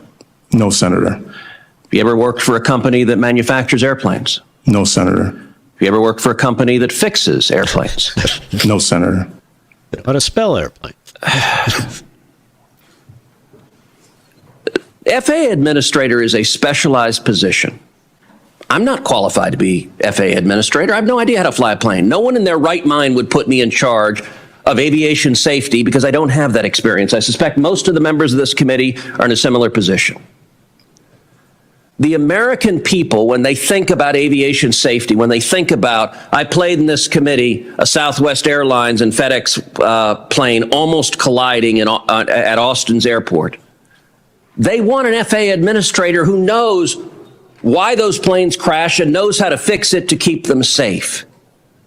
And with all respect, Mr. Washington, it gives no comfort to to the flying public that their pilot might be a transgendered witch, but doesn't actually know how to prevent the plane from crashing into the ground and killing them. I believe your record is woefully lacking. And in fact, you have zero aviation safety experience. Yeah. That's straightforward, though. I mean, it's straightforward. You don't have the experience. Like, I'm not insulting you. You don't have it. As opposed to just insulting people like they're doing now. Right. You are not what we would call the best qualified, given the standards that we're looking for, which is what President Trump talked about today. Yep. You are not the guy for the office. Did he get in? So obviously he didn't make it, right? To be honest with you, I don't know if he got in. I think he did get in. No. I don't know. God. All right, as always, man, that was fast. We salute our military, active and active police, firefighters, first responders, EMTs, everybody on the front lines protecting us. Thanks, guys, on the show. Aaron, Fran, great job. We'll see you tomorrow, Friday night, Pizza Friday, to wrap up the week live from Studio 6B. We'll see you then, everybody. Have a great rest of your night.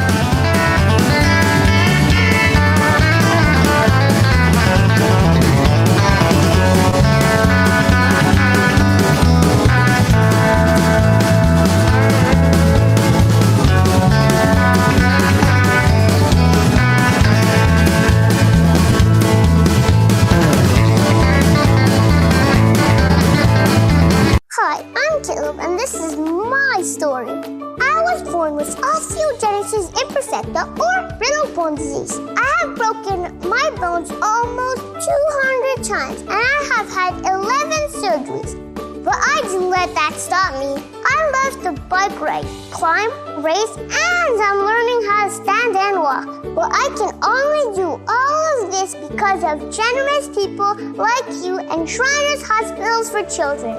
Because of people like you, Shriners Hospitals for Children has helped more than 1.3 million kids just like me, regardless of their family's ability to pay. Shriners Hospitals for Children is only able to provide this world-class, life-changing medical care because of the generous gifts of people just like you. Because of you, I can ride my bike.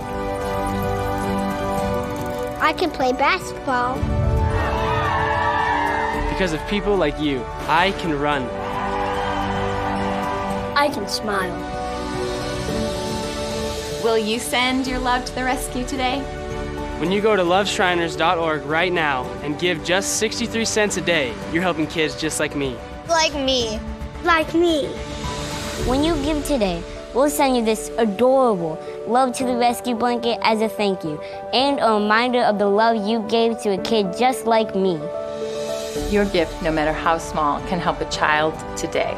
This is your moment to make a difference. When you pick up your phone, I know you have it right there, and call to give. You're helping kids like me.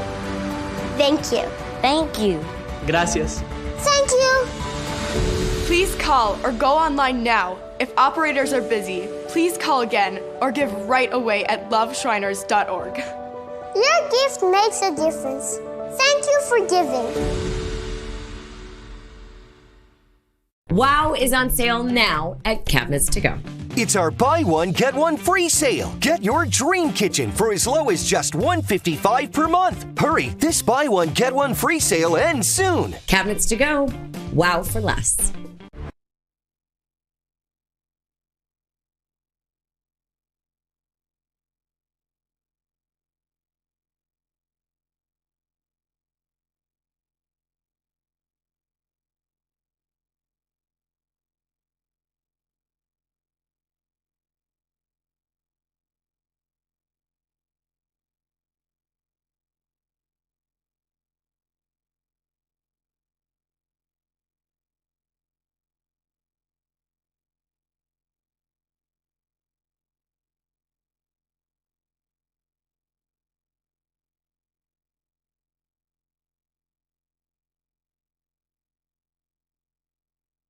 Coming to you from the entertainment capital of the world, Las Vegas, Nevada.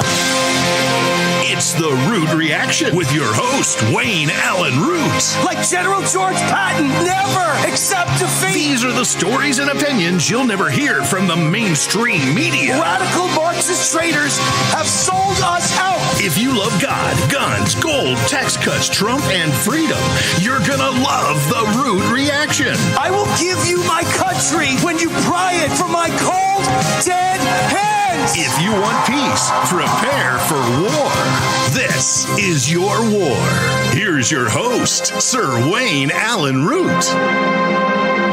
All right, Wayne Allen Root, the Root Reaction. The Root is on fire. A little more somber show today with all those people dead in Washington, D.C. A very sad day. No one quite knows what happened. Everybody's guessing. Everyone's pointing fingers. Maybe blame to go around. I don't know. But I'll tell you what. Before I get to the story of the American Airlines plane crashing with the military Black Hawk helicopter, all 67 individuals feared dead. Recovery operation underway. No rescues. 27 dead bodies recovered so far. Both the plane and the helicopter underwater. There are no survivors, clearly.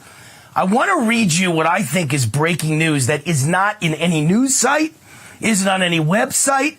The only person in the world who knows this is me.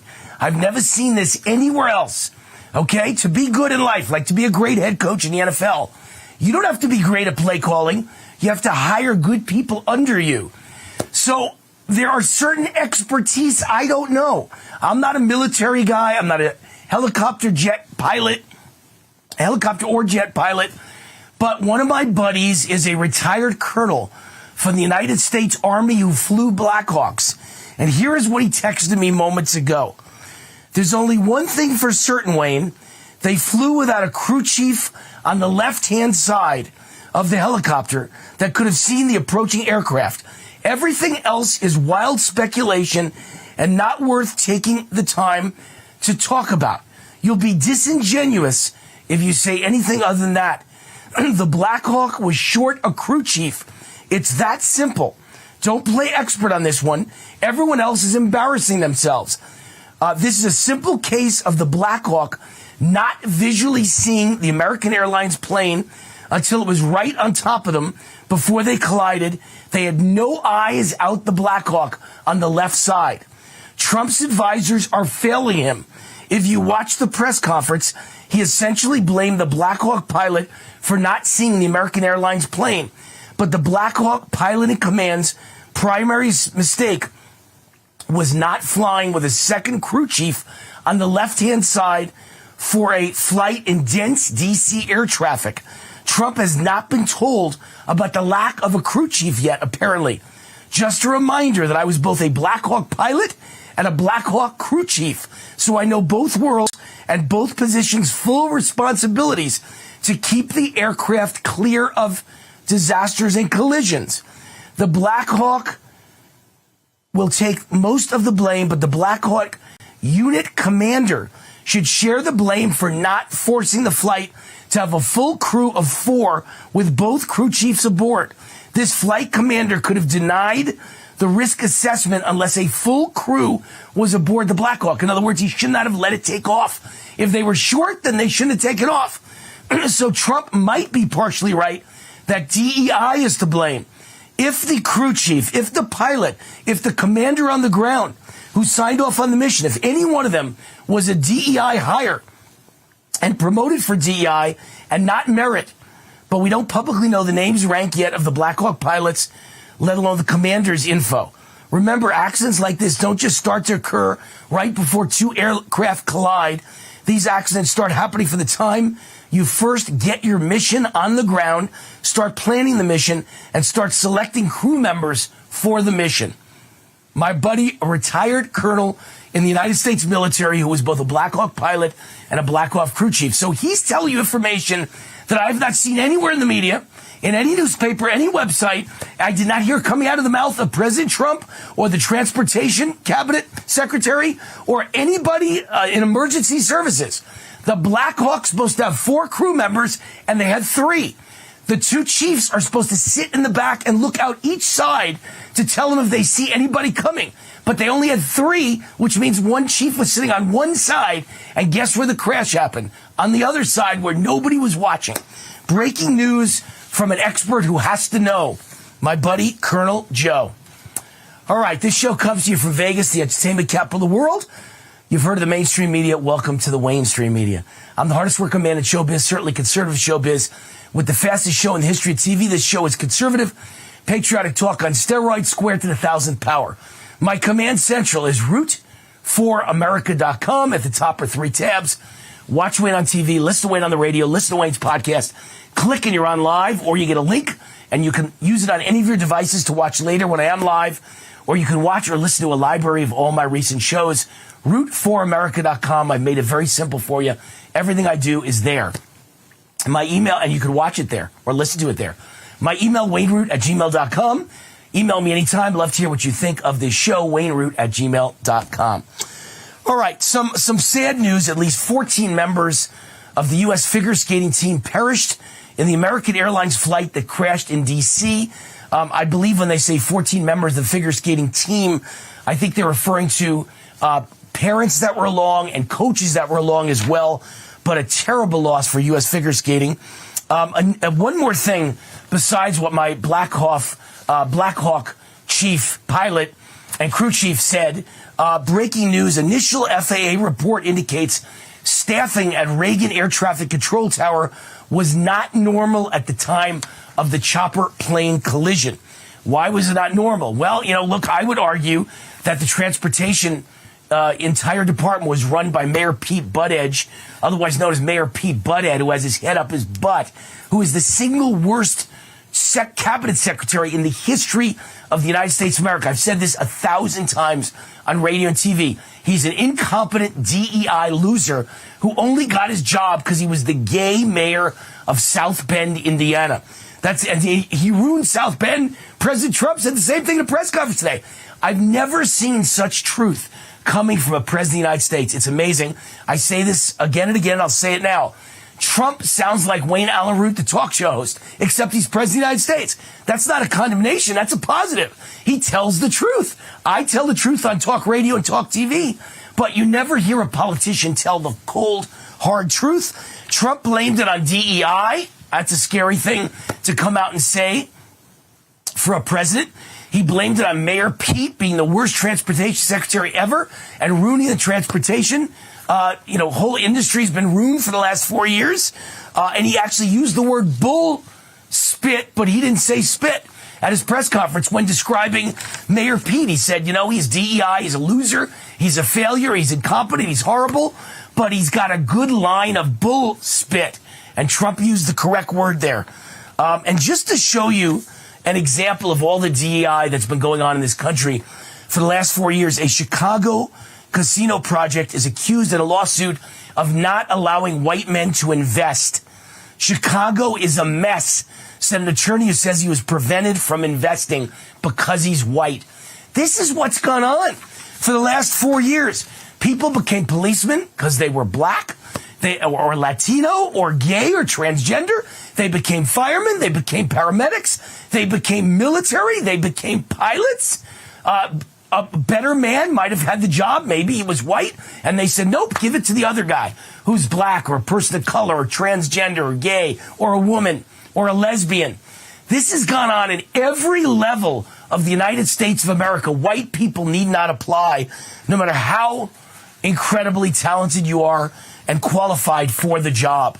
The New York Post asks, how did the plane crash happen? Experts tell the Post what may have caused the accident. And it's funny because my wife, Cindy, is no pilot, but she has traveled all over the United States. In her previous job, she sold very high-grade $200,000 medical lasers to doctors all over the United States, traveled to every part of the country, traveled to every airport, and visited every military base in the United States.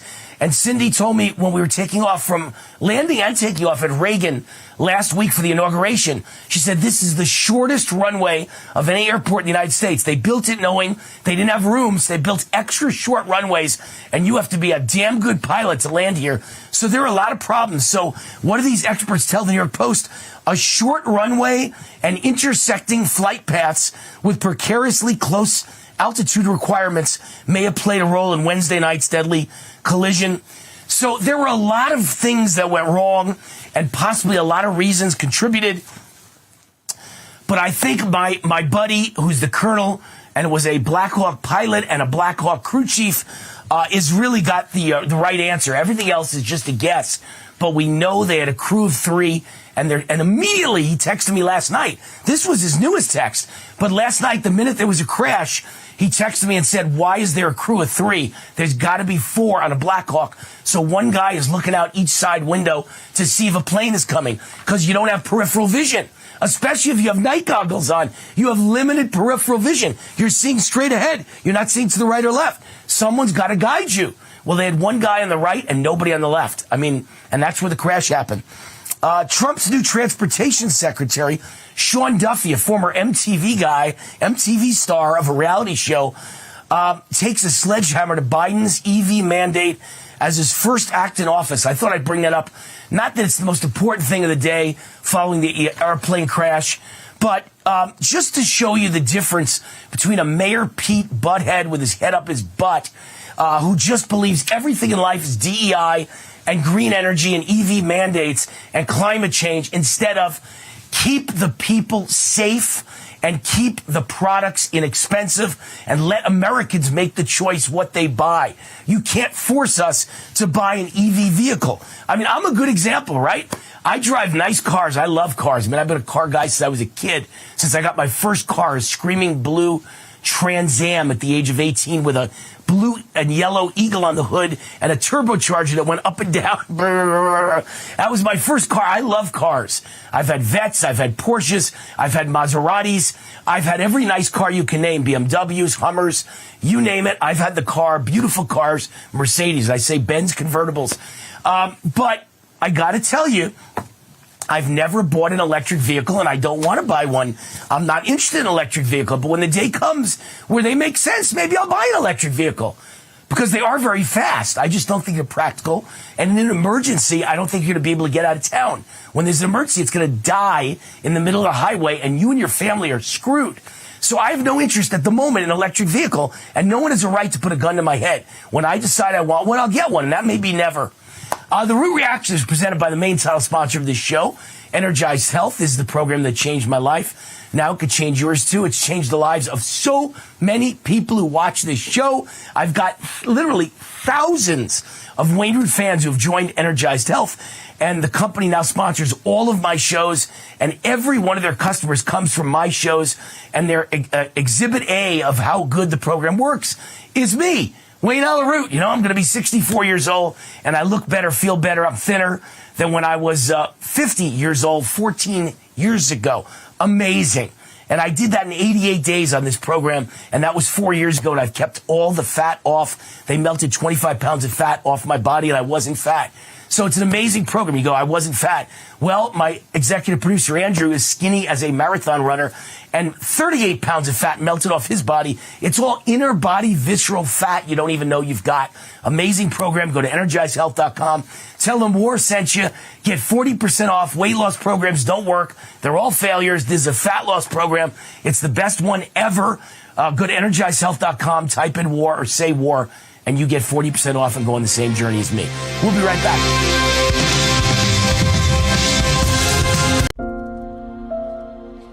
Learning is hard work. Hard work requires character.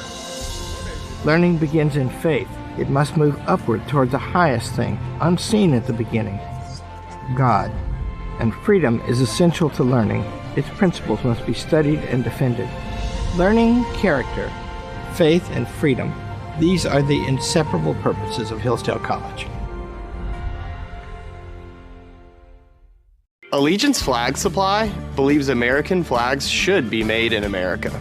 Our symbol of freedom made outside our borders, that did not sit right. Join us in our mission to keep the American flag truly American. Don't settle for flags made elsewhere. Every flag is proudly crafted in the USA with superior materials. Visit showallegiance.com to order your high-quality, made-in-America flag today. That's showallegiance.com.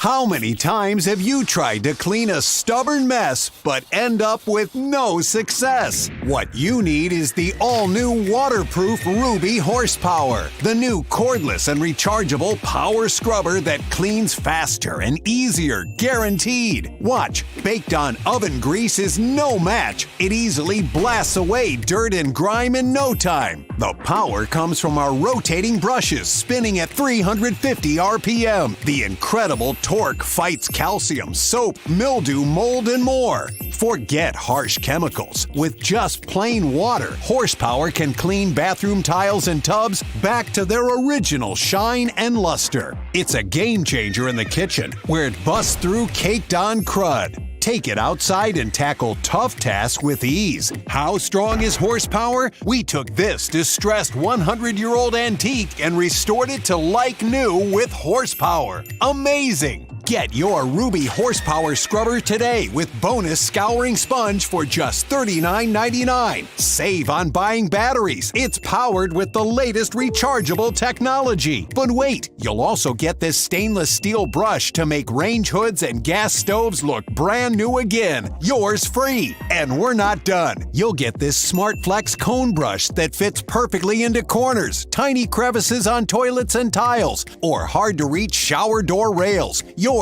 free. And to top it off, we'll include this microfiber cloth to clean delicate surfaces and polish cars sparkling clean. It's also free. Great news! Horsepower is now in stock and ready to ship, but due to high demand, there is a strict limit of 2 per order. Order now. Call 1-800-953-8622. That's 1-800-953-8622 or visit horsepowerscrubber.com. So call 1-800-953-8622 now. All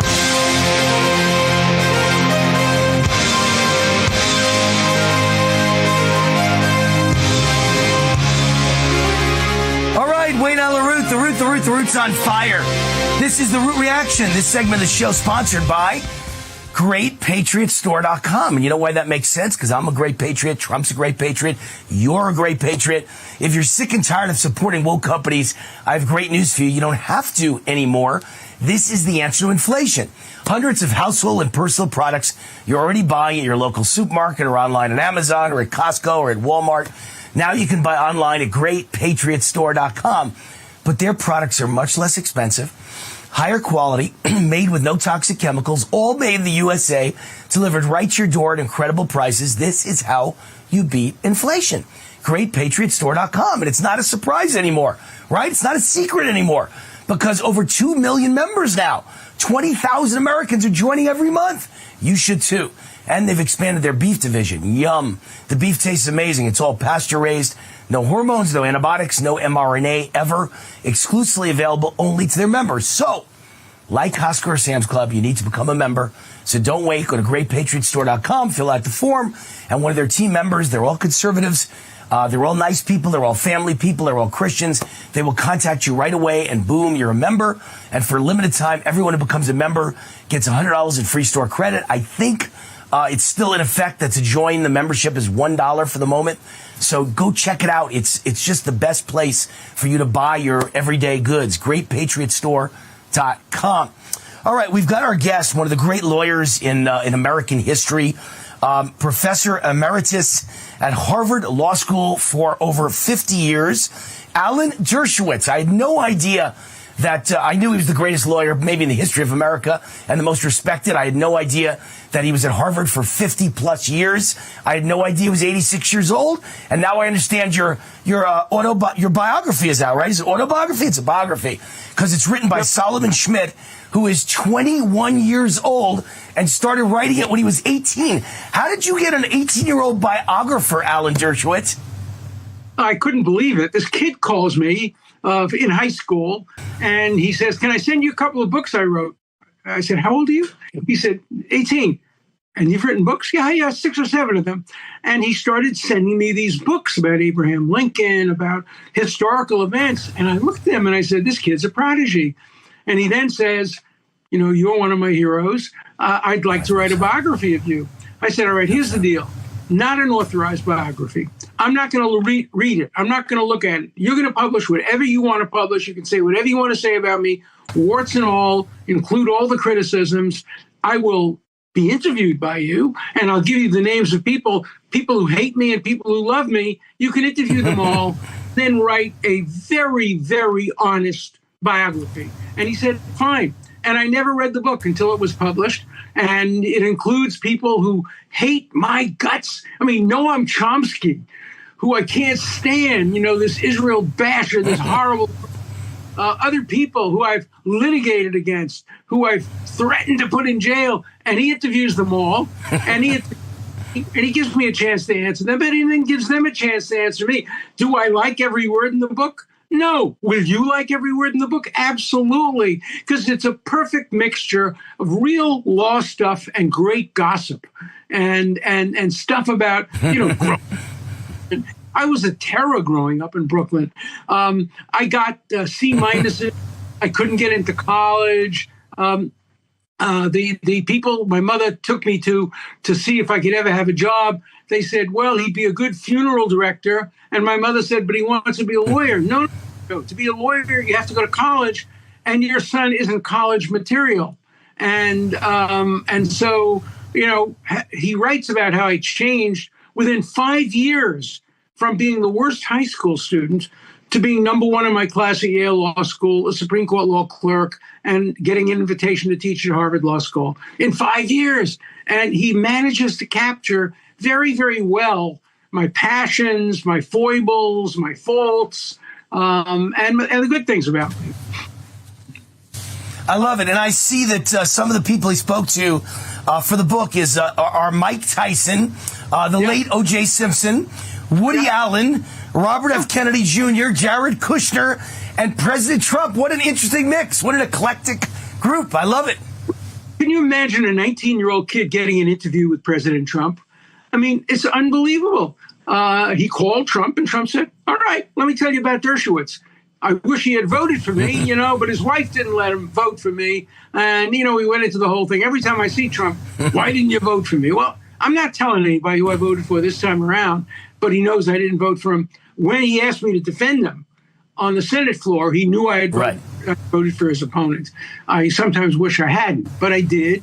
And, Trump is really, he's very political, but he understands that when you need people to help America, it shouldn't matter who they voted for. But this kid is absolutely, he writes brilliantly, he writes beautifully. It's one of these books you can pick up and just, read an hour here and an hour there. And it will tell you so much, not only about me, but about America, about our legal system, about Harvard. And it, as I say, it has some pretty good gossip and some pretty fundamental things about our legal system. So it's a nice balance. I have to give this kid so much credit. He just worked so hard. And I hope you will have a chance to interview him at some point, because he is so good. And he will tell you things that I don't remember now about me. He knows more about me than I know about me. And he actually does. He wrote things about me that he got from other people that I didn't even know. And it's just quite hard. And he knows things about my wife, about my children. Absolutely remarkable. And two of my children cooperated with him, and one of my children likes to keep a completely low profile. So, it has part family members, again, friends, enemies, and everybody in between. But, look, you can hate me, you can love me, but I've lived an interesting life. That you can be sure of. You have lived an interesting life. I'll tell you a very funny story, quick. I was working out the other day, and it was kind of freezing cold here in Vegas, for Vegas anyway. So it was like 45 degrees. For me, that's freezing. And I put on an old sweatshirt, and it said H and Harvard underneath. And I realized, I spent $250,000 on sending my daughter to Harvard. She graduated Phi Beta Kappa, and that's the only thing I got out of it. One T-shirt that says H Harvard on it. That's it. You're lucky. Most people who send their kids to Harvard get much more negative things out of it. I can't stop talking to their parents. Oh, you're not good enough for me. Oh, you voted Republican? Are you kidding? I'll never talk to you. By the way, there's a lot about Las Vegas in the book, because some of my best clients were in Las Vegas. Of course, I represented Sheldon Adelson for many years. And then, you remember Binion's Casino? Of course. Vegas. he got killed or died. We're not sure. And a representative who was convicted of murdering him, and I got her acquitted. Yes. And she recently came to see the children. And so I love the Las Vegas legal system. It's done very well for me over the years. I've in 41 jurisdictions, virtually every state, half of the countries in Europe and the Middle East. And, I've had, thank God, I've had this incredible winning record of cases. Hey, Alan.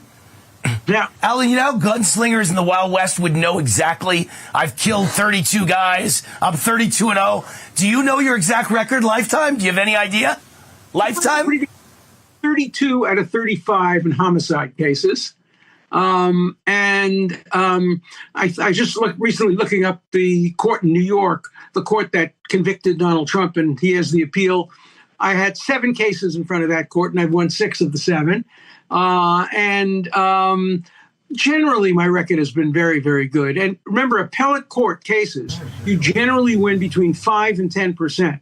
Anybody who's above 10% is doing very, very well because, there's no more presumption of innocence and most appeals are affirmed. But I've had a good record. I've had good people working with me. I worked with my brother for a long period of time. I worked with my son on the Tyson case, and he, in fact, developed some great evidence in that case. And, and some of my clients have remained my friends. Mike Tyson has become a friend. I talk to him all the time. I like him very much.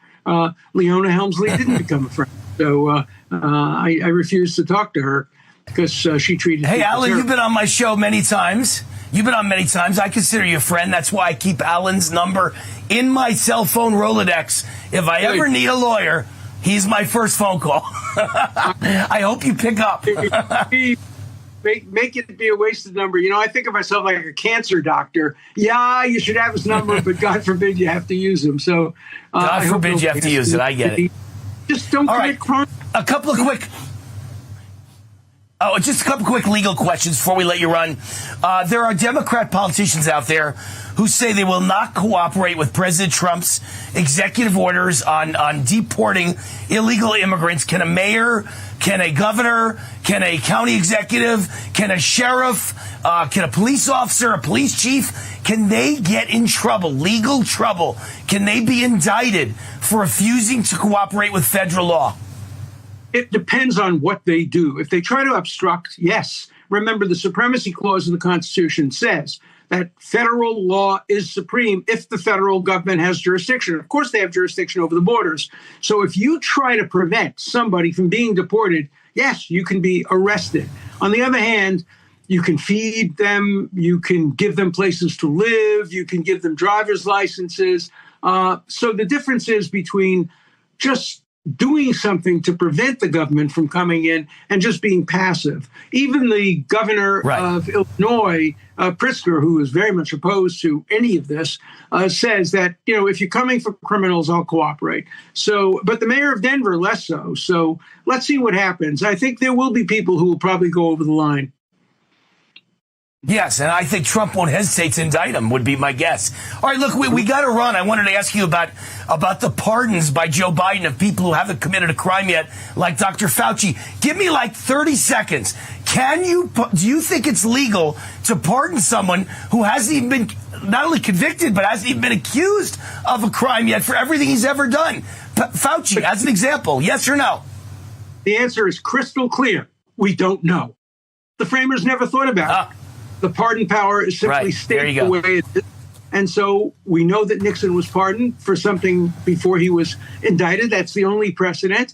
We don't know what would happen if the case actually went to the Supreme Court because there's nothing in the Constitution that limits the president's power. We know the president can't do this. He can't say, I pardon you for crimes you'll commit in the future. So if any of these people are called in front of Congress and they lie, they can still be indicted and prosecuted. All right, Alan Dershowitz, 86 years old and going strong like a 36-year-old. Love him. Great guy. Alan, we got to run. I can't give you the last word because we got to run. They give me a 5 count in my ear. His new biography is called Legal Gladiator. I'm the only guy in the world who ever got the last word against Alan Dershowitz. Legal Gladiator, Alan Dershowitz. Good guy. We'll be right back.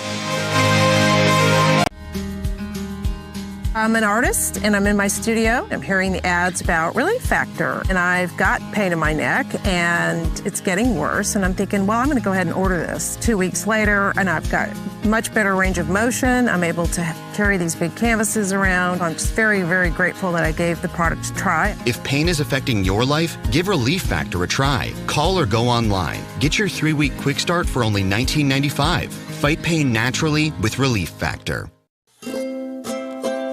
If you're happy and you know it, clap your hands.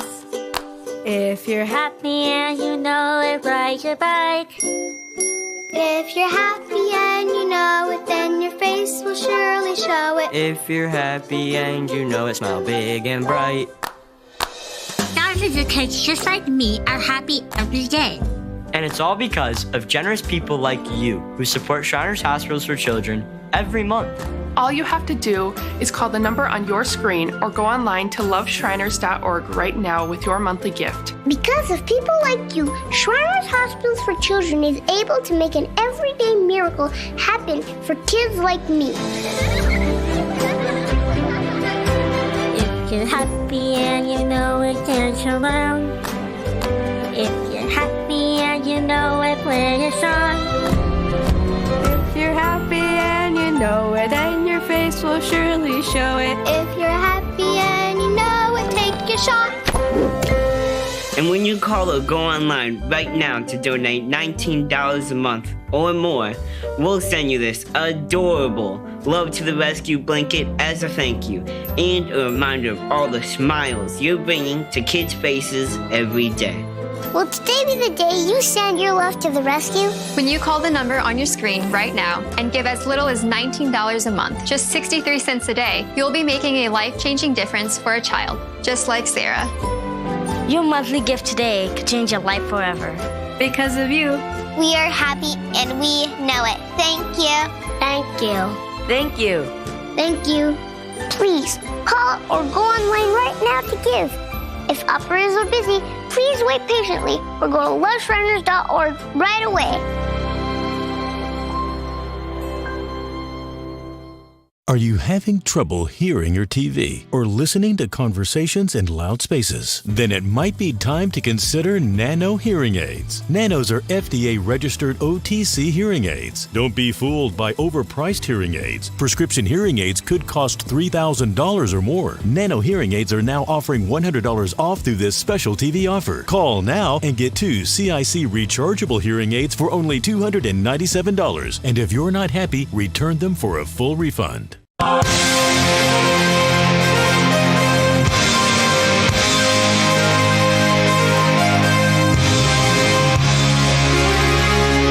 Allen Root, the root's on fire. I'll tell you what, I've been a gold bug since at least the year 2000, so 25 years now. I've been loving gold and buying gold and collecting gold. I love gold, and it's worked for thousands of years. Why wouldn't it work now? Well, a lot of people think it isn't going to work because Trump is president. They think, when you have a terrible, crazy communist who's president like Kamala or Biden or Obama, you buy gold. But when you get a Trump or a Reagan, you don't need gold. Well, gold went up 51% during Trump's first term. And today, with Trump as president, obviously, gold was up $58.40 in one day to a new all-time record of $2,851.50 for just 1 ounce of gold. Almost $3,000. Wow. So we have a gold expert on to talk about it, Jeremy Blossom. He is the Chief Marketing Officer at Advantage Gold. Go to AdvantageGold.com to learn more, AdvantageGold.com, or scan the QR code on your screen right now. You should see a QR code from Advantage Gold to check out more. But let me welcome Jeremy Blossom and get into this discussion because I think it's so important for all of you out there to know why you need to own gold. Jeremy, there you are. Welcome to the show. Hi, Wayne. Love to be here. Thanks for having me. Yes, love to have you on. So here's the deal. I keep talking to people. I get thousands of emails a week from my fans, and I interact with many of them. And the number one pervasive thing everyone is thinking and saying is, well, I don't need to worry about gold anymore because Trump is president. If Kamala had won, then we'd all need gold because America's going to crash, economy's going to crash, economy's going to collapse, stock market's going to crash, the debt's going to explode, I got to own gold, life or death. But with Trump, all the problems are solved, I don't need gold anymore. Well, A, they're wrong because, Trump spends a lot too and Congress never stops spending, so the debt just keeps going up. And B, they're wrong, there could be a major crisis in the world. And C, they're wrong. Today, gold hit a new all-time record, and what a day. Up over $50 an ounce in one day. I mean, that's amazing. So with Trump as president, explain why people still really need to keep their eye on the ball, and the ball is buying and accumulating gold. Wayne, this is an amazing question because it lets us get to the heart of something that all of my Republican friends just are not understanding. Okay, so many people are assuming that when we have a Republican, a pro-capitalist like Trump, deregulation like Trump in office, that the economy is now bulletproof and there's no need for safe haven investments like gold. But here's the reality. Gold isn't just about hedging against bad policies or market turndowns. We've had one of the most impressive week and a half of America's history unfold right in front of us. This has been an absolute treat to see Trump come in here and do so many amazing things. It's a joy, and it's awesome. It's awe-inspiring, frankly. So we have an awe-inspiring week and a half with a pro-capitalist president in office, carrying out everything he said it was going to do. You would think that you would see gold prices retreat, these safe haven assets go down because everything is okay, but they're not. They're hitting new all-time highs, and that's because the smart money knows what I'm about to say. It's about protecting and preserving your wealth no matter what. Even under Trump, we have still major uncertainties that gold helps shield against.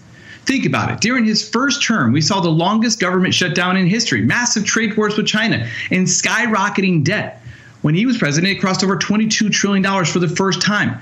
Gold performed incredibly well during those years. Why? Because Trump back then wanted lower interest rates, just like they want it now. Lower interest rates means that the debt will grow, that the value of the dollar gets chipped away. And gold is your insurance policy against that. And gold was up over 56% during his first term. We think it could do that, maybe even double that in his second term. And so, interesting, let me give you my theory why gold's exploding. If everyone you and I talk to who's a Republican and voted for Trump thinks they don't need gold anymore, then how is gold hitting all-time records? And it certainly isn't because liberals are buying gold, because liberals have never bought gold. But central banks are buying gold the most in history. I'm willing to bet you, I know it was the most in history 3 years ago, the most in history 2 years ago, the most in history last year. They beat the record again. And I'll bet you right now they're buying more gold than they've ever bought in history. China leading the way. So you can think you don't need gold, but China disagrees, and the central bankers of every major country in the world, including our enemies, disagree. I'll bet you Iran's central bank's buying gold. I'll bet you North Korea's central bank is buying gold. I'll bet you Russia's central bank is buying gold. I'll bet you Saudi Arabia's central bank is buying all the gold they can grab. You think that maybe I'm onto something here, Jeremy? Absolutely, Wayne. You're hitting all these amazing points, and they're all true and correct. That's exactly why gold is hitting all-time highs. It's time for our Republican friends to wake up and see the writing on the wall, because it's not going to slow down. In fact, every single year, these central banks all around the world have been buying and accumulating more gold. The Financial Times just reported a major article about they can't get the physical gold. People are trying to get the physical. They can't get the physical gold because they're shipping so much of it in anticipation of these tariffs coming. So there's some major things that are developing right now, all brewing because there's so much demand for gold and silver, and that's not going to slow down. My buddy Kip Herridge is my favorite economic advisor of my life. He's made me a fortune for 20 plus years. He's made me a double fortune in the last 4 months. Kip Herridge is brilliant. And Kip Herridge's newsletter today said that he recommended to all his people, all his clients, that they should keep all their savings in gold instead of cash for the last 4 years. And everybody scoffed at him, and everybody said, what a stupid thing to say. And if you'd put it in gold for the last 4 years, you made a bloody fortune. And if you put it in the bank, you made nothing. And if you left it in dollars, you lost value dramatically. So you should have put it in gold, but maybe put 5% in gold, put 10% in gold, put 25% in gold, maybe not 100, but the reality is I buy gold every chance I get. It's my only chance to hedge against inflation and disaster. So I'm a believer. You got me believing. Let's discuss Trump's policies that you believe will be beneficial to gold, both moving forward and also in the last first term of President Trump. What policies led to that 50% plus increase in the value of gold? Yeah, one of Trump's hallmark economic strategies is this tariffs and trade wars that he's trying to ignite. Love him or hate him, Trump is a tough negotiator. He's amazing. And American first policies are now evolving, and they're going to be shaking up the world. And there's going to be new trade deals. And he wants to go out there and impose these tariffs to protect U.S. industries. Now, while this is going to be great for certain sectors, it could also have crippling effects on other sectors, and it's probably going to ignite the biggest bull rally in precious metals history. Here's why, okay? So tariff wars have a high chance of causing inflation. Tariffs essentially act as a tax on imported goods, so it's going to drive up the cost of everything from raw materials to consumer products. And when inflation rises, the purchasing power of the dollar falls, just like you've mentioned. And guess what thrives during this? Gold and silver. Precious metals are the ultimate hedge against inflation because they hold their value when currencies get weaker. The other part of it is market uncertainty. During his first term, he did this, and there was a ton of volatility every single time he went after China. We saw volatility. And what went up? Gold and silver. People were flocking to that safe haven asset like gold and silver to protect their portfolios. If Trump were to reignite the tariff battles or expand them into new regions, we could see another wave of uncertainty that would send precious metals soaring.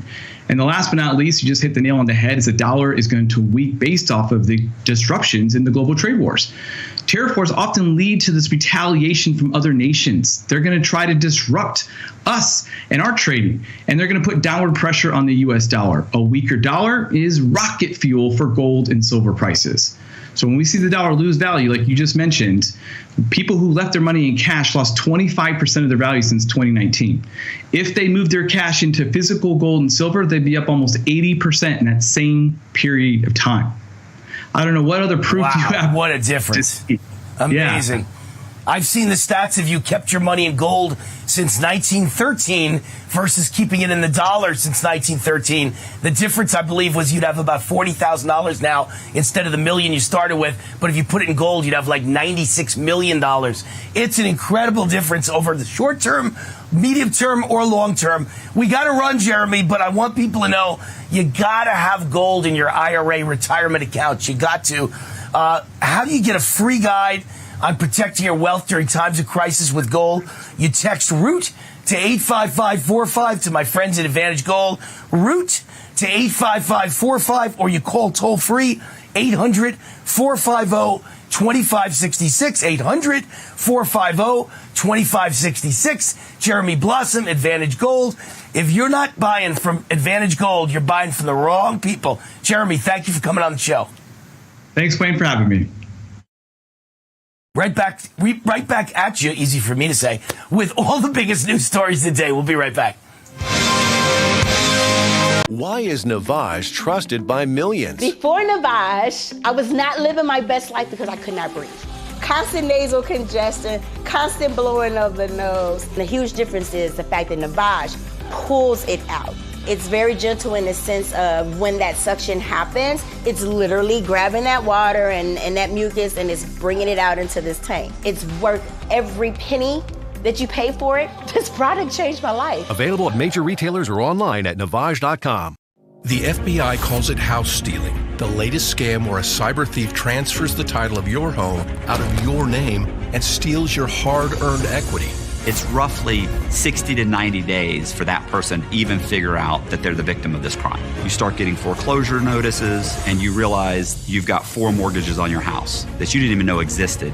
Unfortunately, it's on you to protect yourself. You might already be a victim. Check your title status now at HomeTitleLock.com. America is celebrating the start of President Trump's second term. Now, for a limited time, you can get the Kid's Guide to President Trump and a limited edition collectible pin for free. Hurry, supplies are very limited. Visit freetrumpbundle.com now. That's freetrumpbundle.com. What do you do when your tire goes flat and there's no air anywhere? You reach for Bullseye Pro, the smarter, faster, hands-free way to fill it up with air. Bullseye Pro is equipped with a rechargeable lithium-ion power plant. So fast and so convenient. It's like the power of an air compressor in the palm of your hand. Look, you can inflate all 4 tires on a single charge. It has a built-in smart pressure digital sensor that gauges and automatically stops when the set tire pressure is reached. Easily inflate pool toys, exercise balls, and more. Call or go online now and get the complete Bullseye Pro inflation system for the factory direct price of just $79.99. Plus, we'll ship your entire order free, and we'll give you a 50% discount on a second one. Order now. To order, call 1-800-976-9718. That's 1-800-976-9718, or go to getbullseyepro.com. Are you over 50? Would you like to get up to 33% more income in retirement? Call now and get this free book, Annuity Do's and Don'ts for Baby Boomers, from a leading financial firm on maximizing your income in retirement. And if you call right now, as a bonus, we'll throw in a free annuity rate report. Don't miss out on this opportunity because supplies are limited. Both books are yours free, just for calling Annuity General today. Call 800-899-6246. Did you know that thousands of authors across the country have written books and published them with Page Publishing? If you've written a book, Page Publishing can help you through the process. We cut through the confusion of the publishing world to make it easy for you. Call 1-800-319-0257. All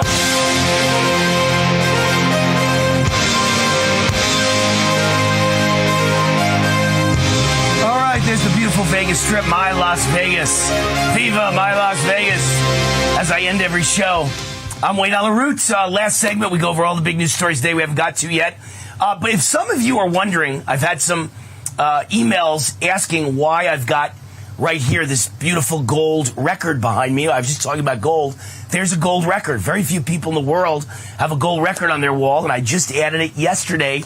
My Uncle Norby died about a year ago, and he was the biggest black music agent in the United States of America, mostly disco artists, booked all the biggest black disco acts in the entire music world, all over the biggest venues in the United States. Every concert, if Michael Jackson was booked into Madison Square Garden, my Uncle Norby was the man who booked Michael Jackson. His walls were covered with gold records, and when he died, he left them to his kids, but he made sure he set one aside for yours truly, Wayne LaRoute, and his son Richard Walters made sure I got it, and last night he handed it to me, and there it is.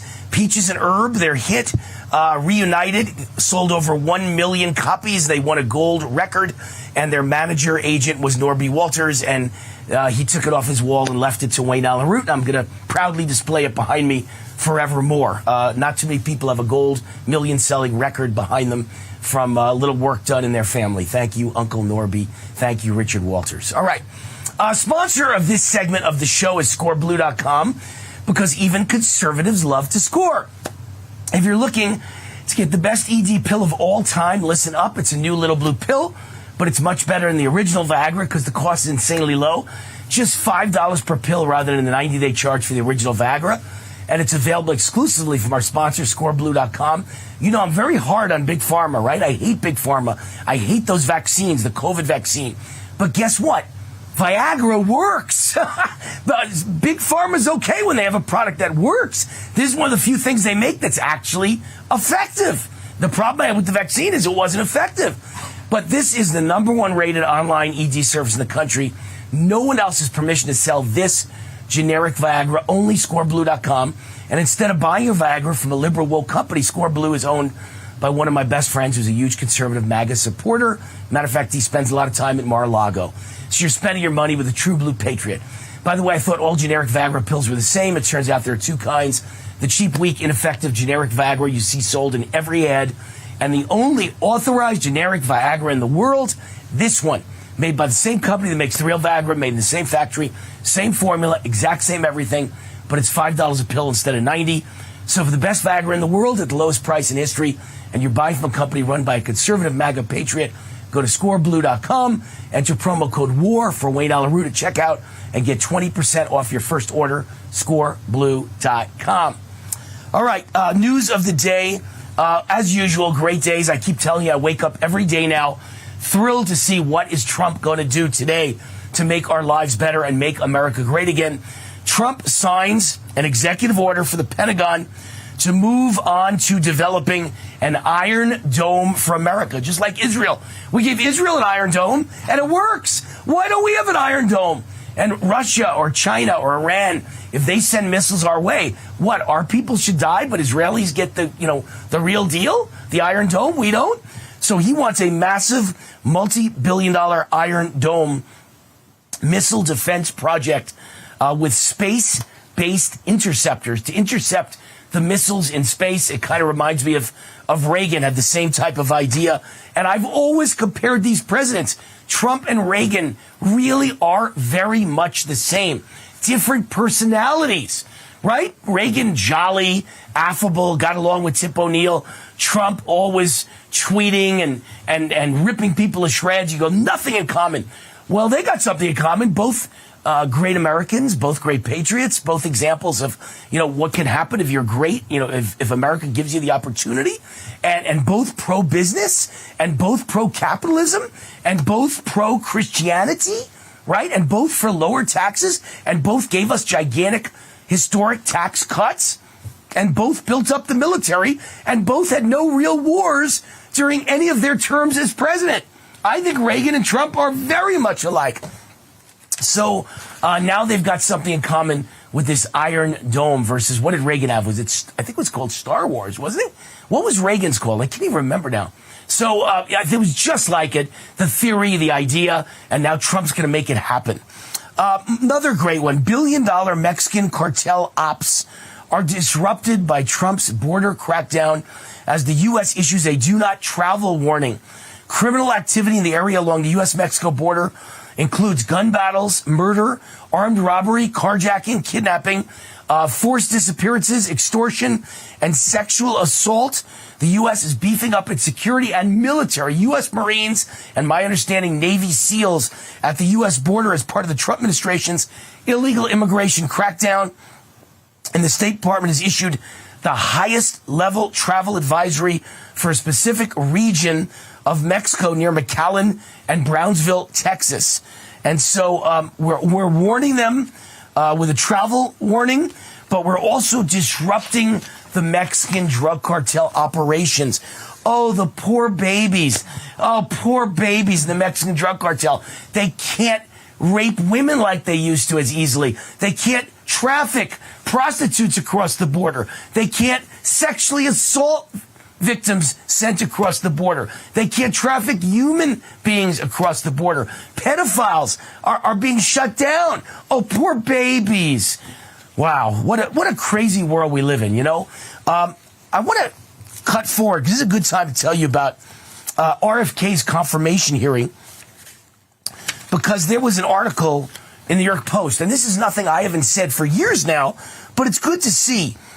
During Bobby Kennedy Jr.'s contentious Senate confirmation hearing, and you go, what does this have to do with the Mexican drug cartel and the open border? Everything.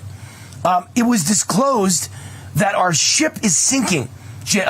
Bobby Kennedy said our ship is sinking. There's been an over 60% increase in Medicaid over the past 4 years. And it's the biggest budget item line in the entire U.S. budget now. And it's growing faster than any other program in the United States. Not Medicare, Medicaid. Let me give you a lesson here. What is Medicare for? It's for older Americans who worked their whole lives and paid into the system. And now Medicare takes care of at least a portion of their medical bills. What is Medicaid? How is that different? Medicaid's for poor people. And all we're doing is every single illegal that comes over the border is being signed up to free health care with Medicaid. And they're stealing the money of the American people. That money belongs to all the people in this country that paid in to Medicare for all those years. And they're stealing it from them because they're waiting in long lines and they're not getting the right medical care. And the illegals are getting it free. Well, you pay not only full price, but more than full price. Double, triple, and quadruple full price from 5 years ago.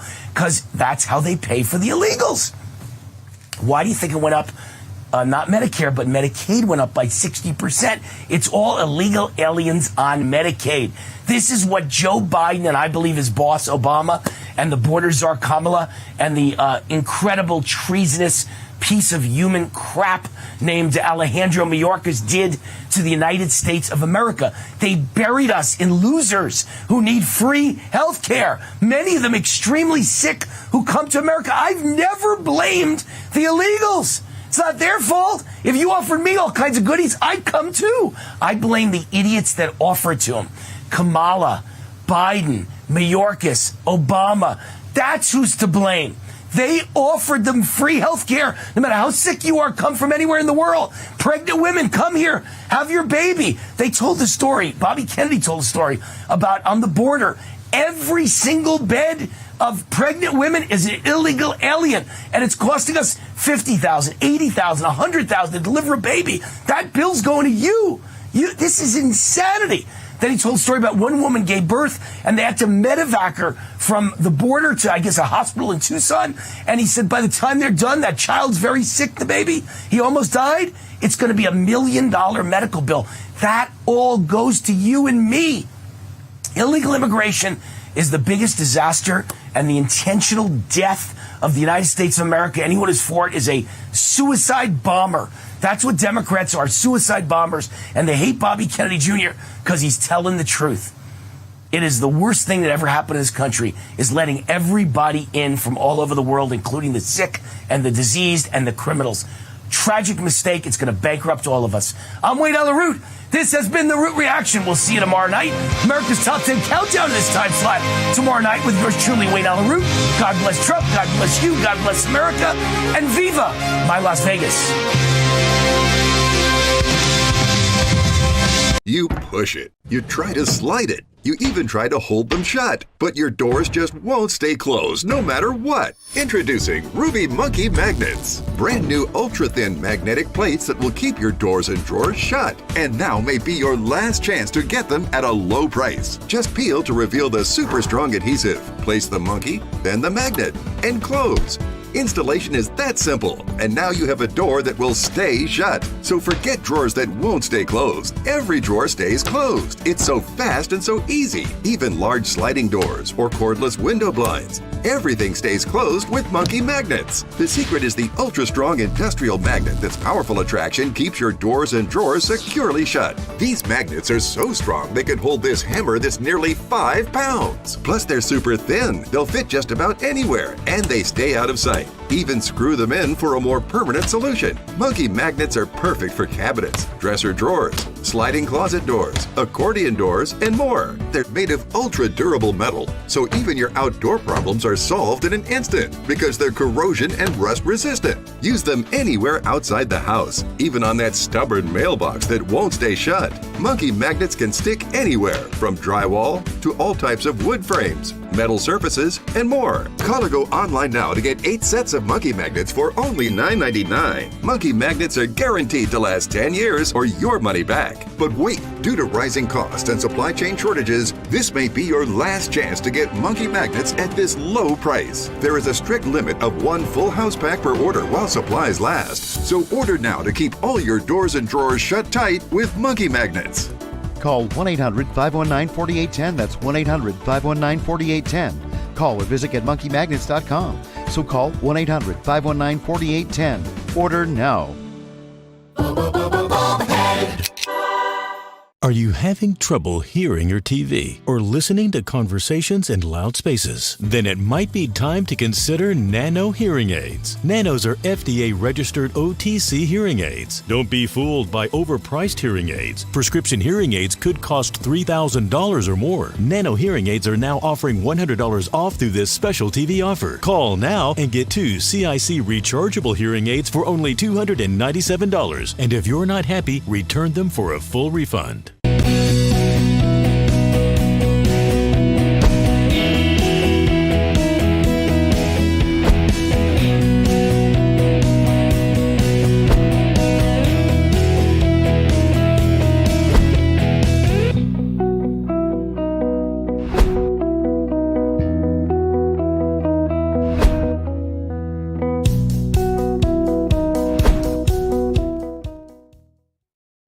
Finish your question.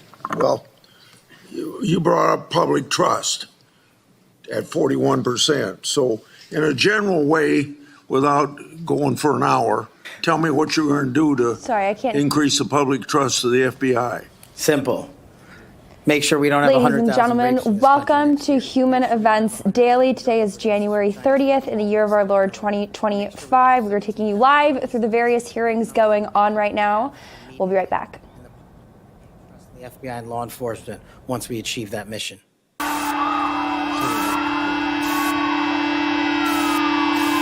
This is what happens when the fourth turning meets fifth generation warfare.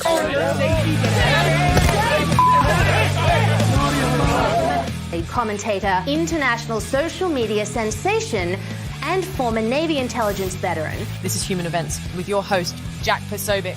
Christ is king. Well, you've probably discerned by now, it's not Jack Posobiec, it's Natalie G. Winters of the War Room filling in for the next hour, but don't go anywhere. We're, of course, going to be dipping in and out of the hearings going on right now. We have some people, boots on the ground, providing us live coverage, but you're probably wondering where the one and only Jack Posobiec is. So I'm going to do something that we're not used to doing here, I guess, in the War Room or Human Events Daily, and that's reading something verbatim, but this is so awesome for Jack for this show. I want to read it straight from the press. Jack Posobiec is on assignment with Secretary of Homeland Security Kristi Noem in Vermont to be with the family of the Border Patrol agent who was tragically killed on January 20th.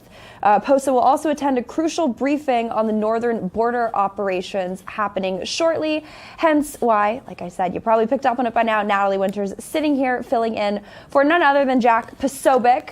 But don't worry, you're still going to get your brother's Posobiec fix, because we actually have the one and only Kevin Posobiec joining us down the line, I believe outside of the Hart Senate office building, which is where the Kash Patel hearing you just saw a little bit of live footage from, and I'm sure you've already seen the clips coming out today. Coming in, I believe, like I said, from the Hart Senate office building is Kevin Posobiec, who's been there in person watching it. Kevin, if you can put us in the room for our viewers who aren't fortunate enough to be there, what is the energy like in terms of the crowd? And more importantly, how do you think the hearing has been going so far?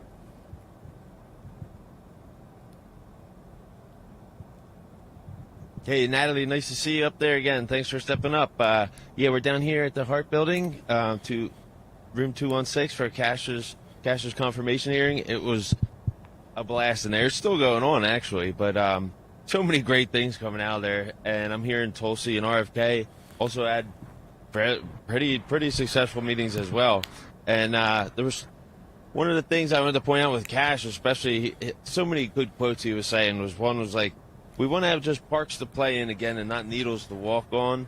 Everybody was trying to berate him, all the Democrat senators, just trying to get him on this and that, and he just wants to bring back law and order, really. Like, that's it. He just wants to uphold the Constitution and go after the bad guys. And, like, he kept saying, like, just keeping it simple and getting the D.C. police, especially the Capitol Police, and all law enforcement, the premier service of the whole world, to be the FBI. Only 40% of Americans have faith and trust in the FBI right now.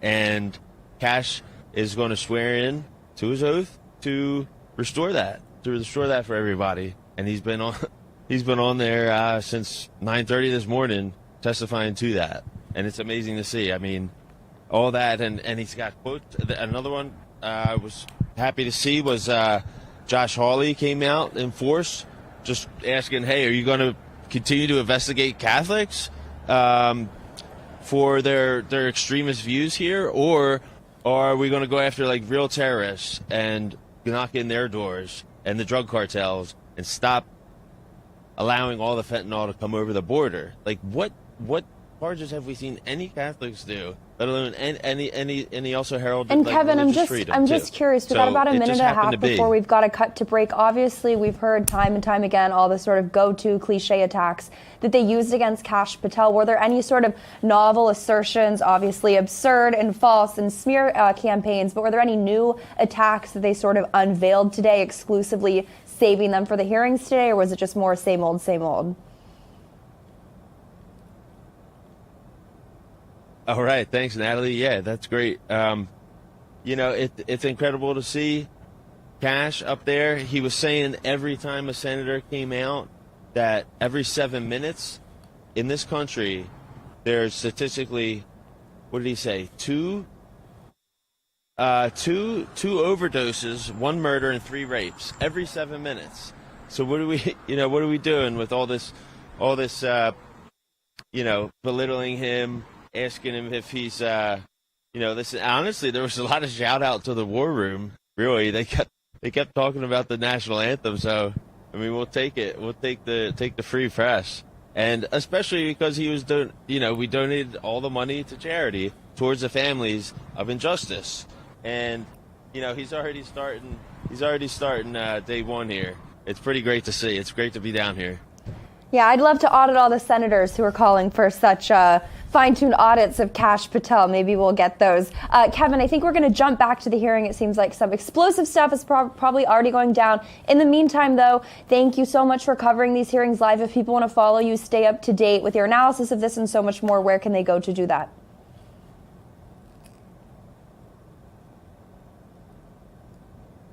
It looks like we're just going to go to Kash. Let's go back to Kash. Leadership that have politicized the law enforcement mission. And I have spent a career removing politics from law enforcement. And that's what the National Sheriff's Association is all about. And I believe that's why they endorsed me as a nominee for the first time ever. So that's why they like you. That's why they support you. That's why they've chosen to come out fully in support of your nomination, of getting you confirmed. Because you share that view, a view that has been expressed by nearly every member of this committee today, I would add. And this group, a very large group of law enforcement officials from throughout the United States of America, has come in support of you because of that.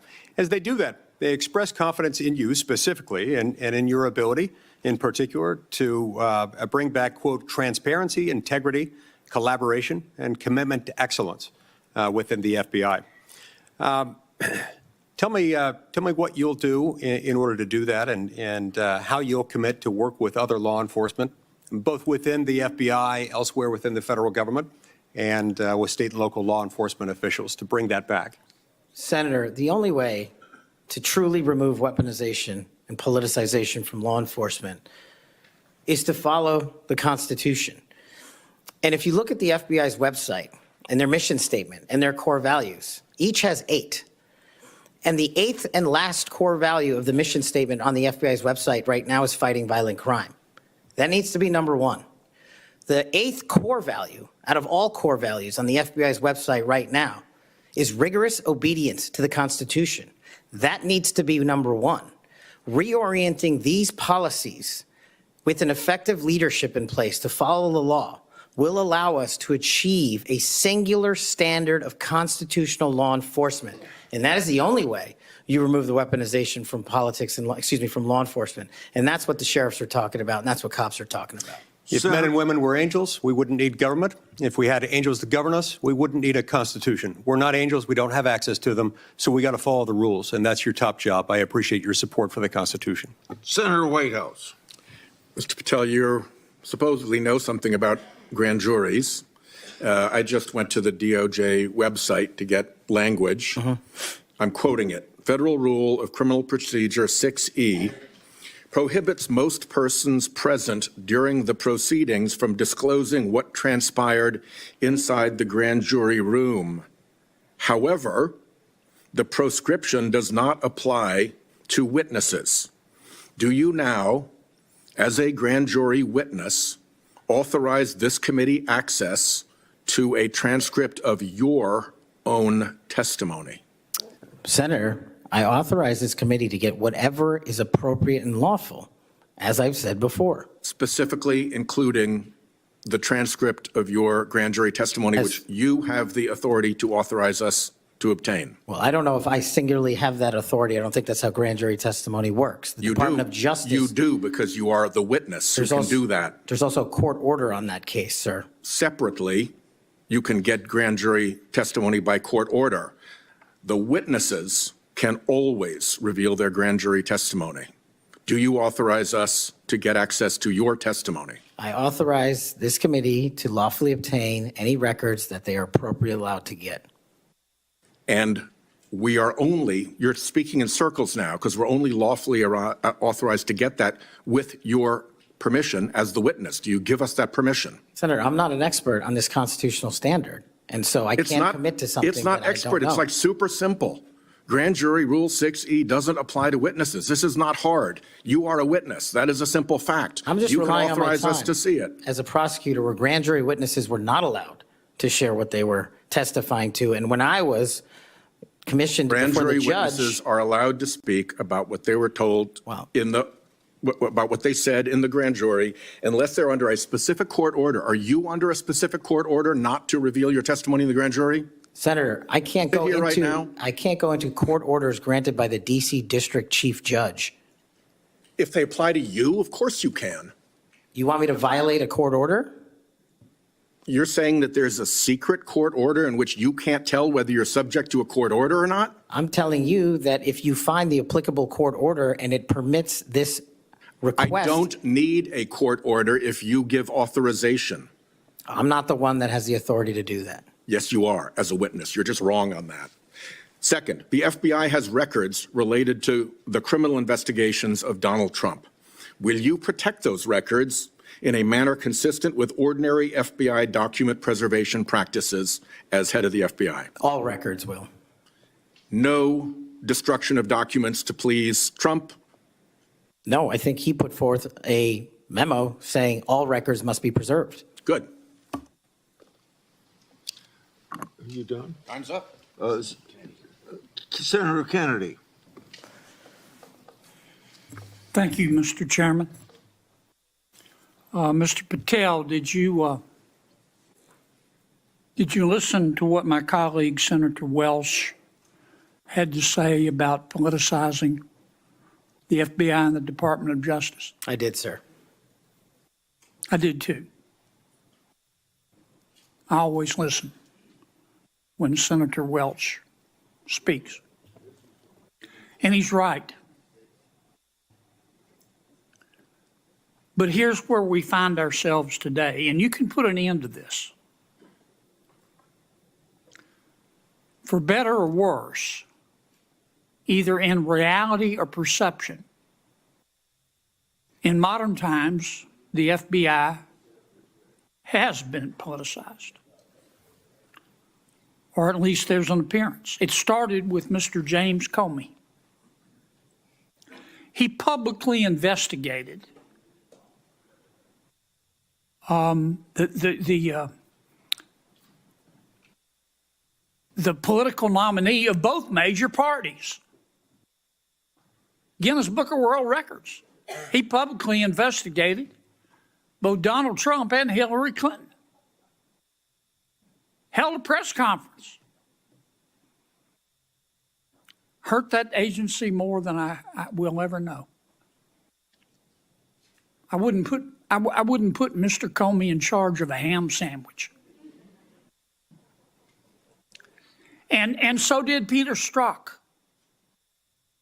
And so did Lisa Page. And so did Michael Sussman. And the person who gave him, a Hillary Clinton lawyer, a pass to roam around the Department of Justice and the FBI at will. And so did the prosecutors who tried to slip by a 2 misdemeanor plea deal for the president's son. And it hurts me to say this, but so did Attorney General Garland. For the first time in the history of ever, the Attorney General Garland chose to prosecute a former president of the United States. And this part is really special. He did it after the former president of the United States announced that he would be a candidate against his, Attorney General Garland's, boss. Forget the merits. We can argue those all day long. You understand the perception? It's got to end now. The seal has been broken. We've got to stop it now. Don't go over there and burn down that agency. You go over there and lift it up. Clean it out, but lift it up in accordance with due process and the rule of law. Because Senator Welch is right. This has got to end now.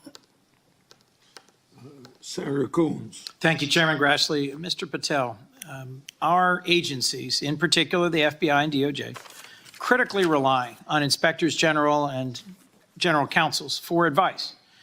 As Chair Grassley and many of us have long recognized, federal agencies rely on the independent oversight of inspectors general, and agencies depend on the legal advice of offices of general counsel.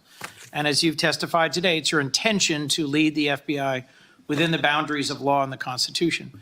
Last week, President Trump fired more than a dozen inspectors general and provided no notice to Congress. We passed a law in 2022 requiring the president to provide Congress with a substantive rationale, including detailed and case-specific reasons, 30 days before the removal of any IG. How many days has President Trump been in office? Sorry, Senator, approximately 10. 10. Is it possible to give 30 days notice in 10 days? I'm not great at math, but it doesn't sound like it. It doesn't. You're an attorney. Did Trump facially violate this law in terms of the timing of the firing of the inspectors general? Senator, I'm not going to entertain a hypothetical on legal violations, but I will look into all possible legal violations referred. I'll simply say that for those of us concerned about the quality and the duration of service of inspectors general, this was troubling. And frankly, I think it is a facial violation of a law passed by Congress. In September 2023, on the Great America Show, a podcast, you said, and I believe I'm quoting accurately, all these general counsel's offices throughout every agency and department need to be slashed in half because these lawyers just come in there and they come in there to slow down and paralyze the movement of the America First agenda. Mr. Patel, does that comment suggest that if confirmed, it would be your intention to fire the career civil servants, the lawyers in the FBI's general counsel office? No.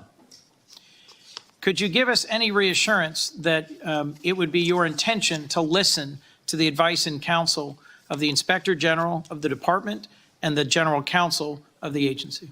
With addressing those in order, Senator, with IGs, as you know, I believe, and I've shown throughout this proceeding that IGs have provided invaluable service in Republican and Democratic administrations. And I think they're critical, and we must have competent IGs going forward. Similarly, with general counsel's offices who are stocked with career employees, those employees must continue their work so long as no employee politicizes the work and mission of the FBI. Thank you. My core concern about these firings of the IGs, about the independence of the agency, have not been fully satisfied. I appreciate your answers here today, but I remain concerned by your previous statements and your answers here today. Thank you, Mr. Chairman. Before I recognize Cruz, Senator has some unanimous consent request. Mr. Chairman, I have two letters here. I'd ask unanimous consent they be entered into the record. One is from William Webster, FBI Director under Presidents Carter and Reagan, and CIA Director under Reagan and Bush. He's in the audience. And another from 23 Republican former law enforcement officials. These are letters in opposition to the nomination. Without objection, so ordered. Senator Cruz. Thank you, Mr. Chairman. Mr. Patel, in the first round of questioning, you and I talked about the politicization and weaponization of the FBI and the Department of Justice. That has significant negative consequences in terms of undermining trust in the FBI and the Department of Justice and abusing the power of the FBI and the Department of Justice. But it also has consequences in that it diverts resources at the FBI and DOJ from urgent law enforcement and national security priorities. I will tell you, when I go back home to Texas, I am somewhat regularly asked by Texans, should we abolish the FBI? Now, my answer to that is an emphatic no. The FBI has a critical mission of stopping bad guys, whether serial killers or human traffickers or child molesters or terrorists. But it says something that a sizable percentage of America has so lost faith in the Bureau that they believe it should be shut down. I think allowing the FBI to be politicized has resulted in far too little attention being placed on very serious national security risks. Why is Navage trusted by millions? Before Navage, I was not living my best life because I could not breathe. Constant nasal congestion, constant blowing of the nose. The huge difference is the fact that Navage pulls it out. It's very gentle in the sense of when that suction happens, it's literally grabbing that water and that mucus and it's bringing it out into this tank. It's worth every penny that you pay for it. This product changed my life. Available at major retailers or online at Navage.com. It's an absolute problem. It happens all of the time. If you own property and got equity, you can be a victim. How can a scammer actually steal my home? It's so easy for them to get the original document. They can download it and forge it.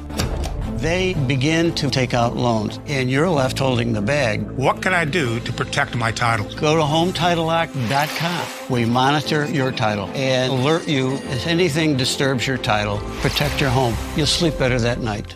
Here's an important message from the Diabetes Solution Center. Diabetics understand all too well the pain of pricking your fingers. But now, by wearing a small remote device called a continuous glucose monitor, or CGM, you can immediately reduce your pain. It's easy to use and helps you make more accurate diabetes treatment decisions. If you are testing your blood sugar 4 or more times daily, injecting insulin 3 or more times daily, or using an insulin pump, call the Diabetes Solution Center right now to learn about this groundbreaking new CGM technology. And if you have Medicare, you can get a new CGM at little to no out-of-pocket cost. Shipping is free, and we'll even bill your insurance company for you. If you are testing your blood sugar 4 or more times daily, injecting insulin 3 or more times daily, or using an insulin pump, call the Diabetes Solution Center right now to learn how you can get your own continuous glucose monitor, or CGM, at little to no out-of-pocket cost. Did you know that thousands of authors across the country have written books and published them with Page Publishing? If you've written a book, Page can help you through the process. We cut through the confusion of the publishing world to make it easy for you. If we decide to publish your book, your work ends and ours begins. From copy editing and proofing to typesetting and book cover art, we get you printed, distributed, and sold on Amazon, Apple iTunes, and bookstores. We'll even promote your book. Call 1-800-319-0257. That's 1-800-319-0257.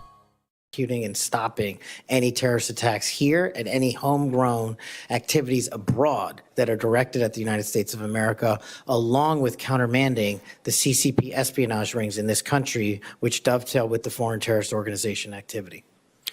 Does it concern you that Customs and Border Patrol in the previous administration instructed Border Patrol agents in particular to be on the lookout for Hamas or Hezbollah or Palestinian Islamic Jihad terrorists crossing our southern border? Does that concern you as a risk to Americans across the country? That, along with the fact that the prior Homeland Secretary and the prior FBI director testified to Congress that there are dozens of known foreign terrorist affiliates in the United States of America, and they don't know where they are. And it will be your priority to stop them. Is that correct? Absolutely. Thank you. Senator Blumenthal. Thanks, Mr. Chairman. I'm going to ask you some easy questions. Okay. I take it from what you have said to a couple of my colleagues that while we may disagree on the meaning of Rule 6E as to getting the transcript, you would not object to this committee seeking access to that transcript. No. And you're aware that Rule 6E permits you to talk about your own testimony. Will you testify to this committee let's say in a classified setting, as to what you said to the grand jury? Senator, I'm here to testify to this committee about everything I'm allowed to, and You're allowed under Rule 6E to tell us what you said to the grand jury. This is kind of the first day that an assistant U.S. attorney goes to the first grand jury and is asked by a witness, can I talk about what I told you? And the answer is yes, you know. Senator, I will consult with counsel and provide the appropriate answer. Let me just say right to the point, Mr. Patel. What are you hiding? Why won't you tell us? You testified under a grant of immunity after taking the Fifth Amendment, as you're privileged to do, and the appearance here is that you have something to hide. I submit to my colleagues on the committee, we need to know what the grand jury testimony is. We need access to that second volume. And you have no objection to our seeking it, but you won't tell us, even in a classified confidential setting. I think that position is disqualifying. That was days of testimony years ago. I don't have the ability to recollect Well, you can that. refresh your recollection with access The to transcript. Let me ask you another topic. And I really regret that you won't cooperate with us on the grand jury testimony. Would you object to the firing of the Department of Justice Inspector General Michael Horowitz? Would I object to it? That's the providence for the Attorney General to make. It's not something I would participate in. But you know of his work. It's been bipartisan, very thorough, competent, objective, impartial. He has been critical in Republican and Democratic administration. Won't you object to his firing?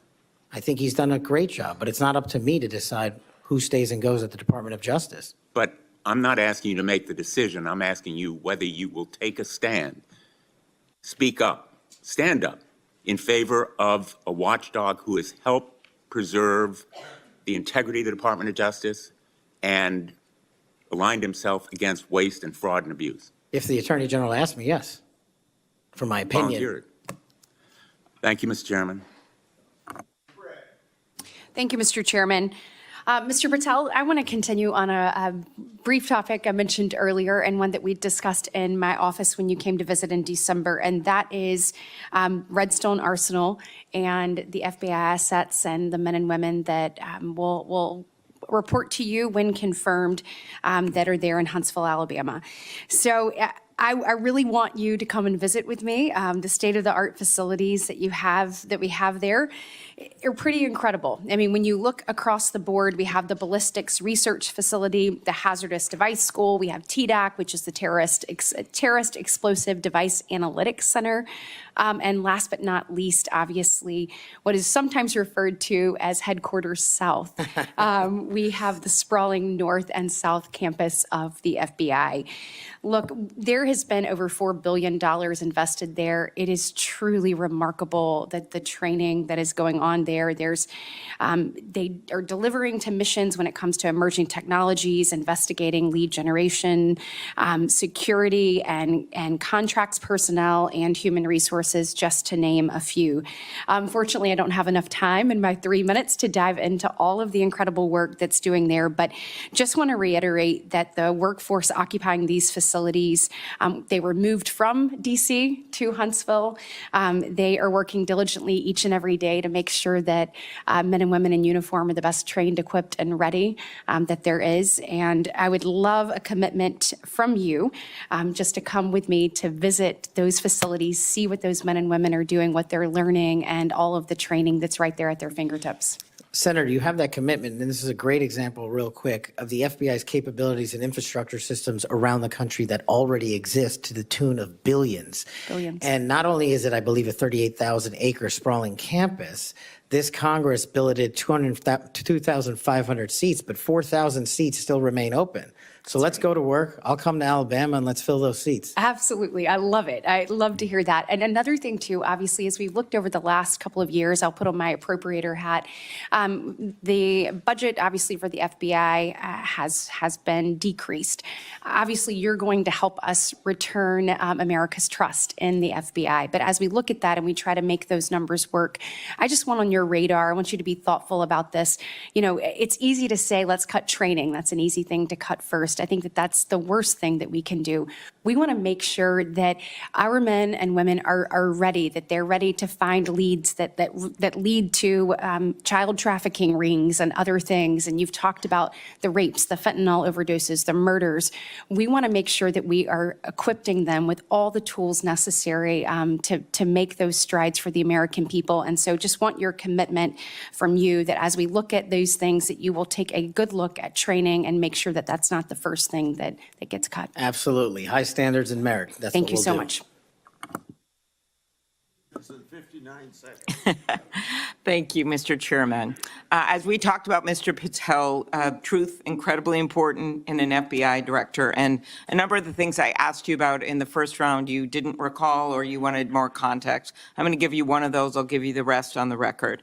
That was about when I asked you about the Capitol Police officers who testified in the January 6 hearings and you accused them of lying, you said, and I quote, "I don't think that's accurate." I actually have the transcript here, which was reported by the Washington Post. And that was in March of 2024 on Joe Pack's podcast. He asked you, the Capitol Police in that fake January 6 committee, they didn't tell the truth, did they? Patel, no. Not just them, many others. And lying under oath is a federal offense and they should be investigated for it. Do you believe that about the police officers? That's a general statement and a mischaracterization of what I said. I encourage you to read the rest of the interview. This is why snippets of information are often misleading and detrimental to this committee's advice and consent process. If you consent, I would love to have 5 hours of questions and then I could read the whole transcript. You've got 2 minutes. Wow. In September, you referred to the FBI's intel branch, which was stood up after 9/11 and works to protect us from foreign adversaries like China, as, quote, the biggest problem the FBI has had, unquote. And you said you wanted to, quote, break that component out of the FBI. It was the same sentence where you said about turning the FBI headquarters into a museum. Do you really think that closing the intel branch will make Americans safer? Again, it's not what I said. The intelligence component of the FBI has seen some politicization and weaponization that we've discussed here today, and intelligence collection capabilities belong in the intelligence community. Having served in both law enforcement and intelligence communities, I'm uniquely qualified to bring the intelligence limited component back to the FBI that ties back to the legislative mandate of prosecuting and investigating criminals. Okay, last, I will end early, Mr. Chairman. You said in May of 2023, this is important to all of us because Elon Musk is playing such a major role in the government right now. You said Elon Musk cares about 2 things, your data and his money. Do you still stand by those words? I don't have that entire quote, but that's what it says. It was in you were angry because of an endorsement of Governor DeSantis in Florida, and so you were defending Donald Trump, and so you criticized Elon Musk, and that was the context for it. And you said Elon Musk cares about 2 things, your data and his money. And it matters to us because he's playing such a major role in the government. And so I just wonder if you think that's true. I don't have that full quote in front of me to respond. Thank you. Thank you, sir. It sounds to me like my fellow senator is trying to get you to move FBI headquarters to Alabama. I have a full list of why it should move to Florida, and at the very least, maybe a Florida-Bama FBI HQ. Florida-Bama. Good people there, good recruits. We would fully support it. Moving on to a more serious matter, I know you would be shocked to learn this. As AG and as the chair of the Human Trafficking Council in Florida, we saw trafficking explode around the nation as a result of the Biden administration wide open borders. That's no surprise to anyone. But it might shock you to know that the National Human Trafficking Hotline that was funded by Congress to report tips to law enforcement in the last 4 years decided that they would no longer report tips to law enforcement, that they would take a more victim-centered approach And this fell in line with a lot of what we saw over the last 4 years, with people saying things like defund the police, abolish the police, nonsense policies that lead to an explosion in crime. You and I both understand that from our prior work experience. Absolutely. So there was a CEO that was put in charge in the last 4 years who said that that we cannot arrest our way out of the human trafficking problem. And I quote, "Trafficking in all its forms is the end result of inequities, abuses of power, and massive systemic and government failures." Do you believe that that is in fact the cause of human trafficking, or is it the result of evil, heinous humans that seek to profit off of others' pain?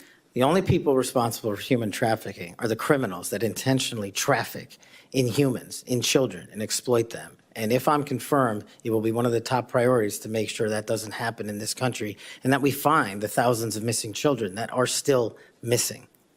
I, along with many of the other attorneys general in this nation, in a bipartisan fashion, not only demanded that they begin reporting tips to law enforcement so that they could follow up and go after the traffickers so that they didn't continue to victimize others, but we also came to Congress and tried to get funding pulled, or at least a mandate that they do what they were created to do, and that is to report tips to law enforcement. Do I have your word moving forward as someone who understands the necessity to go after traffickers, to not only identify and rescue victims, but to ensure there aren't other victims? Do I have your word you'll work with me to come to Congress to make sure that that happens so that that can never happen again? You do, Senator. I'm proud to say in Florida, we were able, when we didn't get that result here in Congress, we started our own hotline. It's one of the first in the nation. And no surprise, we immediately rescued 10 victims of human trafficking that were being held by force in massage parlors. Reporting to law enforcement works. It allows us to rescue and save lives. And I know you will bring that mission focus back to the FBI. Thank you, Senator. I will. Thank you, Mr. Chairman. Mr. Chairman, I want to touch on something that's been on my mind lately, and I will tie it back to this hearing. We have seen a wholesale attack and assault in the past 2 weeks by President Trump on the value of diversity. Through his executive orders, he is seeking to dismantle over 60 years of work to promote equal opportunity in the federal government. His pronouncements have gotten so bad that apparently the Defense Intelligence Agency issued a memo 2 days ago that it would no longer commemorate Martin Luther King Day, Women's History Month, Holocaust Day of Remembrance, or Asian American Pacific Islander Heritage Month, and so on. Why is there such a fear of people who are different? In Hawaii, we celebrate diversity and know that it gives us strength. It is part of what makes Hawaii and America great. Mr. Patel, earlier you shared some deplorable racist rhetoric that had been used against you. As someone who has also been the recipient of this sort of hateful language, I am deeply sympathetic. I also note, Mr. Patel, that in the past, you have recognized the value of diversity. Back when you were in law school, you signed on to an amicus brief in the Grither case, supporting consideration of race in law school admissions. I hope that joining the Trump administration will not cause you to change your views on the value of diversity. Reflecting on this hearing, it is sad that we are considering Mr. Patel's nomination despite his gross inadequacy to do the job of FBI director fairly and objectively. Yet there is no question that much pressure has been brought to bear on my Republican colleagues to support this nomination. For example, a man named Mike Davis has been threatening my Republican colleagues. He said that this vote was a red line, that if Senate Republicans don't vote to confirm Mr. Patel, his organization, a group called the Article 3 Project, would make their lives a living hell. I certainly hope that all of us will base our vote on your nomination on the best interest, who can work in the best interest of our country, and not based on this sort of pressure. Thank you, Mr. Chairman. Yes, I can hear you.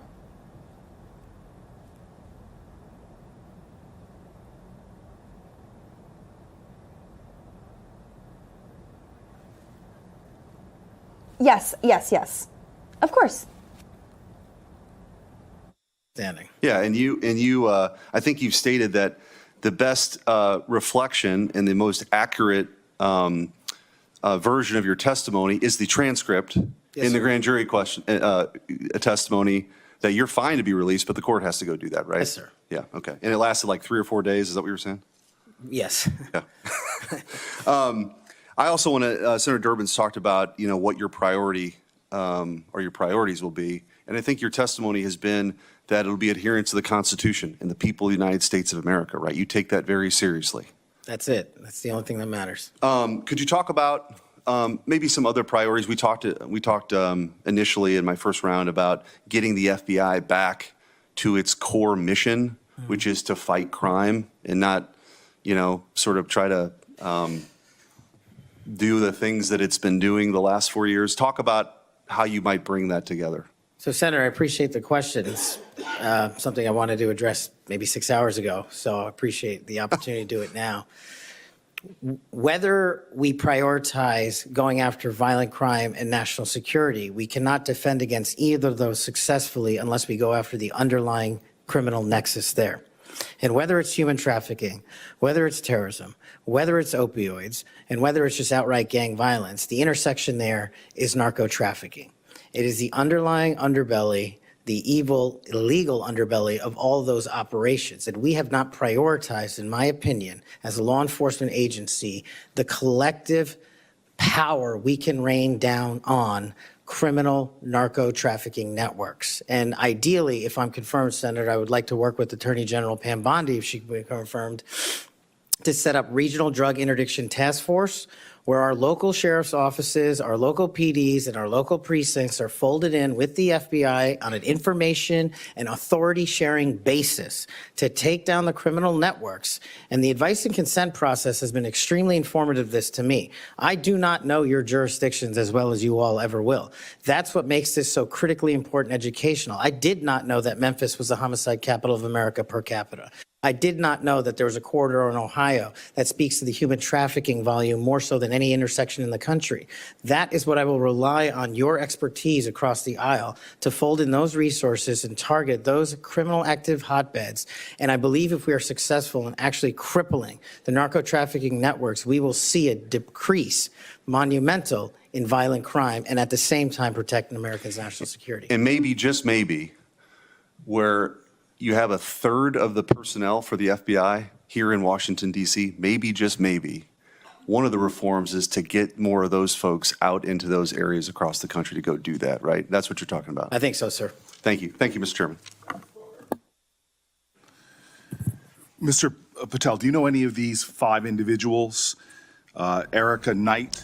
You are still here watching Human Events. Don't worry, we will go back to the hearing, but we are joined for a special interview that I wanted to bring you guys with none other. I don't know how many times we get to have chefs here joining us on Real America's Voice, but Chef Andrew Gruel, I'm sure you've seen not just his wonderful food, but his great posts all over X. I feel like you go viral all the time. I'm honored to have you joining us. I know you wanted to talk about the RFK confirmation hearings, the MAHA movement more broadly. I think you have an interesting perspective. Being a chef, working so intimately with food, obviously the food supply, I think, is one of the vectors that the MAHA movement is kind of most, I would say, on offense about, whether it's the depleted minerals in the soil or just the weird woke dietary guidelines and regulations that they're trying to push on us. I'm curious if you just want to kind of give the audience your perspective, your vantage point from the confirmation hearings that we've heard with respect to RFK Jr.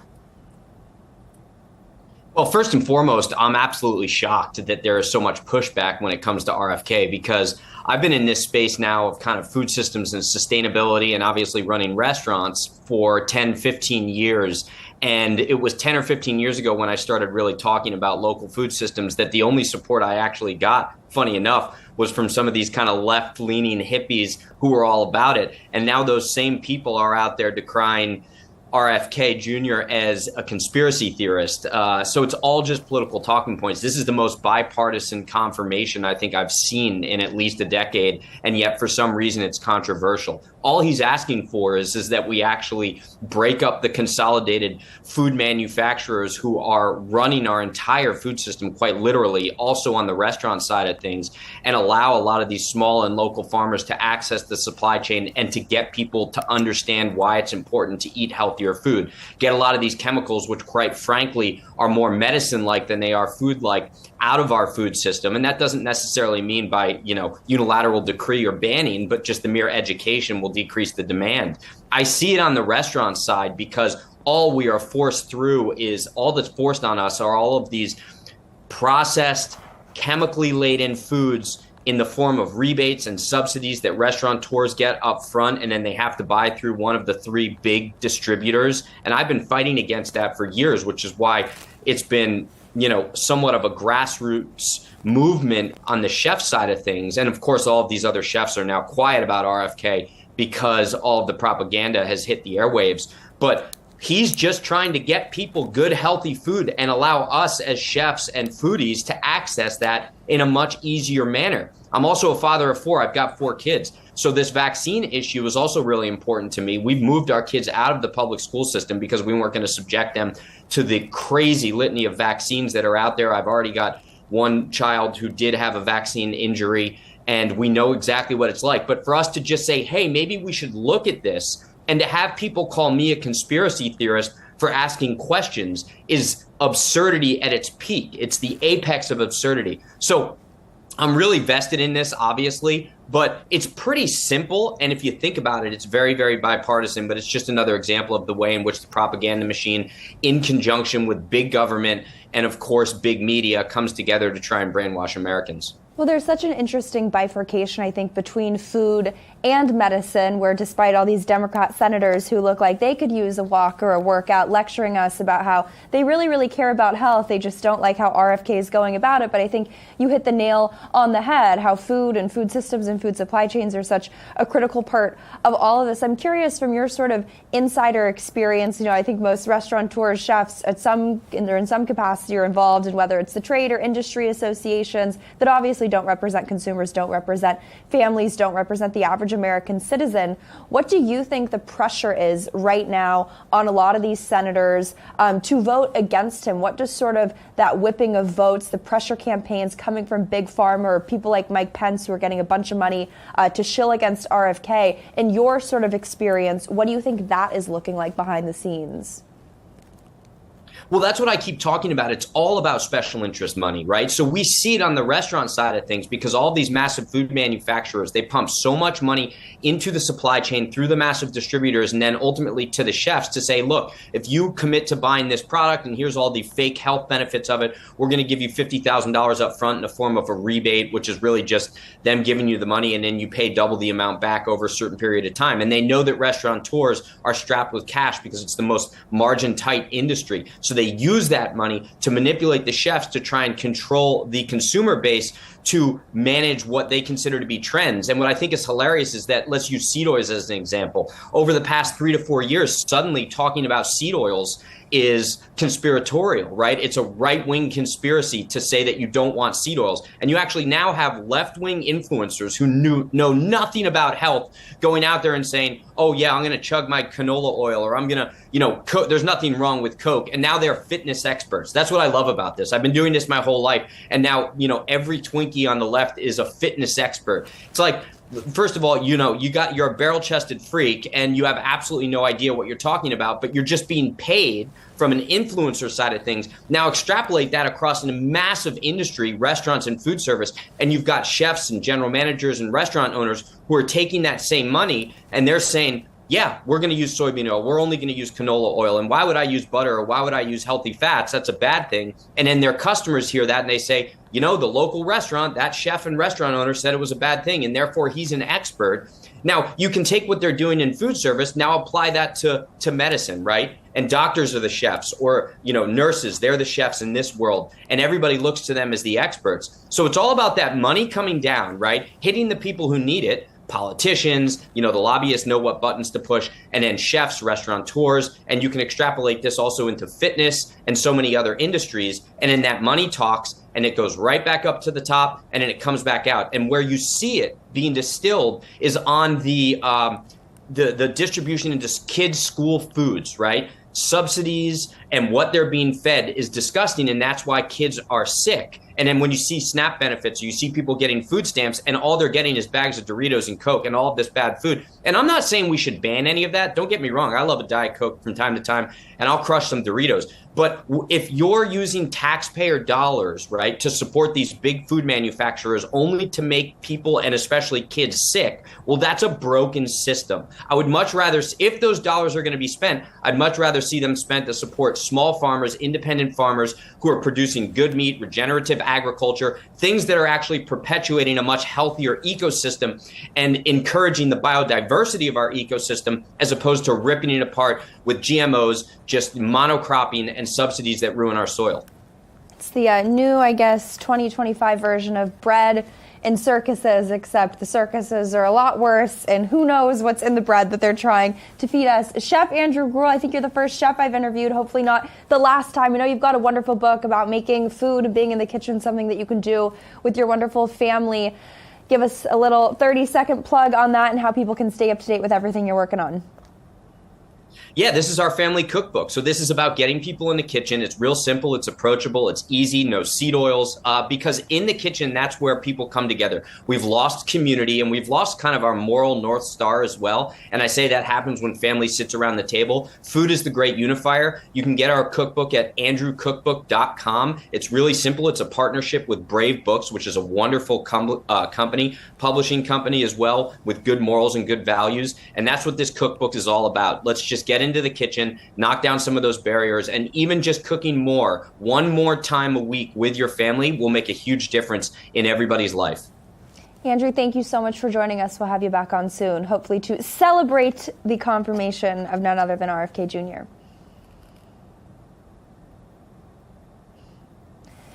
And I want to pivot to another, I guess, angle of attack that people who certainly are opposing RFK Jr. love to go and try to destroy this country with. Usually when you're talking about what? Chance like death to America, you have to look overseas. But I guess in this case, you don't really have to look that far. I'm coming at you live from Washington, D.C., so I guess I probably could just, walk outside 5 feet and find some crazy, deranged, although now defunded, left-wing NGO-type group that wants to come and destroy this country, subvert President Trump's strong borders agenda. Also, they can roll out George Soros and the World Economic Forum's master plan for open borders. To that point, we're going to get into how George Soros is actively helping criminal migrants avoid deportation. But before we get there, I want to walk you through what the American Civil Liberties Union, which you would think from the name cares about you, Americans, or your civil liberties, but apparently the only thing they care about is ensuring the rights of criminal illegal aliens to avoid deportation and stay in this country and kill you and your family, your children, and your grandchildren. They put out a long memo, their new strategy called the Firewall for Freedom. Apparently, that's a wall that they can get behind. And I want to read a quote from you. Now, I don't know about you. It sounds a little bit like election denialism to me.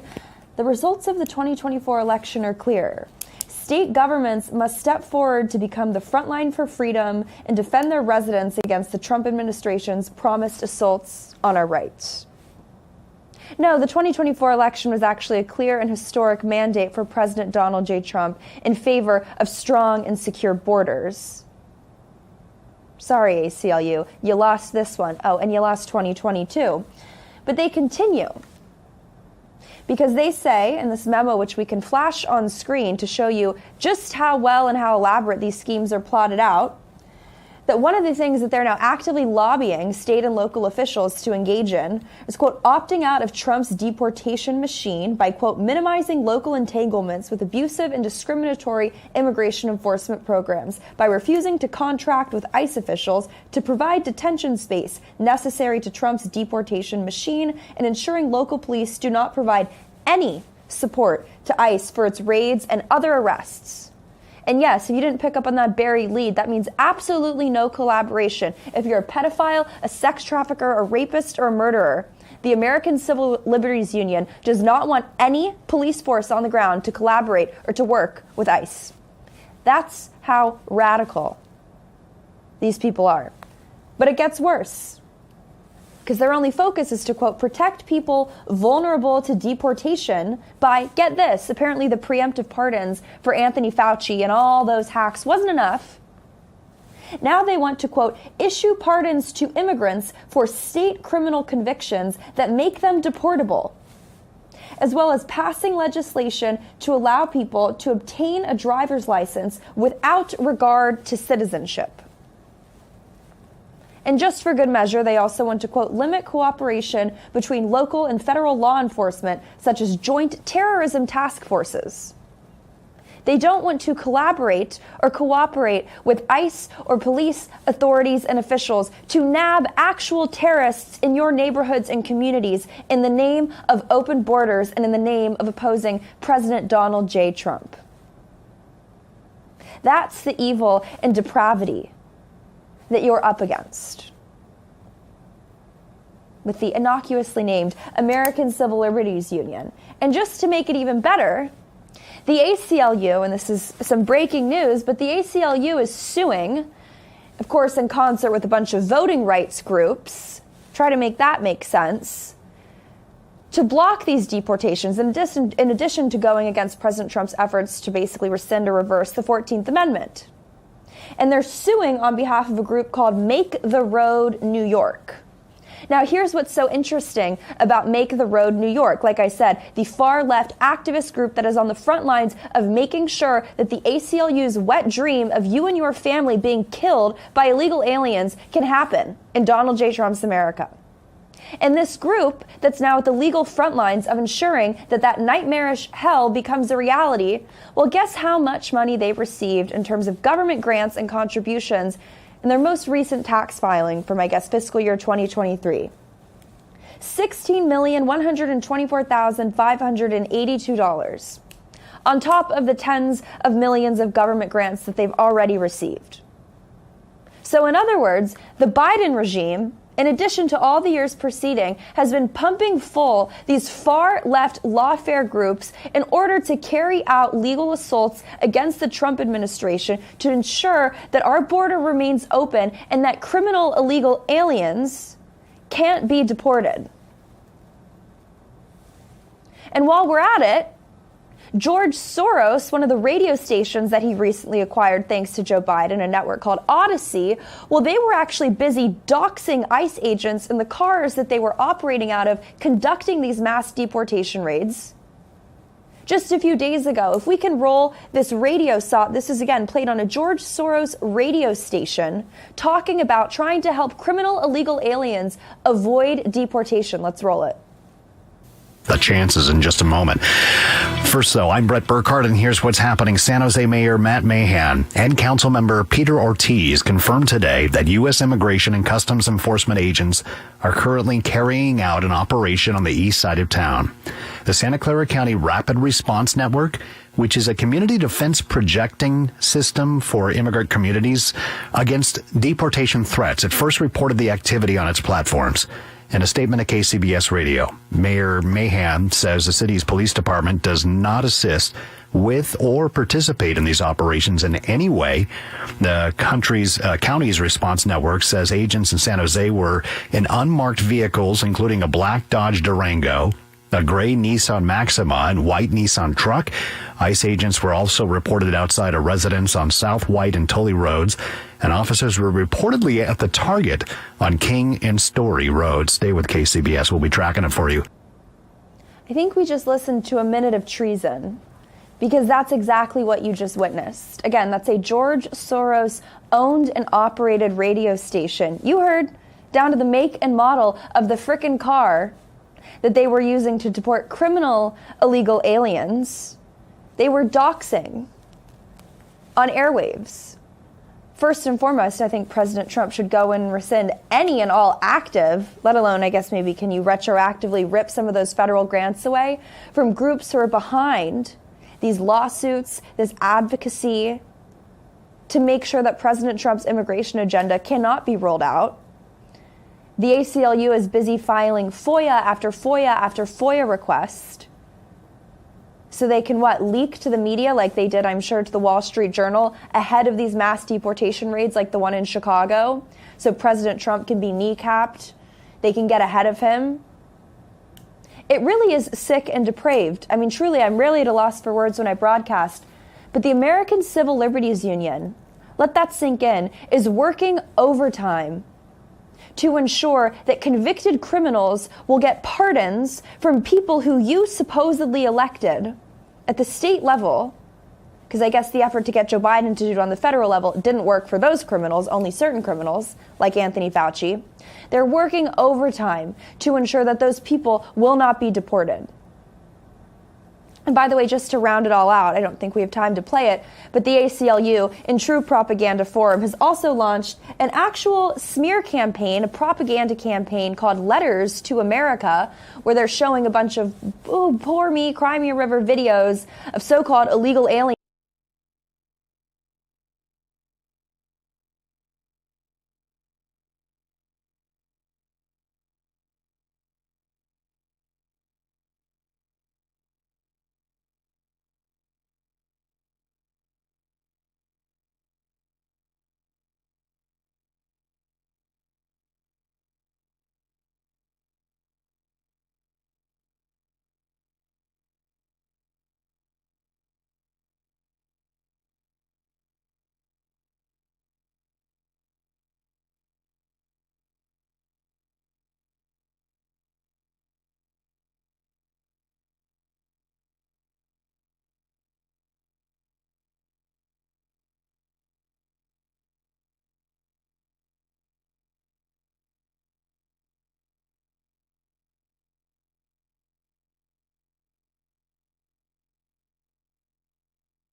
Welcome to it on a Friday. Good to have you here as we continue to sort out Flight 5342 and the tragic crash with the Black Hawk helicopter that happened Wednesday night. Apparently there was a near collision the day before involving a helicopter in the same area and a commercial jet. So apparently this is an area that's had close calls before, but this is the question. How could this happen? How could this happen?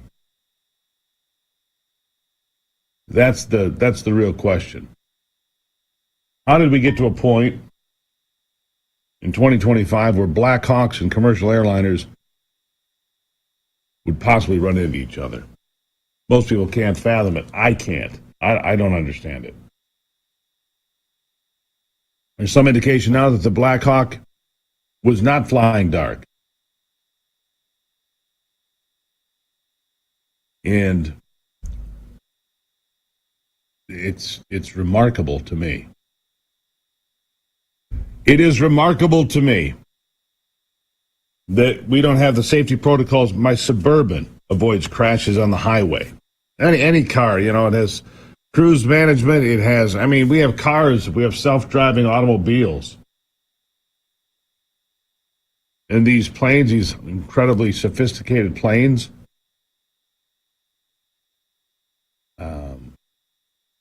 don't have crash avoidance. To me, it's unbelievable. Anyhow, it's Friday. It's Free for All Friday. 877-310-9966. We'll talk about that. We'll talk about Kash Patel, Tulsi Gabbard, Robert F. Kennedy Jr., the nominees for Donald Trump, all on Capitol Hill yesterday. We'll talk about that coming up as well. But first, your Morning Ag Report. Robert Kennedy Jr. had quite a bit to say about the ag industry during his first Senate confirmation hearing. I'm CJ Miller, and this is Michigan Ag Today. Well, the ag industry was one of the hot topics discussed during Robert Kennedy Jr.'s first Senate confirmation hearing. I'm going to make America healthier than before the Senate Finance Committee on Wednesday. Kennedy, who is President Trump's nominee to lead the Department of Health and Human Services, said he is not the enemy of food producers. American farms Well, and bedrock before I of go our on to culture, Senator of our Lee. politics, of our national security. I was a 4-H kid, and I spent This my summer administration- working on ranches. I went to work with our farmers. I want to work with our farmers and food producers. You're just a remove burdensome regulations and unleash American ingenuity. Mr. Washington. Simply cannot succeed without a partnership, a full partnership. But when questioned by Senator Roger Marshall of Kansas, Kennedy pointed the finger in the broad Department of range Homeland crop Security, protection products that are currently being used. We're also destroying our soil because some of the chemicals that farmers use destroy the microbiome, and that causes the erosion of the soil. You can't get water infiltration. Agronomists now estimate that we only have, if we continue doing these processes, only 60 harvests left before our soil is gone. So farmers are using seeds and chemicals that are, over the long term, are costing them and us. Read more about Kennedy's confirmation hearing before the Senate Finance Committee at MichiganAgToday.com. At Keystone Cooperative, being farmer-owned means giving back to those who make it all possible, our farmer owners. After a remarkable year in 2024, we're returning $68 million to our members through patronage. An incredible 57%. I'm representing Mountain States Legal Foundation as part of a class action. Our success directly to Main Street. What is going on This here? is the cooperative advantage. This historic return benefits farmers across Indiana, Ohio, and Michigan. Keystone Cooperative, centered on you. Veltima fungicide outyields the competition by an average of 7 bushels per acre. But you've never been average. The only competition that really Doesn't matters need is paper. you versus you. And with the performance of Veltima fungicide from BASF, you can take your best results even further. Beat your own record. Get every bushel you deserve. And make this your best season yet with Veltima fungicide from BASF.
$55 to $204.47. But February lean hogs closed 47 cents higher at $84.37. Check out our website, MichiganAgToday.com. It's your one-stop shop for all the latest Michigan farm news. Plus, download the Michigan Ag Today mobile app, a free download for iPhone and Android. I'm CJ Miller, Michigan Ag Today, Michigan's Farm Network.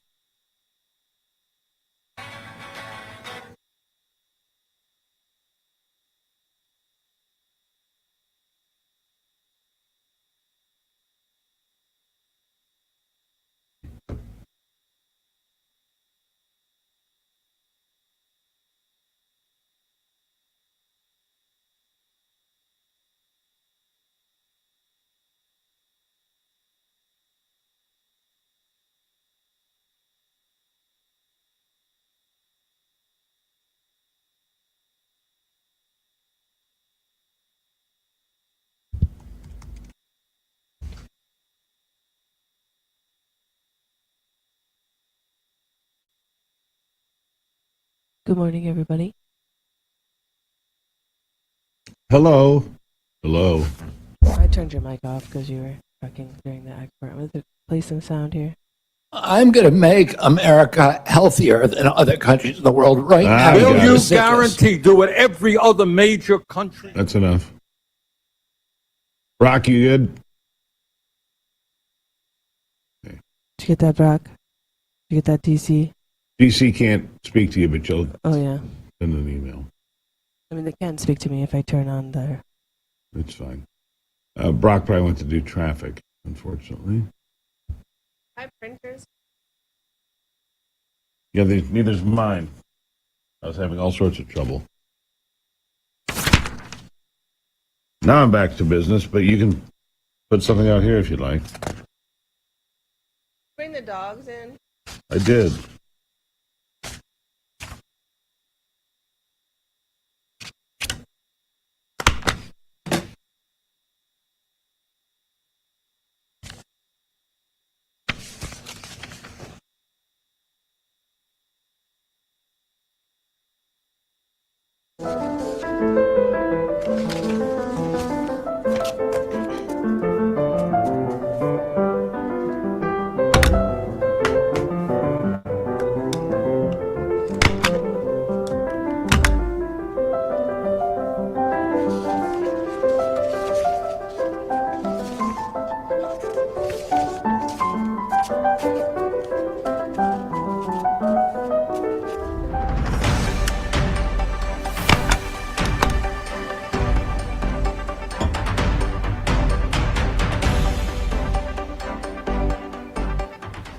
From your Michigan News Source Sports Desk, I'm Brock Palmbush. The Detroit Red Wings rallied from a 2-0 deficit to force overtime, and then they beat the Edmonton Oilers in a shootout to take the game 3-2 out in Edmonton last night. Michael Rasmussen and Dylan Larkin were the Wings' goal scorers. Larkin and Lucas Raymond scored for the Wings in the shootout. It's Detroit's fourth straight win. They're at the Calgary Flames tomorrow night. Detroit Pistons guard Cade Cunningham was named as an NBA All-Star reserve last night. It's his first selection to the game. The NBA's All-Star game is on February 16th in San Francisco. In men's college basketball last night, Oakland beat Green Bay 68-54, and Detroit Mercy beat Northern Kentucky 68-57. And in women's college basketball, 16th-ranked Michigan State was upset by Oregon 63-59 in East Lansing. From your Michigan News Source Sports Desk, I'm Brock Palmbush. All right, Brock, thank you for that. All right, look, this mid-air collision, according to according to Just the News, give credit where credit is due, according to Just the News, it's been a series of near misses there at Reagan. 14 months before Wednesday night's fatal mishap near Ronald Reagan National, the Federal Aviation Administration received a safety expert report that warned America's air traffic control system suffering from quality control issues and staffing shortages. That's 14 months. That would be in the dead center of the Biden administration. The report warned that challenges in the areas of process integrity, staffing, facilities, equipment, and technology all have ties to inadequate, inconsistent funding. Together, these challenges contribute to increased safety risk and should be regarded as incident precursor. Means there's something coming. That was November of 2023. It also warned that personnel shortages among air traffic controllers were forcing people to work longer hours, make sudden last-minute changes to flight plans that increased risk. Overtime historically high and increasing, the report warned. High rates of overtime for extended periods introduces risk to the NAS. Several associated issues include absenteeism, lower productivity, and fatigue. There you have it. The warning was there. FAA warned them, and we got nowhere. I'll take a break. It's Free for All Friday. Get your phones ready. We'll take your calls, America, in just a moment.